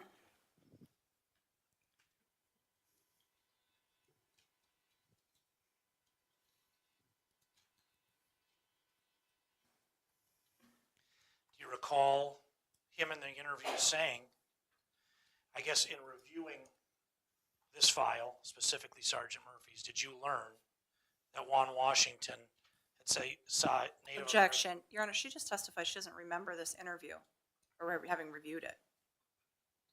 How could she remember anything specific? The report I remember, I don't remember anything about Juan Washington. Okay. Yeah. Well, can I ask you a specific, oh, I'm sorry. Hang on, that's what I heard, so your objection's overruled. You can Thank you, continue. Your Honor. I'll ask you if you remember this portion of the case file of the report. If you don't, I'll refresh your recollection.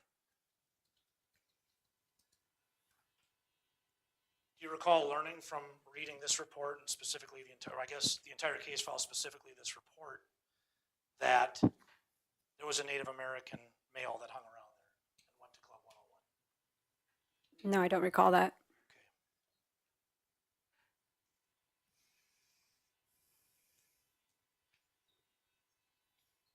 Okay.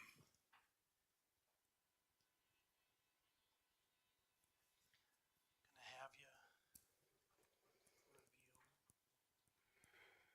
from where it says Washington here to the end. Thank you.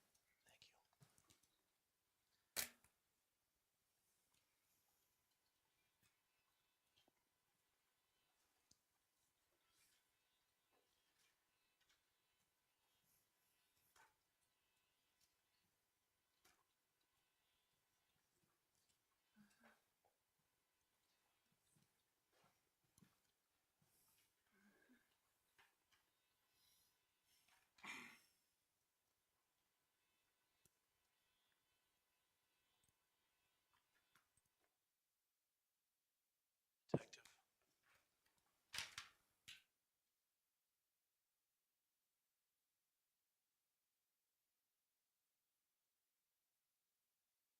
Do you have a chance to review that? I did. Does this man talk about a Native American male that was coming and going from that apartment? From the area, yes. Yeah.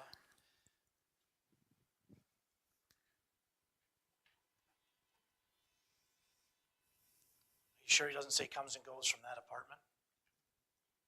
I can show you that. Show me again.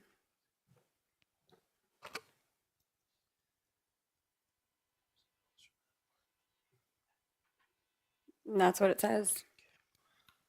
And he talks about Club 101 in there as well, correct? Yes.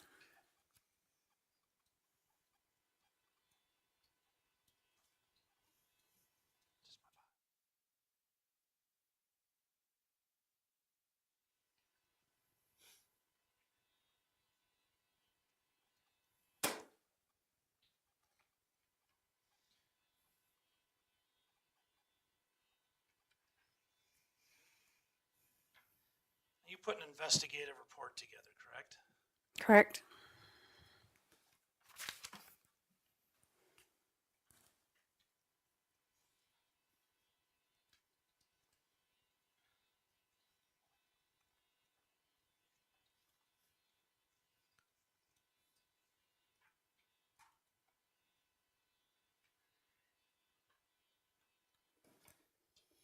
You talked with the people that had keys to that apartment, right? Yes. Marty Annell was one of those people. Yes. Laura Knapp was one of those people. Yes. You saw Laura testifying earlier, didn't you? I did. You recall that she said that her and Marty never discussed the murder after it happened at all? Yes.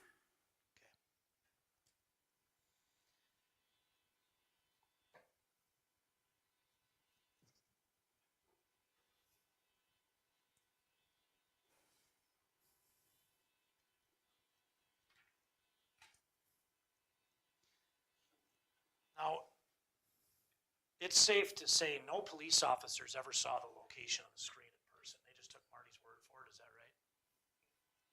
Can you clarify the location as in where he found it or where he took them to it? Prior to the screen being brought to the workshop of Marty's, no police officers ever saw that screen. Correct. And you recall Mr. Gordon Knutson's testimony, correct? Yes. You recall that he said the screen was 100 feet from the window? I recall he said that's what was told to him by by somebody. Do you know of him talking to anyone else besides Mr. Annell when he got there? I don't know. Okay.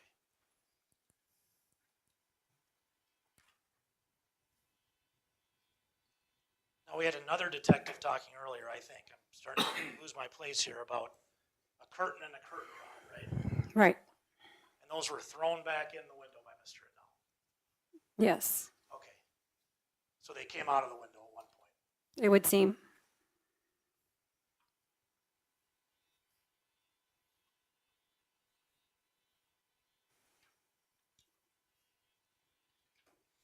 Now, I think I know the answer to this question, but I want to make sure I get it right. You weren't at the scene back in 2007 when this happened. No, So you're not aware that they brought Nichole to the scene? I'm aware from the reports that it stated that they brought her back. Asked her if anything was missing of hers? Correct. Would that make sense that if something was missing, she would answer that when they ask her? I would hope so. Right.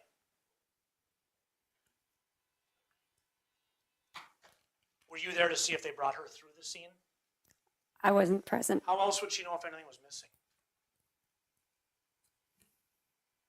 She's not going to know from standing outside, is she? Objection, argumentative, and asked and answered. Overruled. Is anything missing from the scene, Nichole? If they asked her that, what's the only plausible way she would figure that out and be able to answer them? To look and see. To go into the apartment. And they had her down there from the testimony and the file that you reviewed. They had her down there about 15 minutes after they got there, right? No, my understanding is she was outside of the apartment at that point, and they brought her into the apartment the following day. They brought her in the following day. They didn't bring her in that day. That's what I understand, yes. Okay. What day did they ask her if anything was missing? I would assume it was the following day. It was the following day. I'll come right back to that.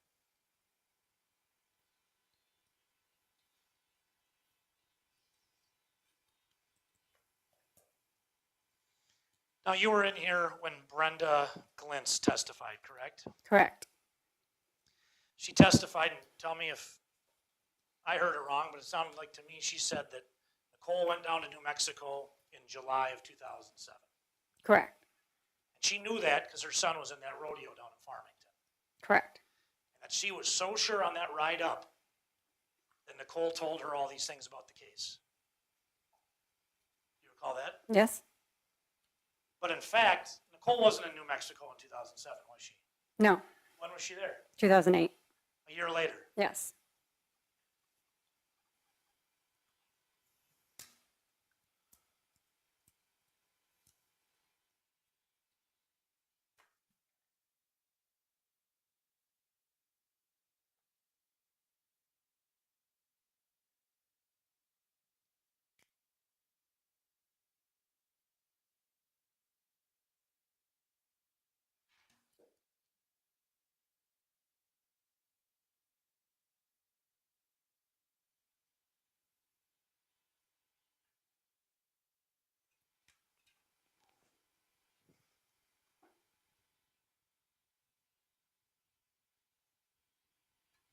We're going to go back to that break-in that Devin did a few days after, I think you said a week after,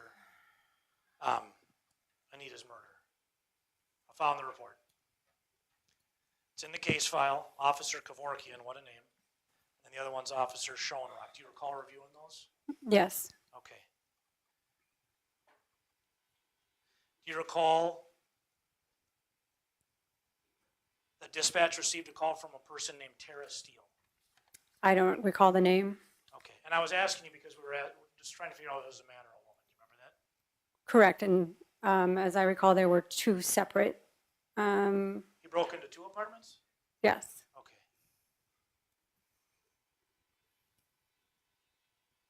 The other woman was named Amanda Jane Stewart. Does that sound right? I don't know that name. The name I'm thinking of is Jason Lovely. That was the other one. Jason Lovely, I believe, is in here as well. Do you remember the intruder exited the apartment out the same window he came in? Yes.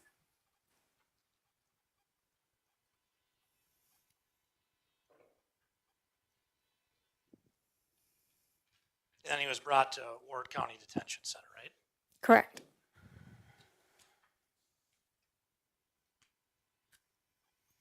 So we're in Minot, a couple days later. Devin Hall's going in a window, coming out the same window. Is that correct?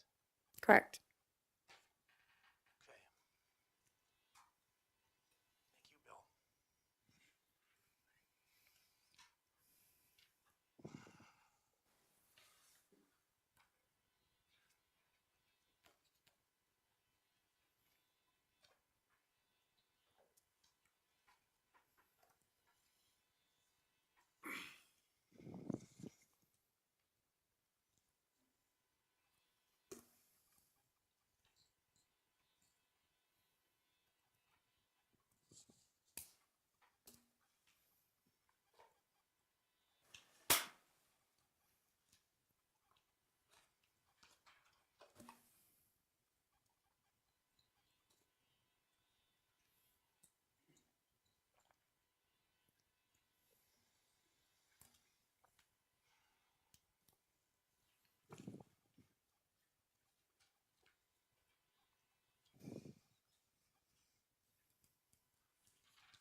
Did you review the DNA records? I know one of them is in evidence here. So you may have seen it come in there. I've looked at the lab report, yes.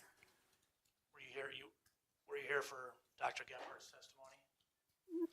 Yes, I don't believe she's a doctor, but yes. Amy Gephardt's testimony. Thank you. Yes. You recall that Anita had male DNA under the fingernails? Yes.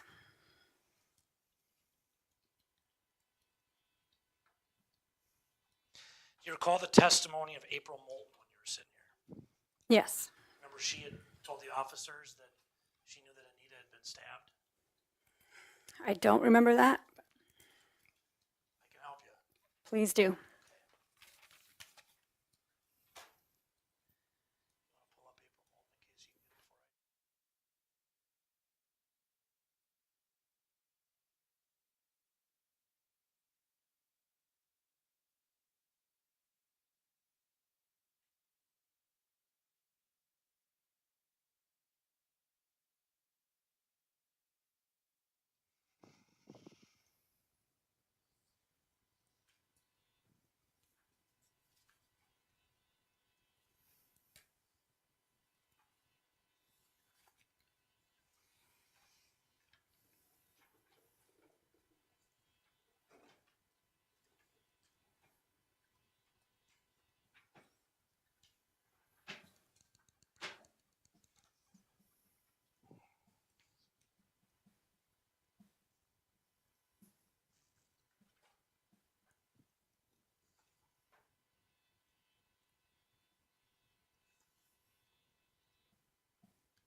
Might have to come back to this one as well. Hopefully my crew can find it for me over there.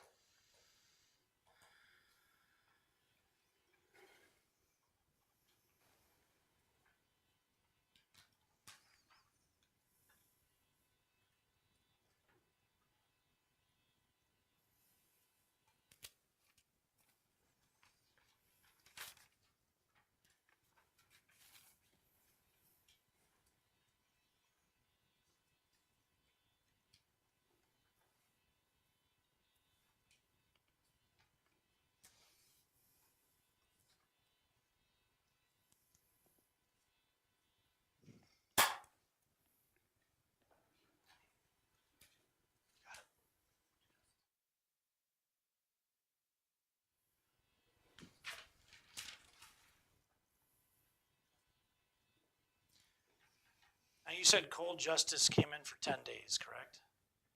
About that, yeah. Okay. What day did you guys interview Devin Hall on those 10 days? We did not.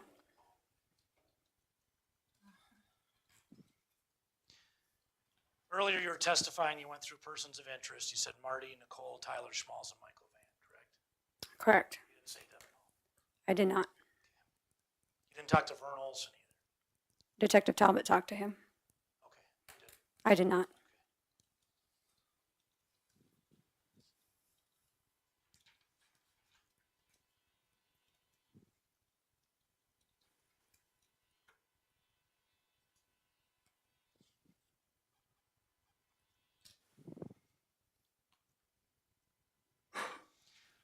Now, you were reviewing in evidence a bunch of different interviews of Nichole, correct? Correct. How old was Nichole when this happened? 18 or 19? 18 or 19. How many years ago was it? 18, 17 years ago? Half her lifetime ago, it sounds like. Right? Sure. When was the last interview you had with her? What year was that? 2022? So these interviews took place over a period of 15, 16 years. Yes.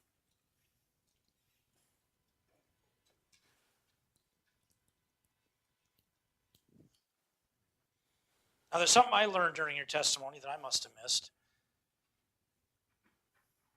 Devin Hall broke into a kitchen at a hotel, is that right? Yes. Okay.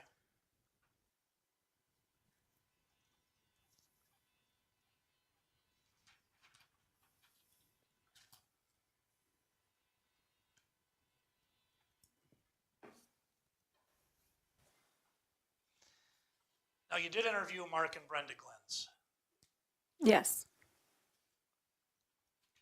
Mark said that he saw Nichole at the Cenex, right? Or right around the Cenex. Yes. Okay.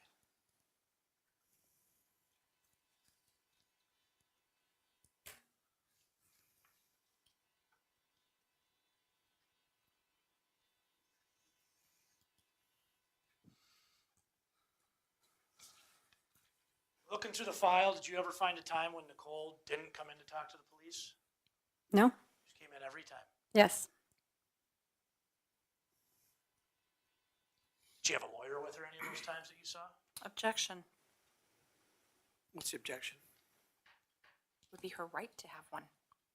That still wasn't the question. Overruled. Not when she talked to me. How about the other ones? Did you see any evidence of that reviewing these old reports? It wasn't referenced in any of the reports, no. Thank you.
Now, there was testimony earlier, I believe it was from Sergeant Goodman and possibly Sergeant Barnard, that they were concerned with Nichole's demeanor, right? Do you recall that? Yes.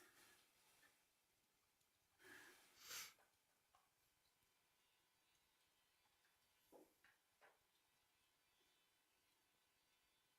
you have?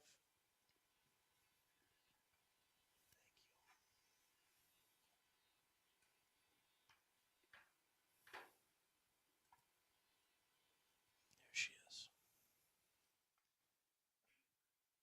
recall finding out that Nicole was crying when she showed up? Can I refresh your recollection? Please. This is a June 5th, 2007 report of Detective Barnard. Please just read those first two questions and answers.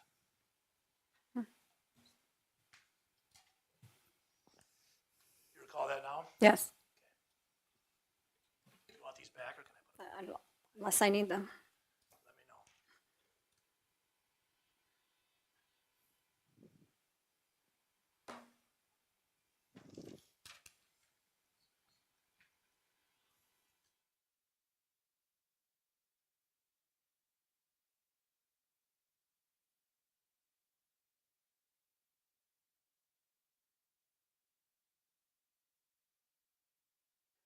And I apologize. I got my witnesses screwed up. When I asked you about April Moulton, it was Michelle Grubbs, who at that time was Michelle Zayas. Do you recall her saying that she knew that Anita had been stabbed in her interview? I don't know. Okay. I have a report for you to look at.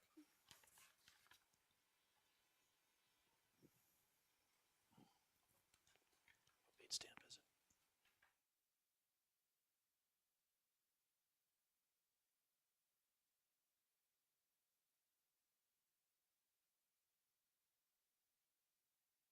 It's a June 5th interview, Michelle Zayas with Detective Barnard. It's a lengthy one. This is the page I'll have you refer to.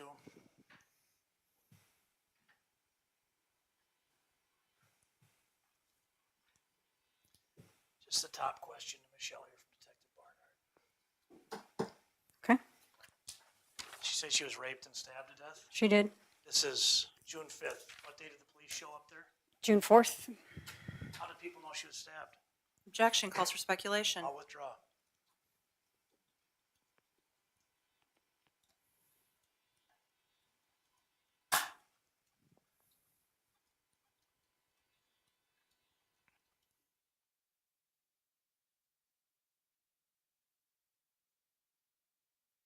Take your time. Thank you, Sergeant Asham, or Detective Asham, I apologize.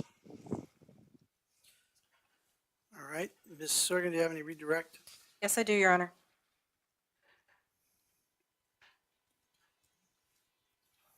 Sergeant, I'm going to go in order from Mr. Sands' questions, okay? All right. Sergeant, you said you reviewed the majority of the file. Correct. Why didn't you review the whole file? It's a very large file, and when you're working on a large case like this and you're working in a partnership with another investigator, you divvy up responsibilities and one person reviews some stuff and the other person reviews the other. Kind of like we've been seeing from the defense counsel, right? Correct. And who was your partner? Detective Talbot? Now, Mr. Sand asked you about the allegations in the Clark Hill report. And that he asked you if you were aware of the investigation against Lieutenant McLeod, correct? Correct. To your knowledge, would those allegations have been before, contemporaneous with, or after the events of the Anita Knuston murder? After? Approximately how far after? 16 years.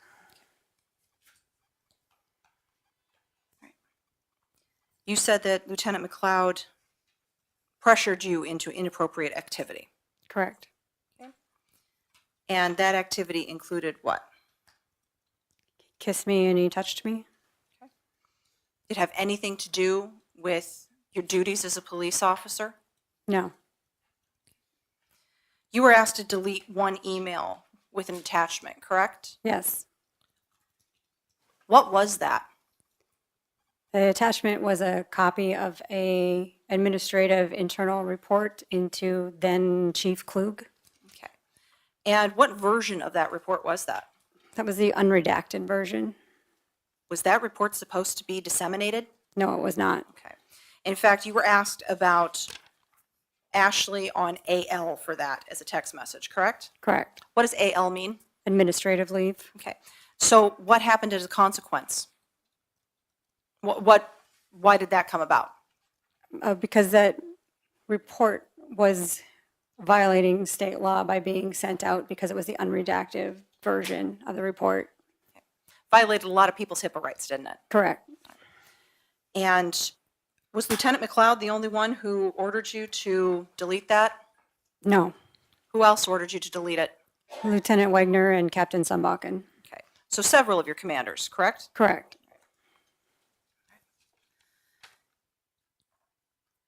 You were asked about contact between yourself and Lieutenant McLeod occurring in the hallway and in the crime lab. Can you please describe the crime lab?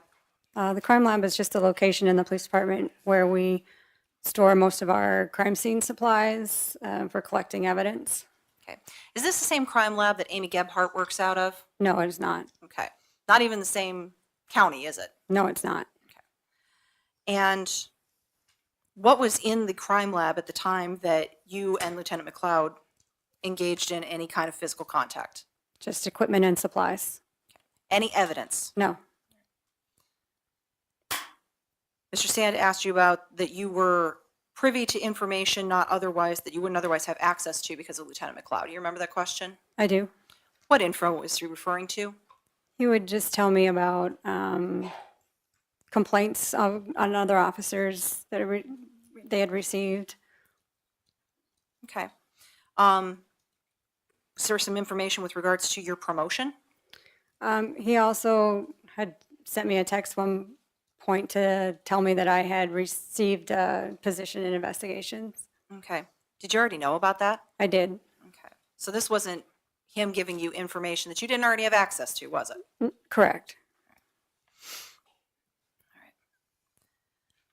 I want to ask you about the question of the Running Man sketch that we've been talking about. And Mr. Sand made it clear to you that that sketch came out in October 2008, right? Yes. Would you have expected the individual who came forward to have done so before that sketch? No. Okay. Why not? How would he know it is out there? And how soon after the sketch was published did this individual come forward?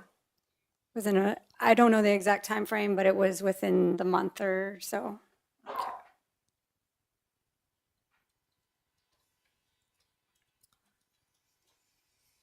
We heard a lot about the fact that you didn't speak with Vern Olson, but that there was a report that Marty had decorative knives or folding knives, correct? Correct. All right. Was there ever any indication that the knife that was located at the crime scene belonged to Marty? No. Mr. Sand asked you about Devon Hall's federal conviction for sexual assault of a Yep. female. Yes. What happened with that case? What was the underlying fact pattern, if you're aware? Objection, Your Honor, that's a mischaracterization of what the charges and convictions were. I thought it was, no, It was a burglary conviction, Your Honor. burglary. Yeah, I remember the judgment. Okay. He asked her about sexual assault. I understand that. So your question is you're going to agree with him about that? So can you rephrase your question, please? Sure. Sergeant Ashton, you were asked by Mr. Sand about a sexual assault that Devon Hall allegedly committed, correct? Correct. Okay. Do you know what the underlying fact pattern to that was? I believe he entered someone's home and laid down next to them in bed. Okay. Did he kill that person? No. You were asked about Devon Hall breaking into an apartment on June 11th, 2007, and he was in a closet with a knife, right? Yes. All right. Where did he get that knife from? From the kitchen of that apartment that he broke into. Okay. And why did he have that knife? Because individuals were chasing him.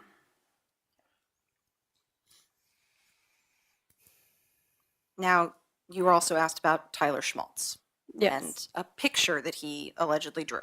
Yes. Did you ever see the picture in the case file? No. Based upon the information that you were able to garner through learning through the investigation, how old was Tyler at the time this picture was allegedly drawn? I believe it was in an elementary school. Okay. And Tyler mentioned in one of the case reports that Anita had gone to a truck stop was meeting someone at a truck stop for a meal or a date? Yes. You were present for Michelle's testimony, correct? Yes. Where did she say that they went after the tattoo? To Shots Crossroads, which is a truck stop. You were asked about Sergeant Murphy interviewing an individual and that there was a native male who was hanging around Club 101, right? Yes. What's your understanding of the frequency of native males in Minot? It's quite frequent. It's a large native population in Ward County, isn't there? Yes. Okay. Why is that? There's a reservation nearby. Would it be unusual for someone to have spotted a native male in and around the city of Minot? No, not at all.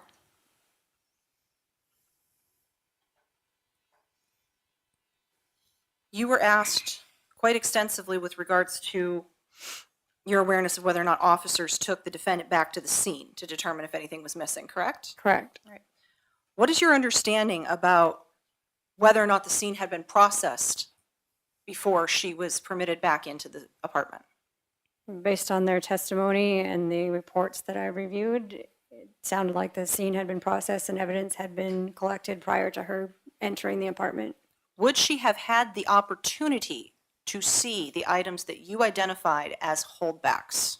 Objection, Your Honor. She said she wasn't there. She stated it. I don't know how she could know that. Yeah, she phrased the question differently, so overruled, she can answer it. Based upon what you have reviewed in the case file and what you have heard in the testimony in this case, would she have had the opportunity to have observed the items identified as holdbacks? No.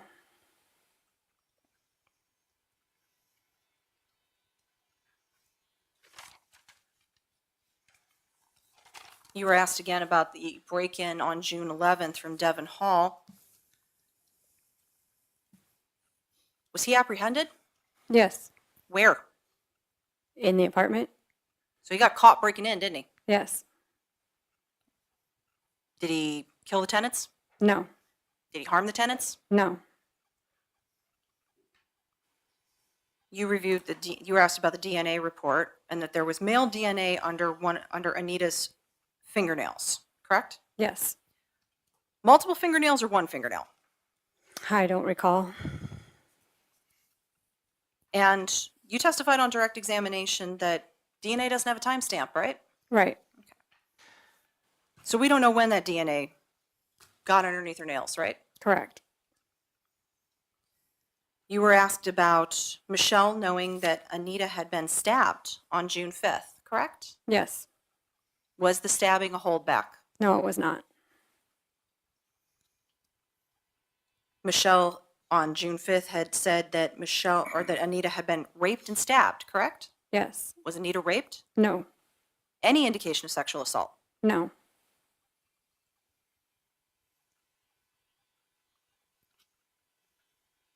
You were also asked about the fact that Nichole was young at the time of the interviews, the initial interview with crime, correct? Yes. And the interviews occurred over the next 15 years, right? Yes. Right. The date of the initial interview with Detective Barnard occurred what date? June 4th, 2007. The day of the murder. Yes. The interview with Sergeant Goodman, what date? I believe it was June 11th, 2007. 1 week later, right? Yes. The date of the interview was with Special Agent Meixner, May 6th, 2010. 3 years later, right? Yes. Okay. And so the interview that occurred latest in time was the one with you, wasn't it? Yes.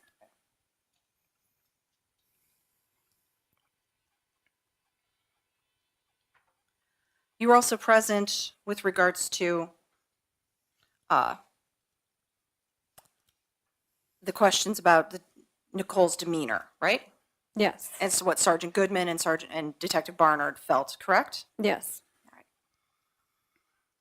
And you had been asked by Mr. Sand about the fact that that the transcript indicates that she was crying on June 4th, correct? Correct. You also were present for Detective Barnard's testimony and Matt Hansen's testimony that Nichole had to basically be told that she was going to be taken to the scene if she didn't show up, right? Correct.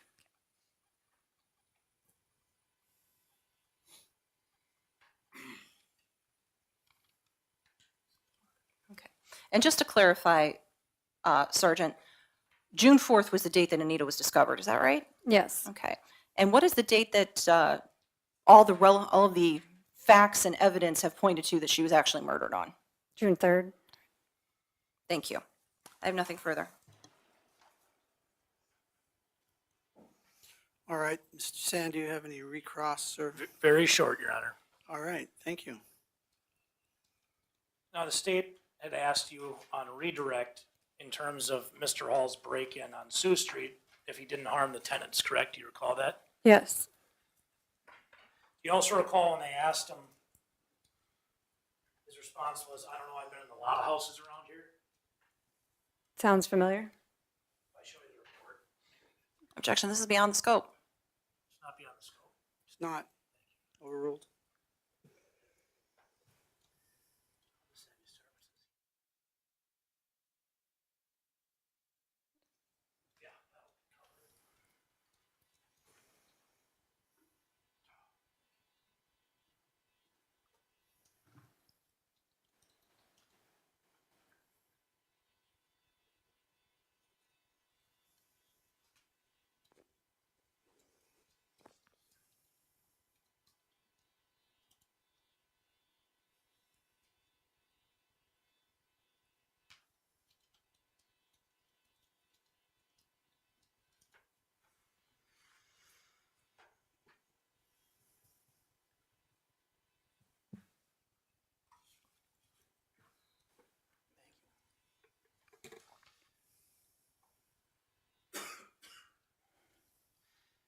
Now, do you recall in that report that was in the file, Officer Schoenrock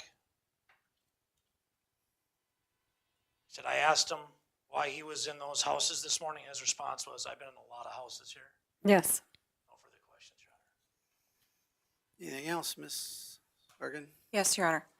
Sergeant Ashton, you were just asked about that. Are you aware of a further interview between Sergeant Goodman and Devin Hall that occurred in Wolf Point, Montana? Or Yes. occurred in Montana. Okay. What did you learn from listening to that interview? Objection, this is beyond my redirect, which is very It limited. is, Ms. Sargent. I will connect very quickly, Your Honor. With regard to what he asked. Yes. All right, I'll give you a couple.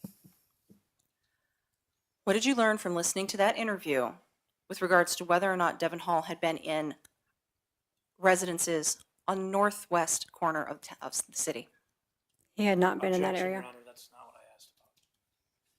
He asked Okay. about, he'd been in a lot of houses around here. You need to ask that question, Ms. Sorgan. Okay. Try not to lead her. During that interview, what did Devin, were you able to learn whether or not Devin Hall had been in residences in northwest corner of the city? Objection, Your Honor, I believe it's beyond the scope of recross. Sustained. Okay. Did you learn whether or not Devin Hall admitted to being in Anita Knuston's Objection, Your apartment? Honor, leading. Sustained. What did you learn from that interview? Objection, Your Honor, beyond the scope of recross. Well, again, she said that she was going to connect it once she got to the interview, so I'll give her that part. You can answer the question, ma'am, if you can. What did you learn from the interview? That he was staying in the area of Sioux Street and South Minot. Okay. And what did you learn about his presence on the north side? Objection, Your Honor, and I hate to keep making the objections, but it's beyond the Sustained. scope. Nothing further. Is the witness here by subpoena? Well, she's our case agent, Your Honor. Okay, you may have a seat, officer. Thank you.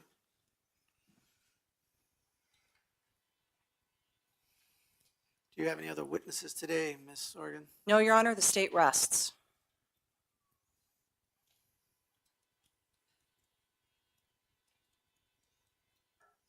All right. Awkward time.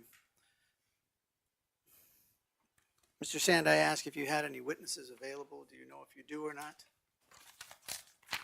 We do, Your Honor. Are they short or long? They're going to be long. Yeah.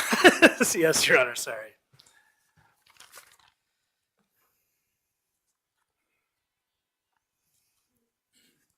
All right. Ladies and gentlemen of the jury, I'm going to break for the moment, at least your portion of this. I'm going to ask that you go back to the jury room.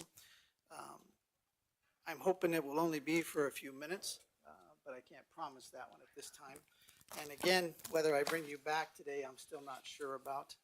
I don't want to be wasting any more time, but I'm going to do my best to see if we can get more in. I'm going to ask you again to please do not converse with any witness, any party, or any attorney in this case concerning any matter, direct any questions, or discuss any problems that you may have with the bailiffs. Do not read about, listen to, or view news accounts of this trial until you retire to deliberate your verdict. Please do not discuss the case, do not allow anyone to discuss the case with you, and do not use the internet or other electronic technology in any attempt to learn information about this case or communicate with your family, friends, or anyone else about this case. Please do not form nor express any opinion about this case until I've given it to you for your deliberations. I hope to repeat this instruction at each recess. If I fail to do so,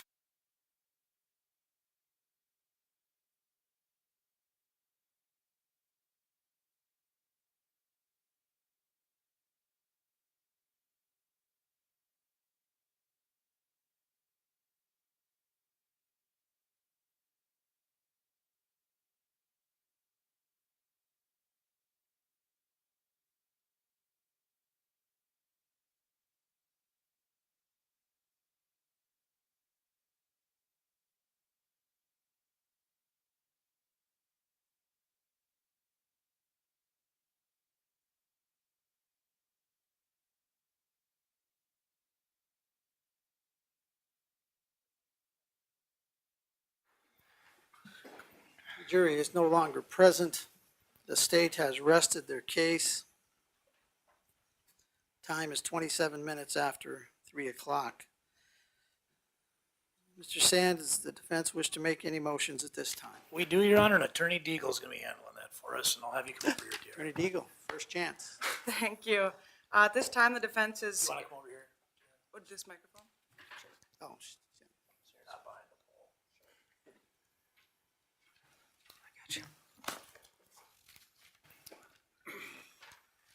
Thank you, Your Honor. I apologize. At this time, the defense is moving the court for a judgment of acquittal under Rule 29. As the court's aware, after the prosecution closes its evidence, the court in the defendant's motion must enter a judgment of acquittal of any of the offense for the offense for which the evidence is insufficient to sustain a conviction. When looking at the elements here that the state must establish, first, that on or about June 2nd or 3rd in Ward County, the defendant Nicole Rice intentionally or knowingly caused the death of Anita Knuston, or the defendant willfully caused the death, and that the death was caused under circumstances manifesting extreme indifference to human life. Under Rule 29, it's on the state to present evidence to allow this case to be given to the jury. They must present facts that a reasonable juror would be able to conclude guilt.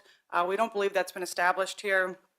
When looking at the elements, the state is required to establish, specifically number 2, that Nicole Rice is the individual who committed the crime is charged. Here, there's been zero evidence that established Ms. Rice was even in town, let alone at the specific scene during where the murder occurred at the time it's alleged to have occurred. Your Honor, essentially the absence of one thing does not establish the presence of another.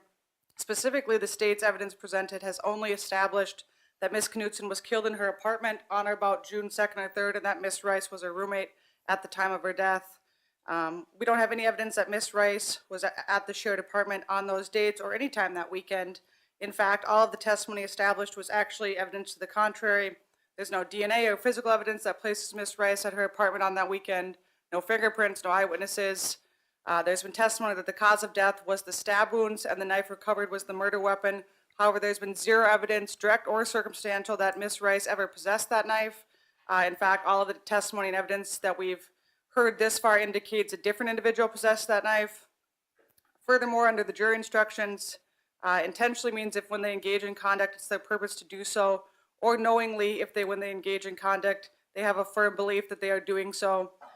Here, if this court were to assume arguendo and find that there was sufficient evidence to infer Ms. Rice was at the scene or had possession of the knife, there's been no evidence that Ms. Rice intentionally or knowingly caused the death of Anita Knudsen, or that she had a firm belief she was doing so. In fact, the only testimony that's been presented this far is that Ms. Knudsen's cause of death was a stabbing. There's virtually no evidence regarding substantial force, ill will. There's no evidence that the wound sustained were the result of intentional acts. In addition, there hasn't been any testimony from any late witnesses or experts regarding the force or intention needed to commit these injuries.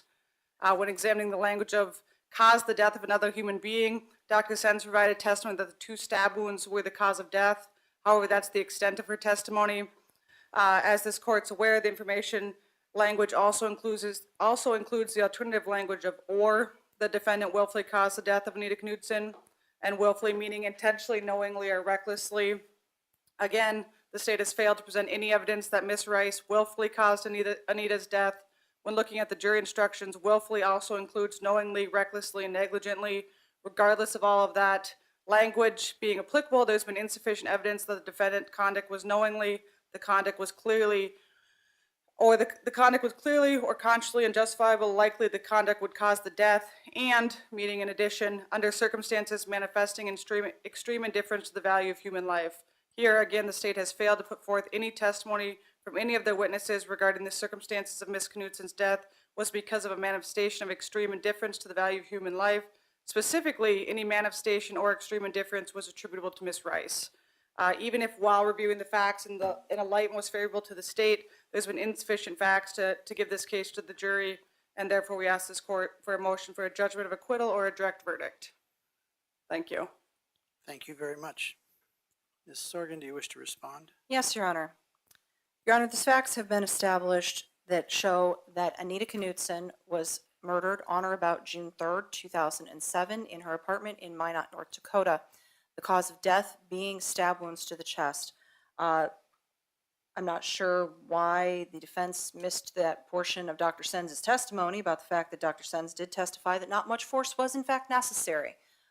She stated that the stab wounds went through the, quote, soft part of the bone in the chest, and that much force was not required with regards to this.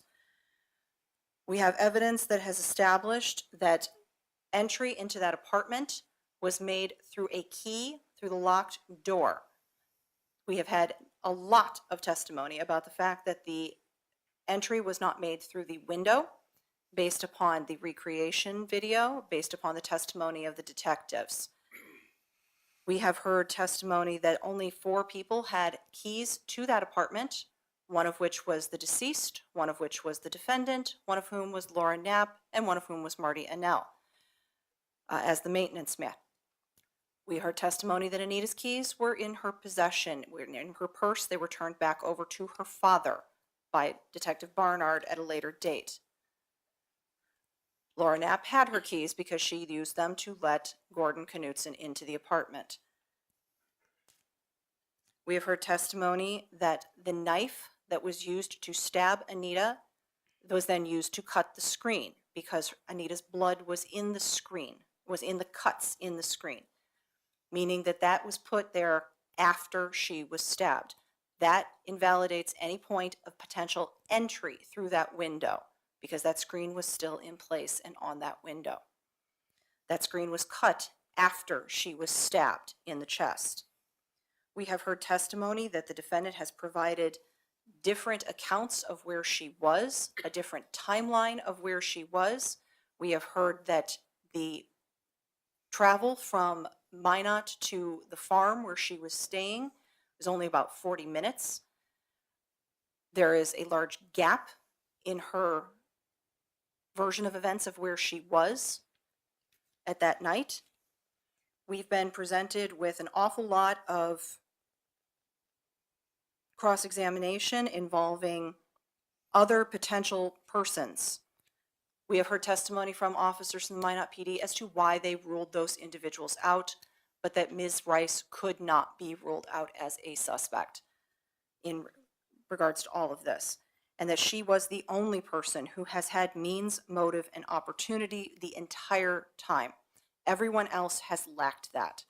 We have heard circumstantial evidence testified to with regards to the she knew holdback information that would not have been made available to anybody outside of the investigation except for the killer. We heard testimony that she knew about a bowl of water that was in the sink, that had been processed before she was allowed into the apartment and was not there when she went through. We heard testimony that Anita's body had been removed from the scene before Nichole had been allowed into the apartment. She would not have known the position of the body. She would not have known how it was clad. The window screen was not present on the window. The investigations and the transcripts established that she was not advised that the window screen had been slashed or cut. She knew an awful lot of things. Her demeanor at the scene, and most in telling, Your Honor, are the confessions that she made to William May and Christina Holler. Motion for acquittal is to be viewed in the light most favorable to the non-moving party, that would be the state. Issues of credibility belong to the jury.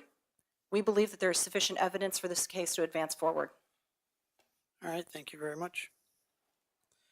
The court finds that there is sufficient evidence to give this to a jury at this point. The court will deny the defendant's motion for Rule 49 directed verdict or a verdict of acquittal. All right, that having been said, again, the time is 3:36. I'll ask, I'm not sure which one I'm supposed to ask. Mr. Sand, you said you have a witness ready? Yes, Your Honor. I'd like to start, if we could, with that. It's 36 minutes after. Can we start in 9 minutes at 45? Will that give you some time? Yes, Your Honor. I would like to get the witness started. I realize we may not finish with that witness today, but I want to get as much done as we can. Sure. Thank you, Your Honor. All right, so we'll be in recess until 3:45.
the record, the time is 47 minutes after 3 o'clock.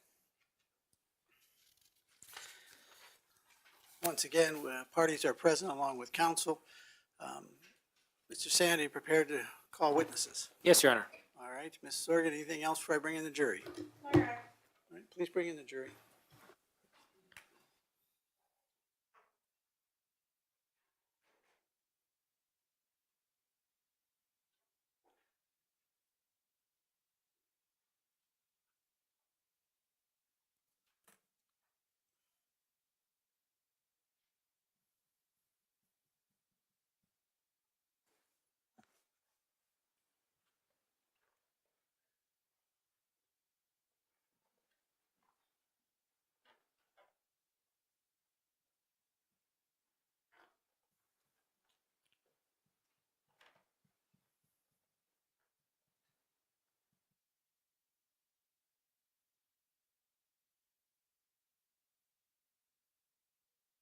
Seat.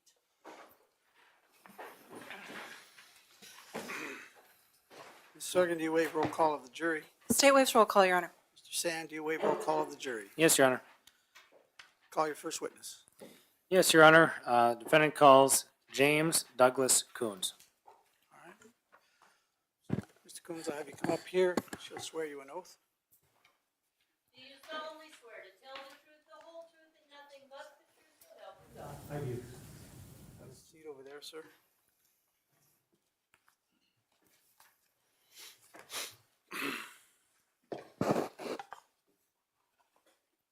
Once you get situated, adjust it so the mic's aimed at your chin and that the light is on the base. All right? Did you want some water before you begin? Sure. I don't know if that's water or coffee. Okay, thank you very much.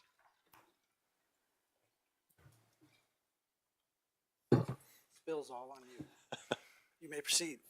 Thank you, Your Honor. Sir, could you please state your name for the record? James Douglas Kouns. And do you prefer to go by Mr. Kouns, Agent Kouns? Most people call me Doug. That's my middle name. Okay, Doug. Doug, where do you work? Currently, I own a private investigation company and security consulting firm called Veracity IIR. Okay, can you tell me a little bit about Veracity? We've been in business since I retired from the FBI in 2018, and we do all kinds of private investigations, legal consulting, security consulting, a little bit of everything. And Mr. how many? Sand, I'd like to interrupt you. Can you have him spell his last name again for the record and Yes. also the name of the company? Yes, Mr. Kouns, could you please spell your last name? Sure. Kouns. And then could you also spell the name of your company for the record? V is in Victor, ERACITY, and then IIR, which stands for Investigation, Intelligence, and Research. Thank you. And how many employees does Veracity have? I think we're at 14 total, including part-timers. And what's your position there? I'm the CEO. And you had mentioned that you started Veracity after you retired from the FBI, correct? Yes. And before we get into that, I'd like to get into your education background. Can you tell me a little bit about your education? Sure. My undergraduate degree is from Ball State University in Muncie, Indiana in chemistry, and I also have a master's degree in business administration from Grantham. And what led to you joining the FBI? It's kind of a long story, but I sat for the exam, passed, went to the FBI Academy, which at the time was a 4-month program. It's quite a bit longer now, but then it was 4 months.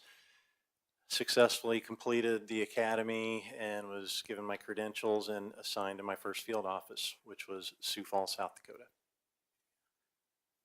Or Minneapolis is the field office. Sioux Falls is a resident agency within the Minneapolis division. And how long did you serve in the FBI? 22 years. Can you give me a rundown of what you did during the course of your 22 career? So the first 6 years was in Sioux Falls, and first 4 or 5 years of that I worked mostly crimes on Indian reservations.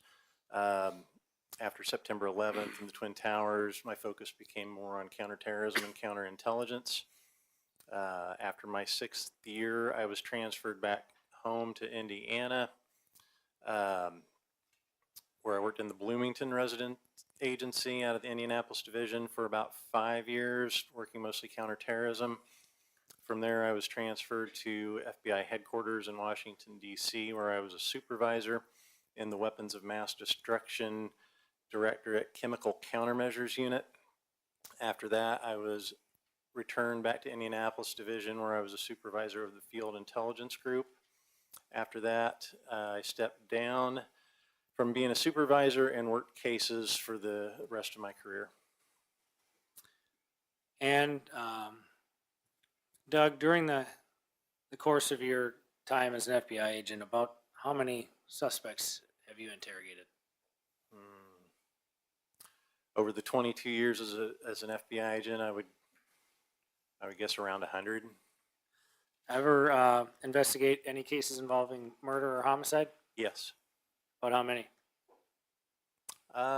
Either my own or assisting other agents or as a member of evidence response team, probably 15. Your Honor, may I approach? You may.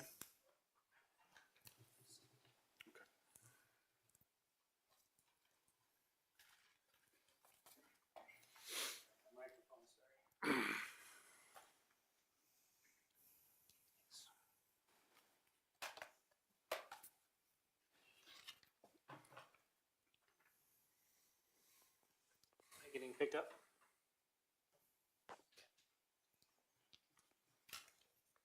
Mr. Kouns, can you describe the document that I just put in front of you that's been pre-marked as Defense Exhibit 3? Yes, that's my current. Your Honor, it needs to be C. C. Sorry, thank you. That's my current curriculum vitae. What's a curriculum vitae? It's basically a rundown of my education, experience, and training. Now, everything that we had just gone through a minute ago, is that on your CV? Yes. Is there anything else that we didn't describe? There's a few things, yes. I've got some continuing education things. I'm also a certified fraud examiner. I mentioned briefly, but I was a certified member of the Indianapolis Division's evidence response team. What else? Those are the major things. There's a few other. Looks like you're a first-degree black belt in Taekwondo. Yes. I wish that was on my CV. Your Honor, defense would move to enter Exhibit C into evidence. Mr. Nelson, any objections? No objection, Your Honor. Defendant's Exhibit C is received without objection.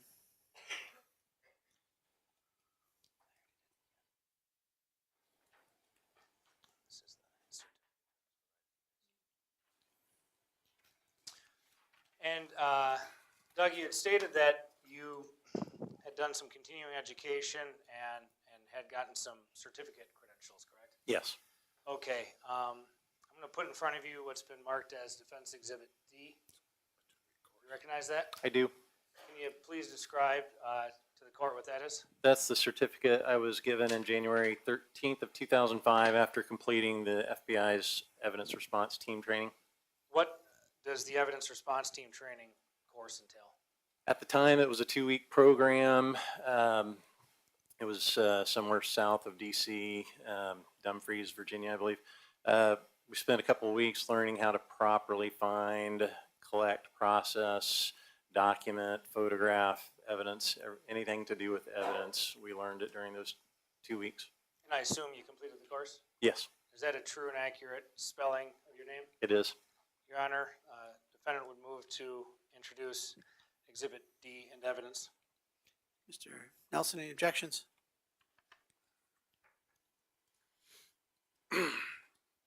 Yes, Your Honor, this document is actually hearsay because it's someone else's statement, not the defendant's, or not, excuse me, not the witnesses.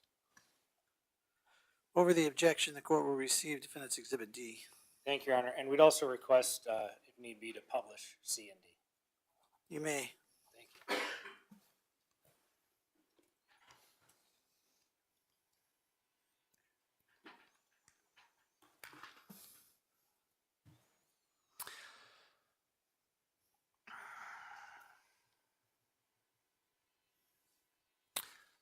Now, Doug, during your time as an FBI agent, did you ever testify in court? Yes. About how many times? 20, that's a rough guess. And who did you usually testify for? Always the prosecution when I was an FBI agent. And since starting Veracity, I assume you've testified as an expert witness before? Yes. About how many times? Maybe 10, 12. Have you been qualified or certified every time as an expert in criminal investigation? Yes.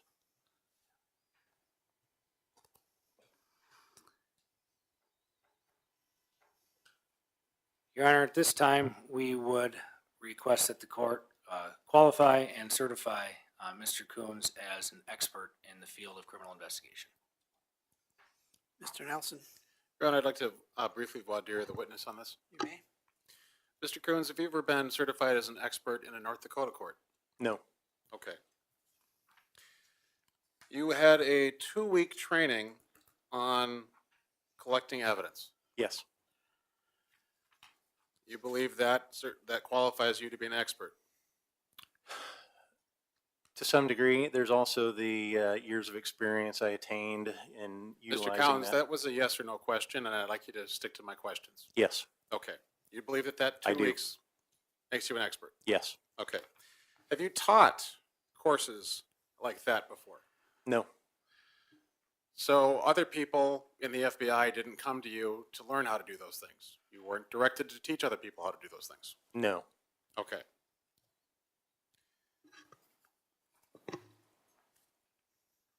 May I ask a follow-up, Your Honor? Hang on, he's not done. Do you have advanced degrees in science or anything like that?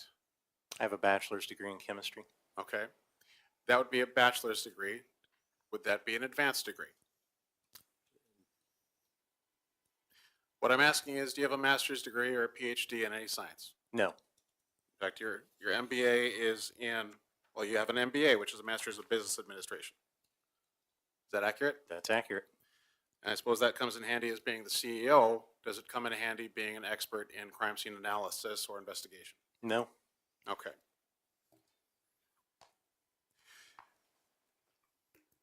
Your Honor, at this point, I don't believe that there's enough information to qualify the witness as an expert. So the state would object. All right, Mr. Sand, did you have something else you wanted to ask? Yes, Agent Kouns. How many criminal investigations were you part of during your 22-year tenure in the FBI? I'm guessing 100 again. Okay. No follow-up, Your Honor. All right. The court will, over the objection of the state, accept Mr. Kouns as a certified expert in criminal investigation, qualified and certified. You may proceed. Thank you, Your Honor.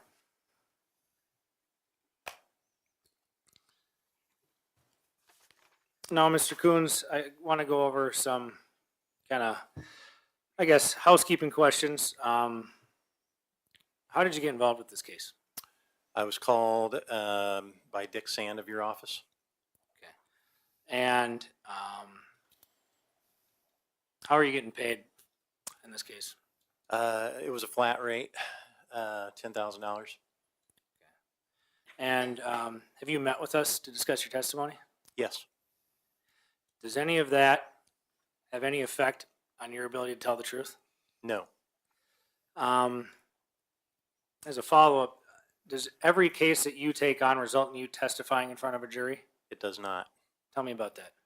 Sometimes my opinion on the matters that I review are not favorable for their client, and therefore I'm not called.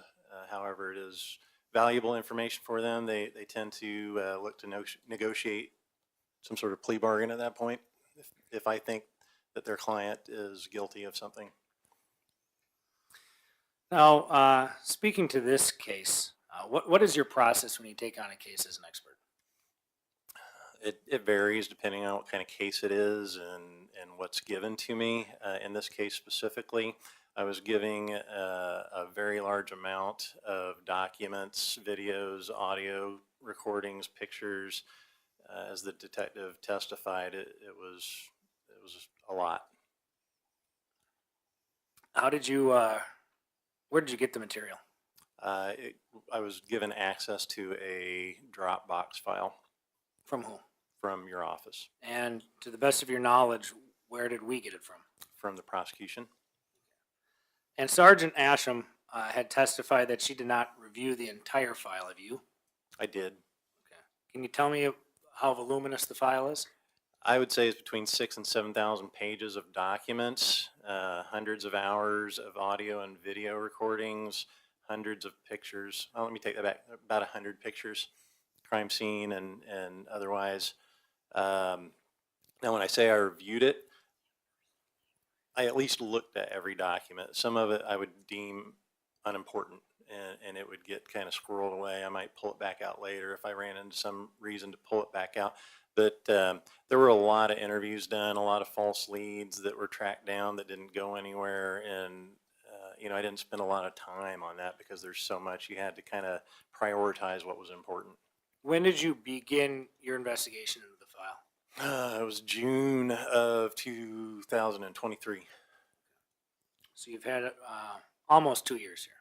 Correct. I did the bulk of the work in a 3-4 month period when I first got it, and it kind of went on the back burner for a long time. And then a few months ago, when this appeared to be headed for trial, got it back out, refreshed my memory. Now, you prepared a report in this case. I did. What was your process in preparing that report? So I had to go through all that material. There was also all the Cold Justice show material. Looked at all that, and I started with the probable cause affidavit, looking at the broad strokes of what the government says results in this person being charged with the crime, and some of the elements there I would then try to identify in the volumes of documents that I went through there. It also wasn't very organized. So, there were PDF files that weren't titled. So you had to open up every single thing to see what it was. And there were multiple things in each of those files that weren't necessarily related. So it was quite an effort. And in your review of the case, were there suspects either identified by law enforcement or that you would identify as persons of interest or suspects on your review of the case? Yes, as I went through, I noticed that there were several main people of interest and or suspects, however you want to call it. Several of them stood out to me as well. And then watching the Cold Justice material, they had, I believe, four suspects that they identified as worthy of a look. But I thought they had left out one. Okay, can you tell me who the 4 suspects Cold Justice had, and then the person that you thought they left out? So they had Nicole, Nicole Rice, then Thomas, Tyler Schmaltz, Marty Annell, Marty Annell, and Michael Van were the 4 visited on the show. It jumped right out to me that they left out Devin Hall. And I think just for flow, so people can follow, it makes sense to work through those suspects. Some things might come up, but I'll try to stay on Sure. track here. You mentioned the first suspect, Nicole, who's sitting to my right here. After reviewing the file, what did you learn about Nicole's involvement in this? So as I said, the first thing I read was the probable cause affidavit, and one of the big elements of this was that the prosecution believed that whoever committed this act had to have a key, and that was a point that I disagree with. Why is that? I don't think they had to have a key because we don't know for sure that the door was locked when whoever got there came in. They could have encountered an unlocked door, entered, locked it behind them, done their act, and then exited through the window. Or they could have come in through the window and back out of the window. Despite this reenactment thing, it can be done. Locks can be picked. That's a cheap lock that can get purchased at any hardware store, and there's multiple videos online of people picking them in seconds. Whether or not a key can be reproduced, we heard testimony of that. You know, there were not self-service kiosks back in those days, but you could go to a hardware store and get a key reproduced if you took it to someone to do it for you. And Laura Knapp's testimony, well, I didn't see her testimony. I was not in here at that point, but in the materials that I reviewed, it wasn't clear that they knew that the door was even locked when she came. She put her key in it and turned it, but the handle is not integrated with the lock. So I'm not even sure if it was locked. I think it probably was when they got there, but I can't be sure. So is it your testimony that we can't be certain if somebody did enter through the door, but if they did enter through the door, it could have been anybody? Correct. What did you learn as far as, there's been a lot of talk, you sat here through Sergeant Asham's testimony. There's been a lot of talk about the timeline of the weekend that Anita was killed. Yes. What is your understanding about Nicole's timeline during that weekend? So reviewing all this material, it sticks out to me, and there are inconsistencies in the statement. I will grant that. To me, they're not relevant or pertinent. So the common theme is she went home on Friday, I believe that's the 1st of June after work, packed her bags for a weekend home in Velva at her parents' farm. And she thinks that Anita was home at that time, but wasn't sure, thought she was in her room with the door locked. I believe there was music heard, maybe voices heard. Spent the night at the apartment in Minot. Went to the parents' farm in Velva, met up with them to then go to a family function in, I've heard it called Sykeston, and I've also heard Carrington. I think they may be neighboring towns. I've heard it interchangeably, so I'm not sure which is accurate. But went to this family event, which was a going away party for a cousin who was leaving for Iraq. Was there for a time, left with cousin Alyssa, and then traveled to, I believe they went first to Alyssa's home. They may have run back to the house in Velva to pick up some cheese dip that Nichole liked, and then went back to Alyssa's home to watch a movie. There are variations of that account. There's one account where she leaves out that part and just went home. Nowhere in there did I see that she traveled back to her apartment in Minot. Okay.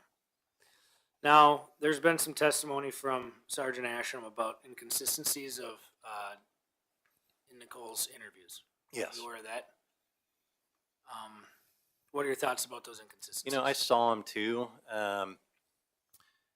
We also talked about how, this happened in 2007. She's been interviewed multiple times, I think at least 4 times, over 17, 18-year period now.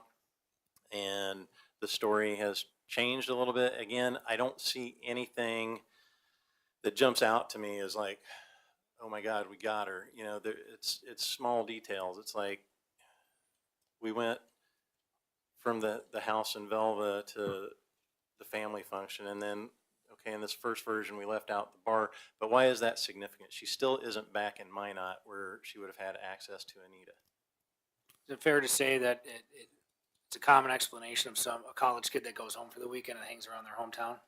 Right. I know when I was in college, I'd say I'm going home for the weekend. That doesn't mean I'm going to be literally at my parents' home where I was brought up that entire week. That means I'm going to my hometown. I might meet up with friends. I might meet up with other family. It just means I'm going back to where I was raised. Now, during the course of your reviewing of the case file, did you have a chance to look at any of the interviews of Brenda or Mark Glinz? I did. Okay. What can you tell me of what you learned from those? I learned from those in the very first interview. She gave an account of she being who? I'm sorry. Brenda Glinz gave an account of Nichole stating to her on a road trip from Arizona, I believe, or New Mexico, that she had gone back to Minot at some point over the weekend to get clothes. There was a second interview of her, I think the time the cold justice people were in town, where she is not sure of herself on that point. And they, listening to the audio, they say, it's right here in the report. And she's like, well, I guess if I said it, it must have been true. But it doesn't sound like she's confident on that at all. There's a third interview where a private investigator, not myself, interviewed her and to try to clarify this point. At that point, she's clear that when Nichole went home to get her clothes, that was Friday after work, before she went to the parents' farm. And then that was the last I knew before we got here. I believe you testified earlier regarding the timeline about Friday. You just mentioned that you grabbed some clothes on Friday. And correct me if I'm wrong, are you saying that she went to the family farm on Friday or Nope. on No, Saturday? she went Okay. to her, and see, and this is a part of the problem, I think. When the interviews talk to Nichole, they use the word home, and I've done it, I'm guilty of it here right now. Sometimes it's not clear, are you talking about home, your apartment in Minot, or home, your parents' farm where you grew up?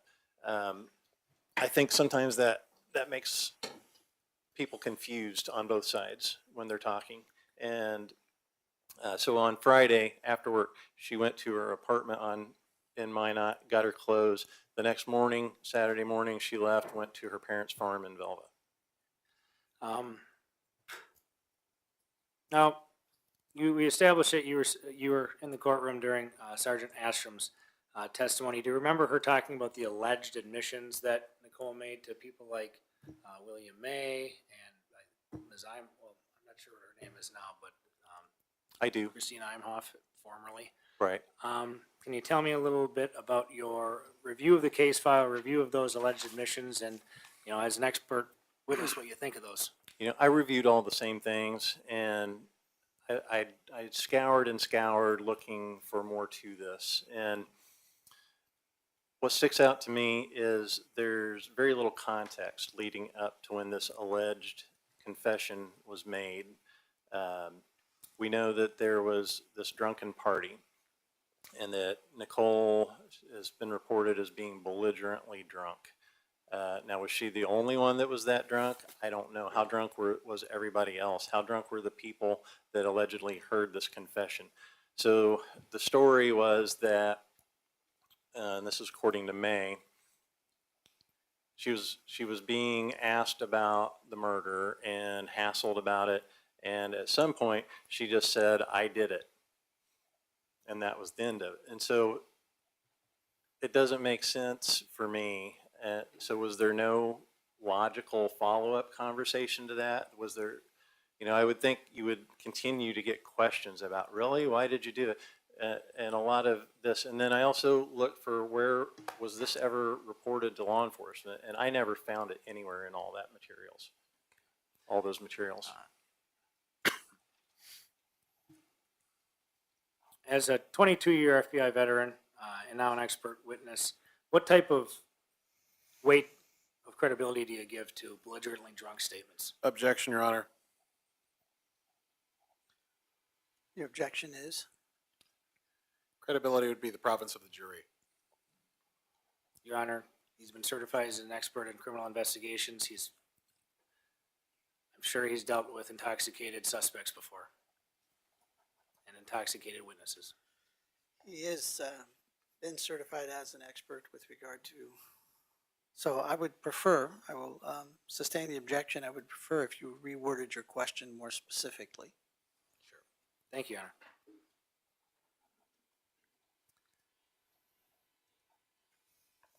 During your review of the case file, how much weight do you give to those statements that we just discussed? Not very much, but I don't discount them completely. Okay, why is that? Again, there's lack of context prior to and after. The statement in and of itself does not make sense to me.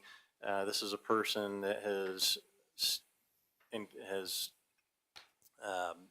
been through multiple law enforcement interrogations over this matter and has held her ground firmly. It does not make sense to me that at a party of people that she doesn't seem to know that well, is going to actually confess. I don't know anything about the tone of the comment. It could have been sarcastic if it was made. And I don't, all the people there, I'm assuming, are drunk, and I don't know that, but their recollections of this could be off or skewed. It's just not something I would hang my hat on.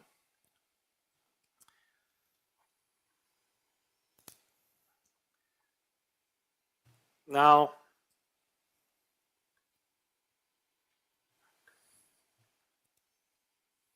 in review of your of the case file, did you notice any type of interrogation techniques that law enforcement used with Ms. Rice? Yes, in one of the interviews, I believe in 2022, with the cold justice people, one of the investigators was using a Reed style technique.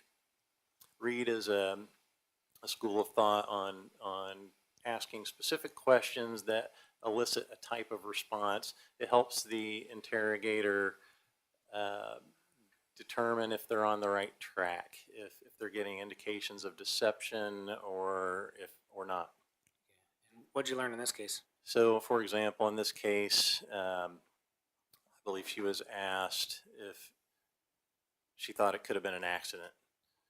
So that's a Reed technique, and a guilty person might latch on to that. Now, it's not foolproof. You can't say just because they answered this question in this way that they didn't do it or they did do it, but it helps you along the way. So a person who may not have done this would give you a soft answer like, oh yeah, it could have been an accident. Maybe they were holding a knife and tripped and fall. I'm making up an example, but that's an answer you might get from somebody that would tell me as an investigator, I need to dig in here. That's not what I want to hear. Well, it is what you want to hear if you think the person did it. But also, there's a question asked: what do you think should happen to somebody that did something like this, meaning commit the murder? Now, a guilty person is going to give a soft answer, like, well, people make mistakes. People should get second chances. They should get some sort of punishment, but something like that, kind of wishy-washy. Someone who has possibly not committed the act would give you a more definitive, they should rot in jail. And that's exactly what Nichole said. Nichole said what? They should rot in jail. So what did you take from that answer? To me, that's an indication that she did not commit the act. Now, based on everything that we went over, Nichole, and your training and experience as an FBI agent, what's your expert opinion regarding the allegations about Nichole in this case? Although it's not impossible, I don't think it's likely that she's responsible.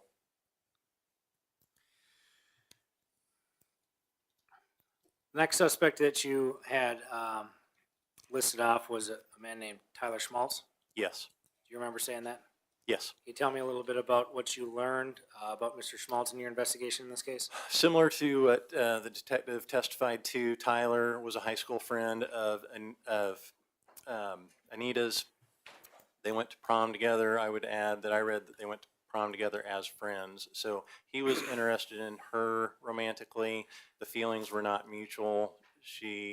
My understanding is she kept him in the friend zone, the dreaded friend zone. And others described him as having an obsession with her. And there wasn't a lot of details as to why they felt he was obsessive over her.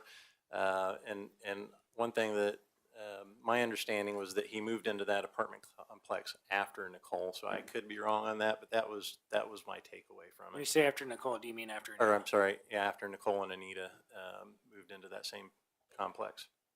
After reviewing the case file, is it your understanding that Tyler Schmaltz and Anita did go to junior prom or some type of prom together? I don't know which prom it was, but a prom, yes. And there was some testimony by Sergeant Asham regarding a disturbing drawing that Mr. Schmaltz had drawn in either grade school or middle school. Can you speak to that? Yes, Your I- knowledge of that after reviewing the case file? Yes, I read the same reports. It was sixth grade, so however old a person is that, what, about 10 years old? My kids are very much older. I don't My remember kids how are a little old they were younger, in so I'm sixth not grade. 100% sure. But anyway, it was sixth grade. Megan, I believe her last name was Zeitz, was a new girl to the school. Tyler became obsessive towards her. Again, the feelings weren't mutual.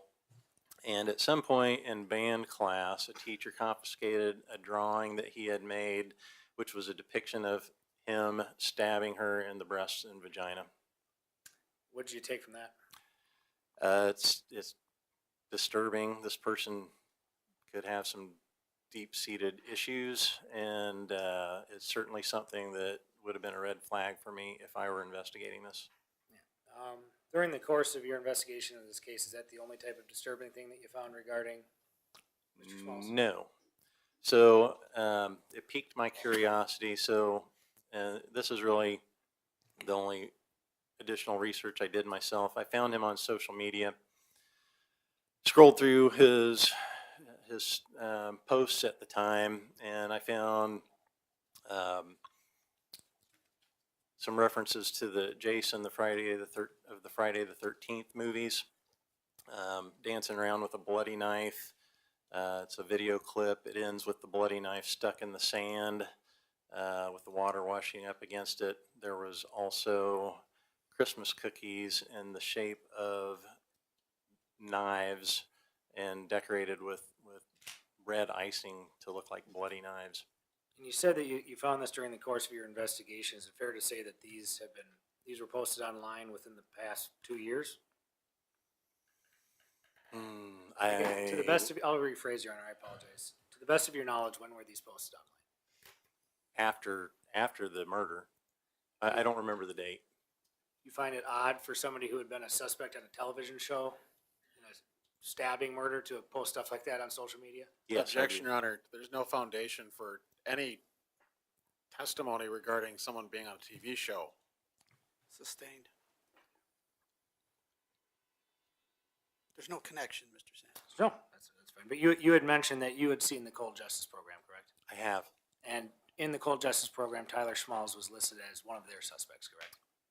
Yes.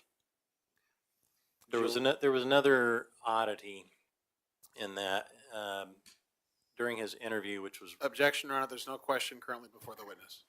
Sustained. What did you learn about Cold Justice's investigation into Tyler Smalls after watching the show? so there's the TV show, what made it actually on, and then in our discovery, there's also the other stuff that was cut.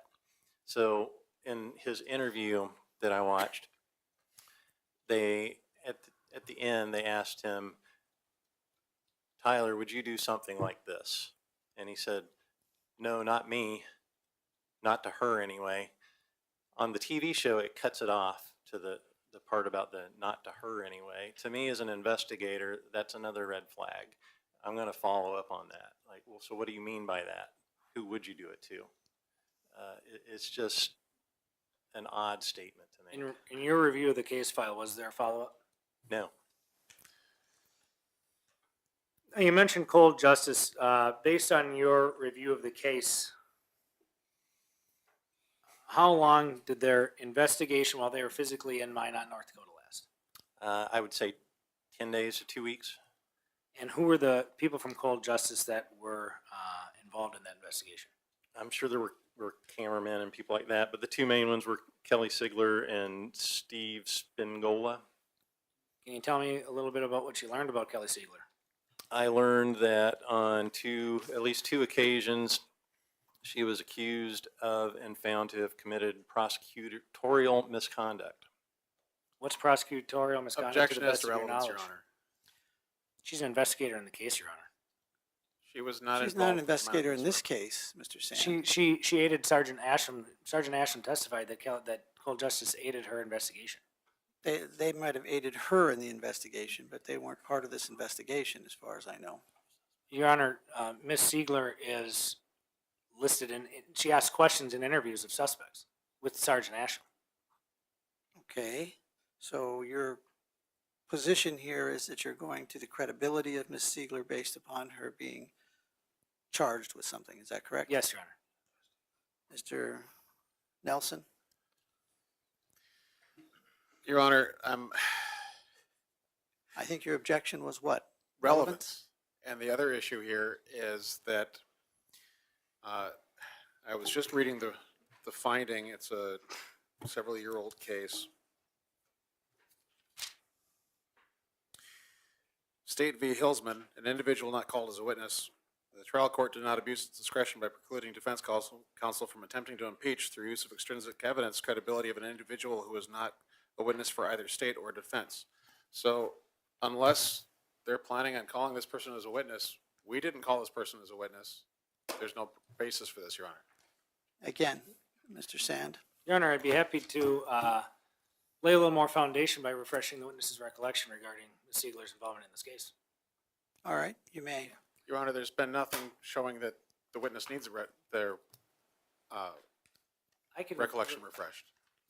Not recollection refreshed. I thought he was going to give more foundation. Opposing counsel just said that he was going to refresh the recollection. to lay foundation, Your Honor. I'm going to lay foundation. I'm going to ask to approach the I'm witness. clear on this. I know who Ms. Siegler is based upon testimony that's been given in this case. At this point, you're going to attempt to impeach her credibility as someone who works for cold justice. Is that my understanding? Well, and somebody that aided in the investigation in this case that I will refresh Mr. Kouns' recollection.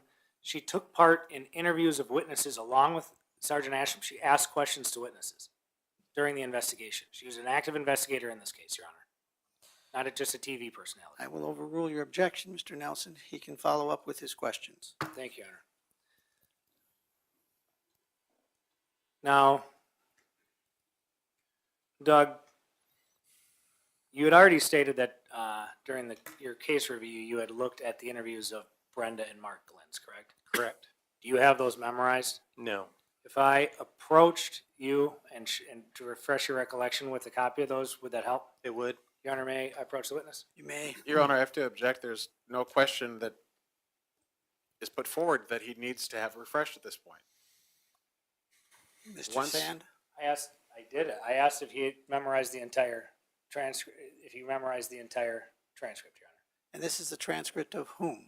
This is a transcript of Brenda and Mark Glinz. I did ask that question. I asked if he reviewed Brenda and Mark Glinz's transcript. He said he had. I said, do you remember the entire transcript? He said he did not. I said, if there's parts of the transcript that you do not remember, and I approached you to review it, would it help refresh your recollection? He said yes. Okay, but again, maybe I missed something here in the transition, but I thought we were talking about Ms. Siegler, or Kelly Siegler. Yes, Your Honor. I'm happy to lay some foundation from here before I approach. All right, you may do that. Now, Agent Kouns, you had stated that you did review the interview of Brenda and Mark Glinz. Yes. Do you know who all took part in that interview? I do not. Okay. If I approached you and showed you a copy of the interview, would that help refresh your recollection? It would. Your Honor, I have to object because the witness has not testified that he knew that at some point. That's Yeah. what refreshing recollection requires. Overruled. He can't ask that question. He's refreshing his memory as to who did that interview with the Glinzes, as it were, Brenda and Mark Glinz. So you may do that, Mr. Sand.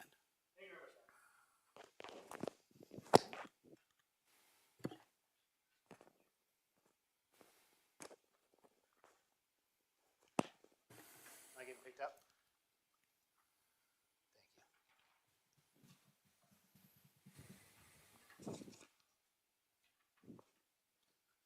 Now, Agent Kouns, I put in front of you a copy of that interview. You just take a look at the parties involved at the top. Yes, it's Brenda and Mark Glinz. Your Honor, I have to object. He's reading from it. I know. Yes, Can you read it to yourself? thank you. Yes, I can read it. Okay. And then, can you hand it back to me? Yes.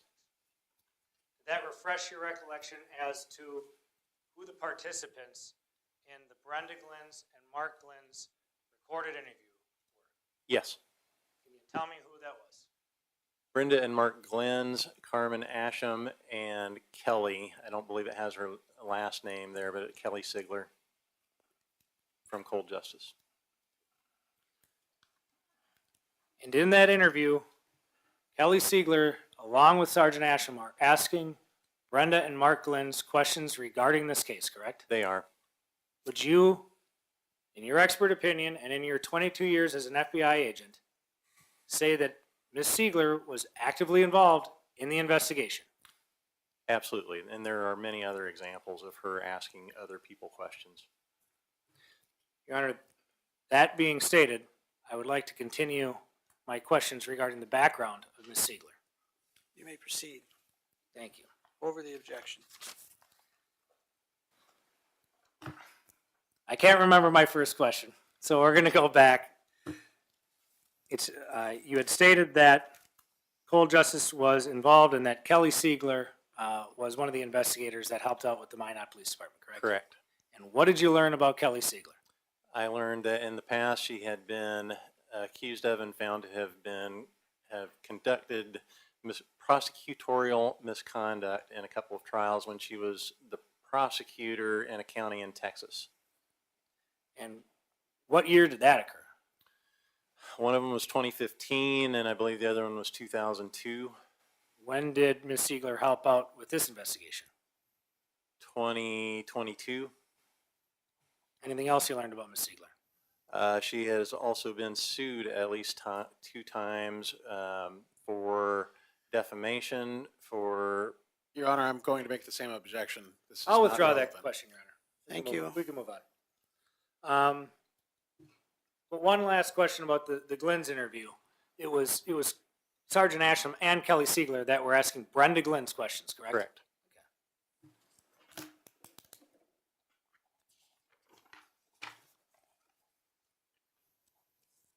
All right, Mr. Kouns, next on your list of the suspects that you rattled off was a man named Michael Van. Do you remember that? Yeah, I do.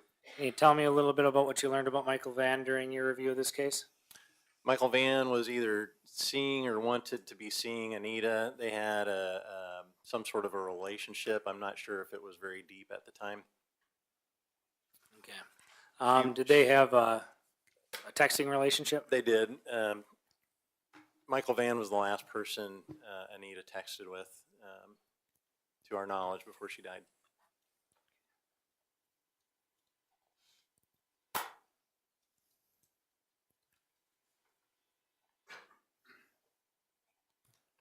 Can you explain to the court what cell site is? Cell site location information, CSLI is often called. That is obtained from telephone company providers, and it can give you back in 2007, it could give you the rough location of where a cell phone was at a given time. Was that used in this case? It was. How many times? Once that I found. With who? His name was Gio Rodriguez. Was it used with Mr. Van? Not to my knowledge. I didn't find any other CSLI on any of the other subjects.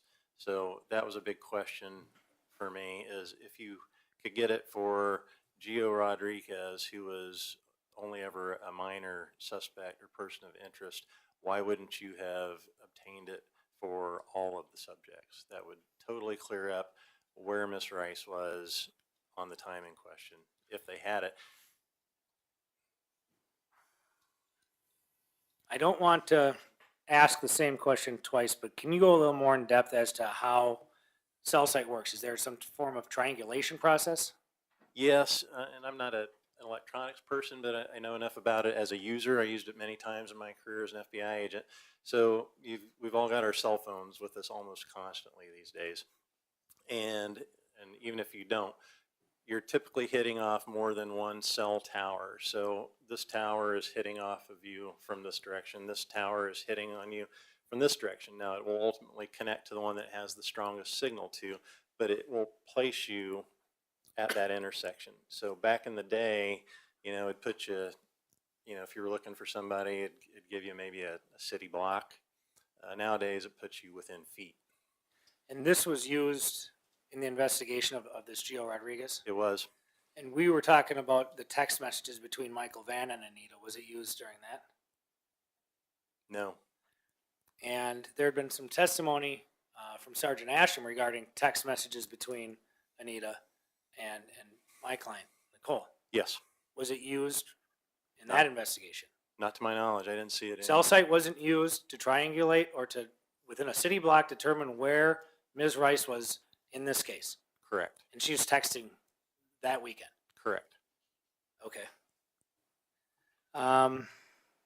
That being said, as far as Michael Van is a suspect, what's your expert opinion on Mr. Van? You can't rule him out. In my opinion, he's not a very strong suspect. I'm going to stop you there. I know it's not perfect, but this is where we're going to stop for the day. Time is 37 minutes after 4. We'll reconvene tomorrow morning. 8:30 work for you, Ms. Sorgan? That's fine, Your Honor. Mr. Sand? 8:30? Yes, Your Honor. Okay, just want to make sure. All right, ladies and gentlemen of the jury, we're going to recess until tomorrow at 8:30, so please be here at 10 minutes before that if you can. Have to worry about finding you. I will once again give you my...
Before we recess for the day.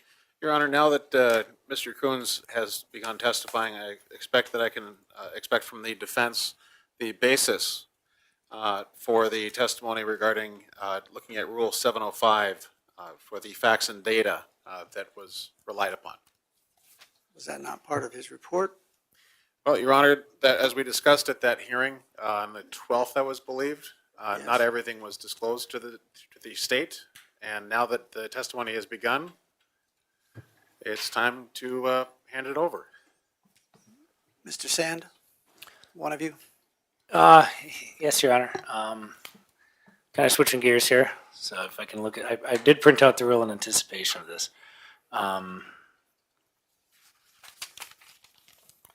You can have a seat. Thank you. Thank you very much.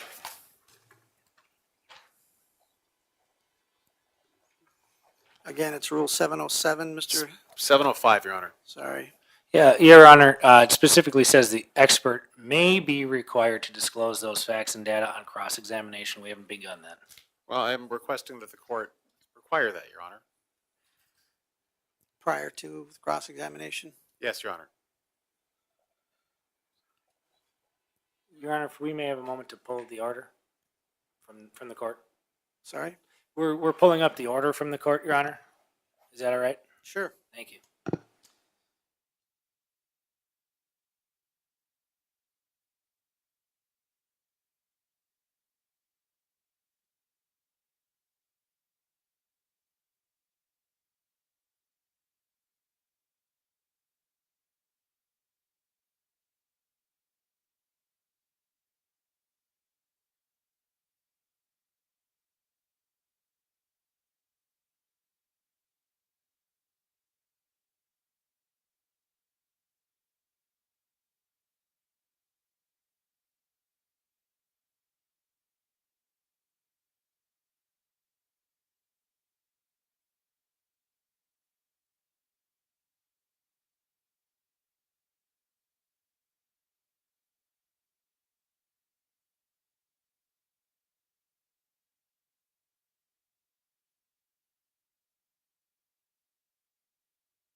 Looking at index 347, which is the order, in this case, says that we were in compliance with the rules of evidence 702, 703, or 705.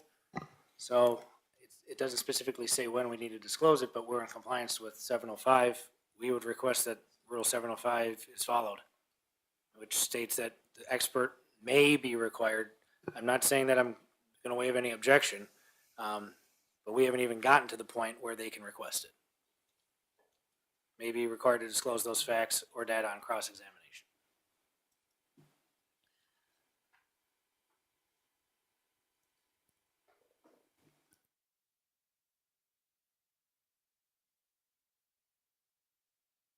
Point out that I did cross-examine the witness briefly when I voir dired the witness as well. Yeah, that was not, that was voir dire, not pertinent testimony regarding his investigation. It was the basis for him being an expert. All right.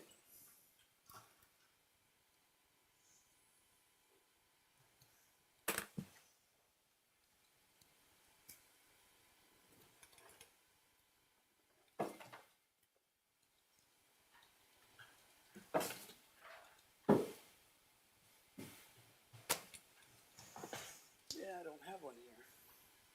Mr. Nelson, give me your rule book, please. Sure. Here's the one I have, Your Honor.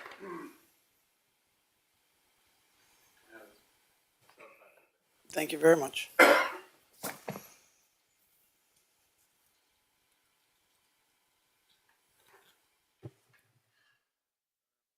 from the microphone, just for the record, I provided the court with the rule book and pointed to where 705 was. Thank you, Mr. Nelson. I believe that's what I required of you. It is, Your Honor, but I was away from the microphone, and Colette doesn't like it when we're away from the microphones.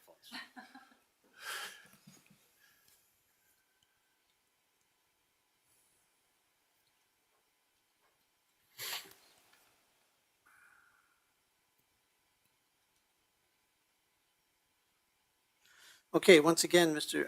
Nelson, I believe you are correct. However, I do believe you are premature. I realize I gave you some leeway with regard to voir dire, with the witness with regard to his expertise. However, I think under Rule 705 that cross-examination is required for that information. So I'm going to deny your request at this time. However, if we get to that point for cross-examination, then that information should be available. So does that make sense, Mr. Sand? Available as far as the identification or the actual materials, Your Honor? I think it requires the both. Let me make sure I'm clear on that again. The expert may be required to disclose those facts or data on cross-examination. So his facts and data that he used to come to his opinions. That's the point of this. Unless the court orders otherwise, an expert may state an opinion and give the reasons for it without first testifying to the underlying facts or data. The expert may be required to disclose those facts or data on cross-examination. So again, when he gives his opinions, he's entitled to give them based upon being an expert. But he doesn't have to disclose what facts he bases his opinion on unless he's cross-examined to those opinions. And once he's done, then he's required to give them, either by way of testimony or by way of documentation.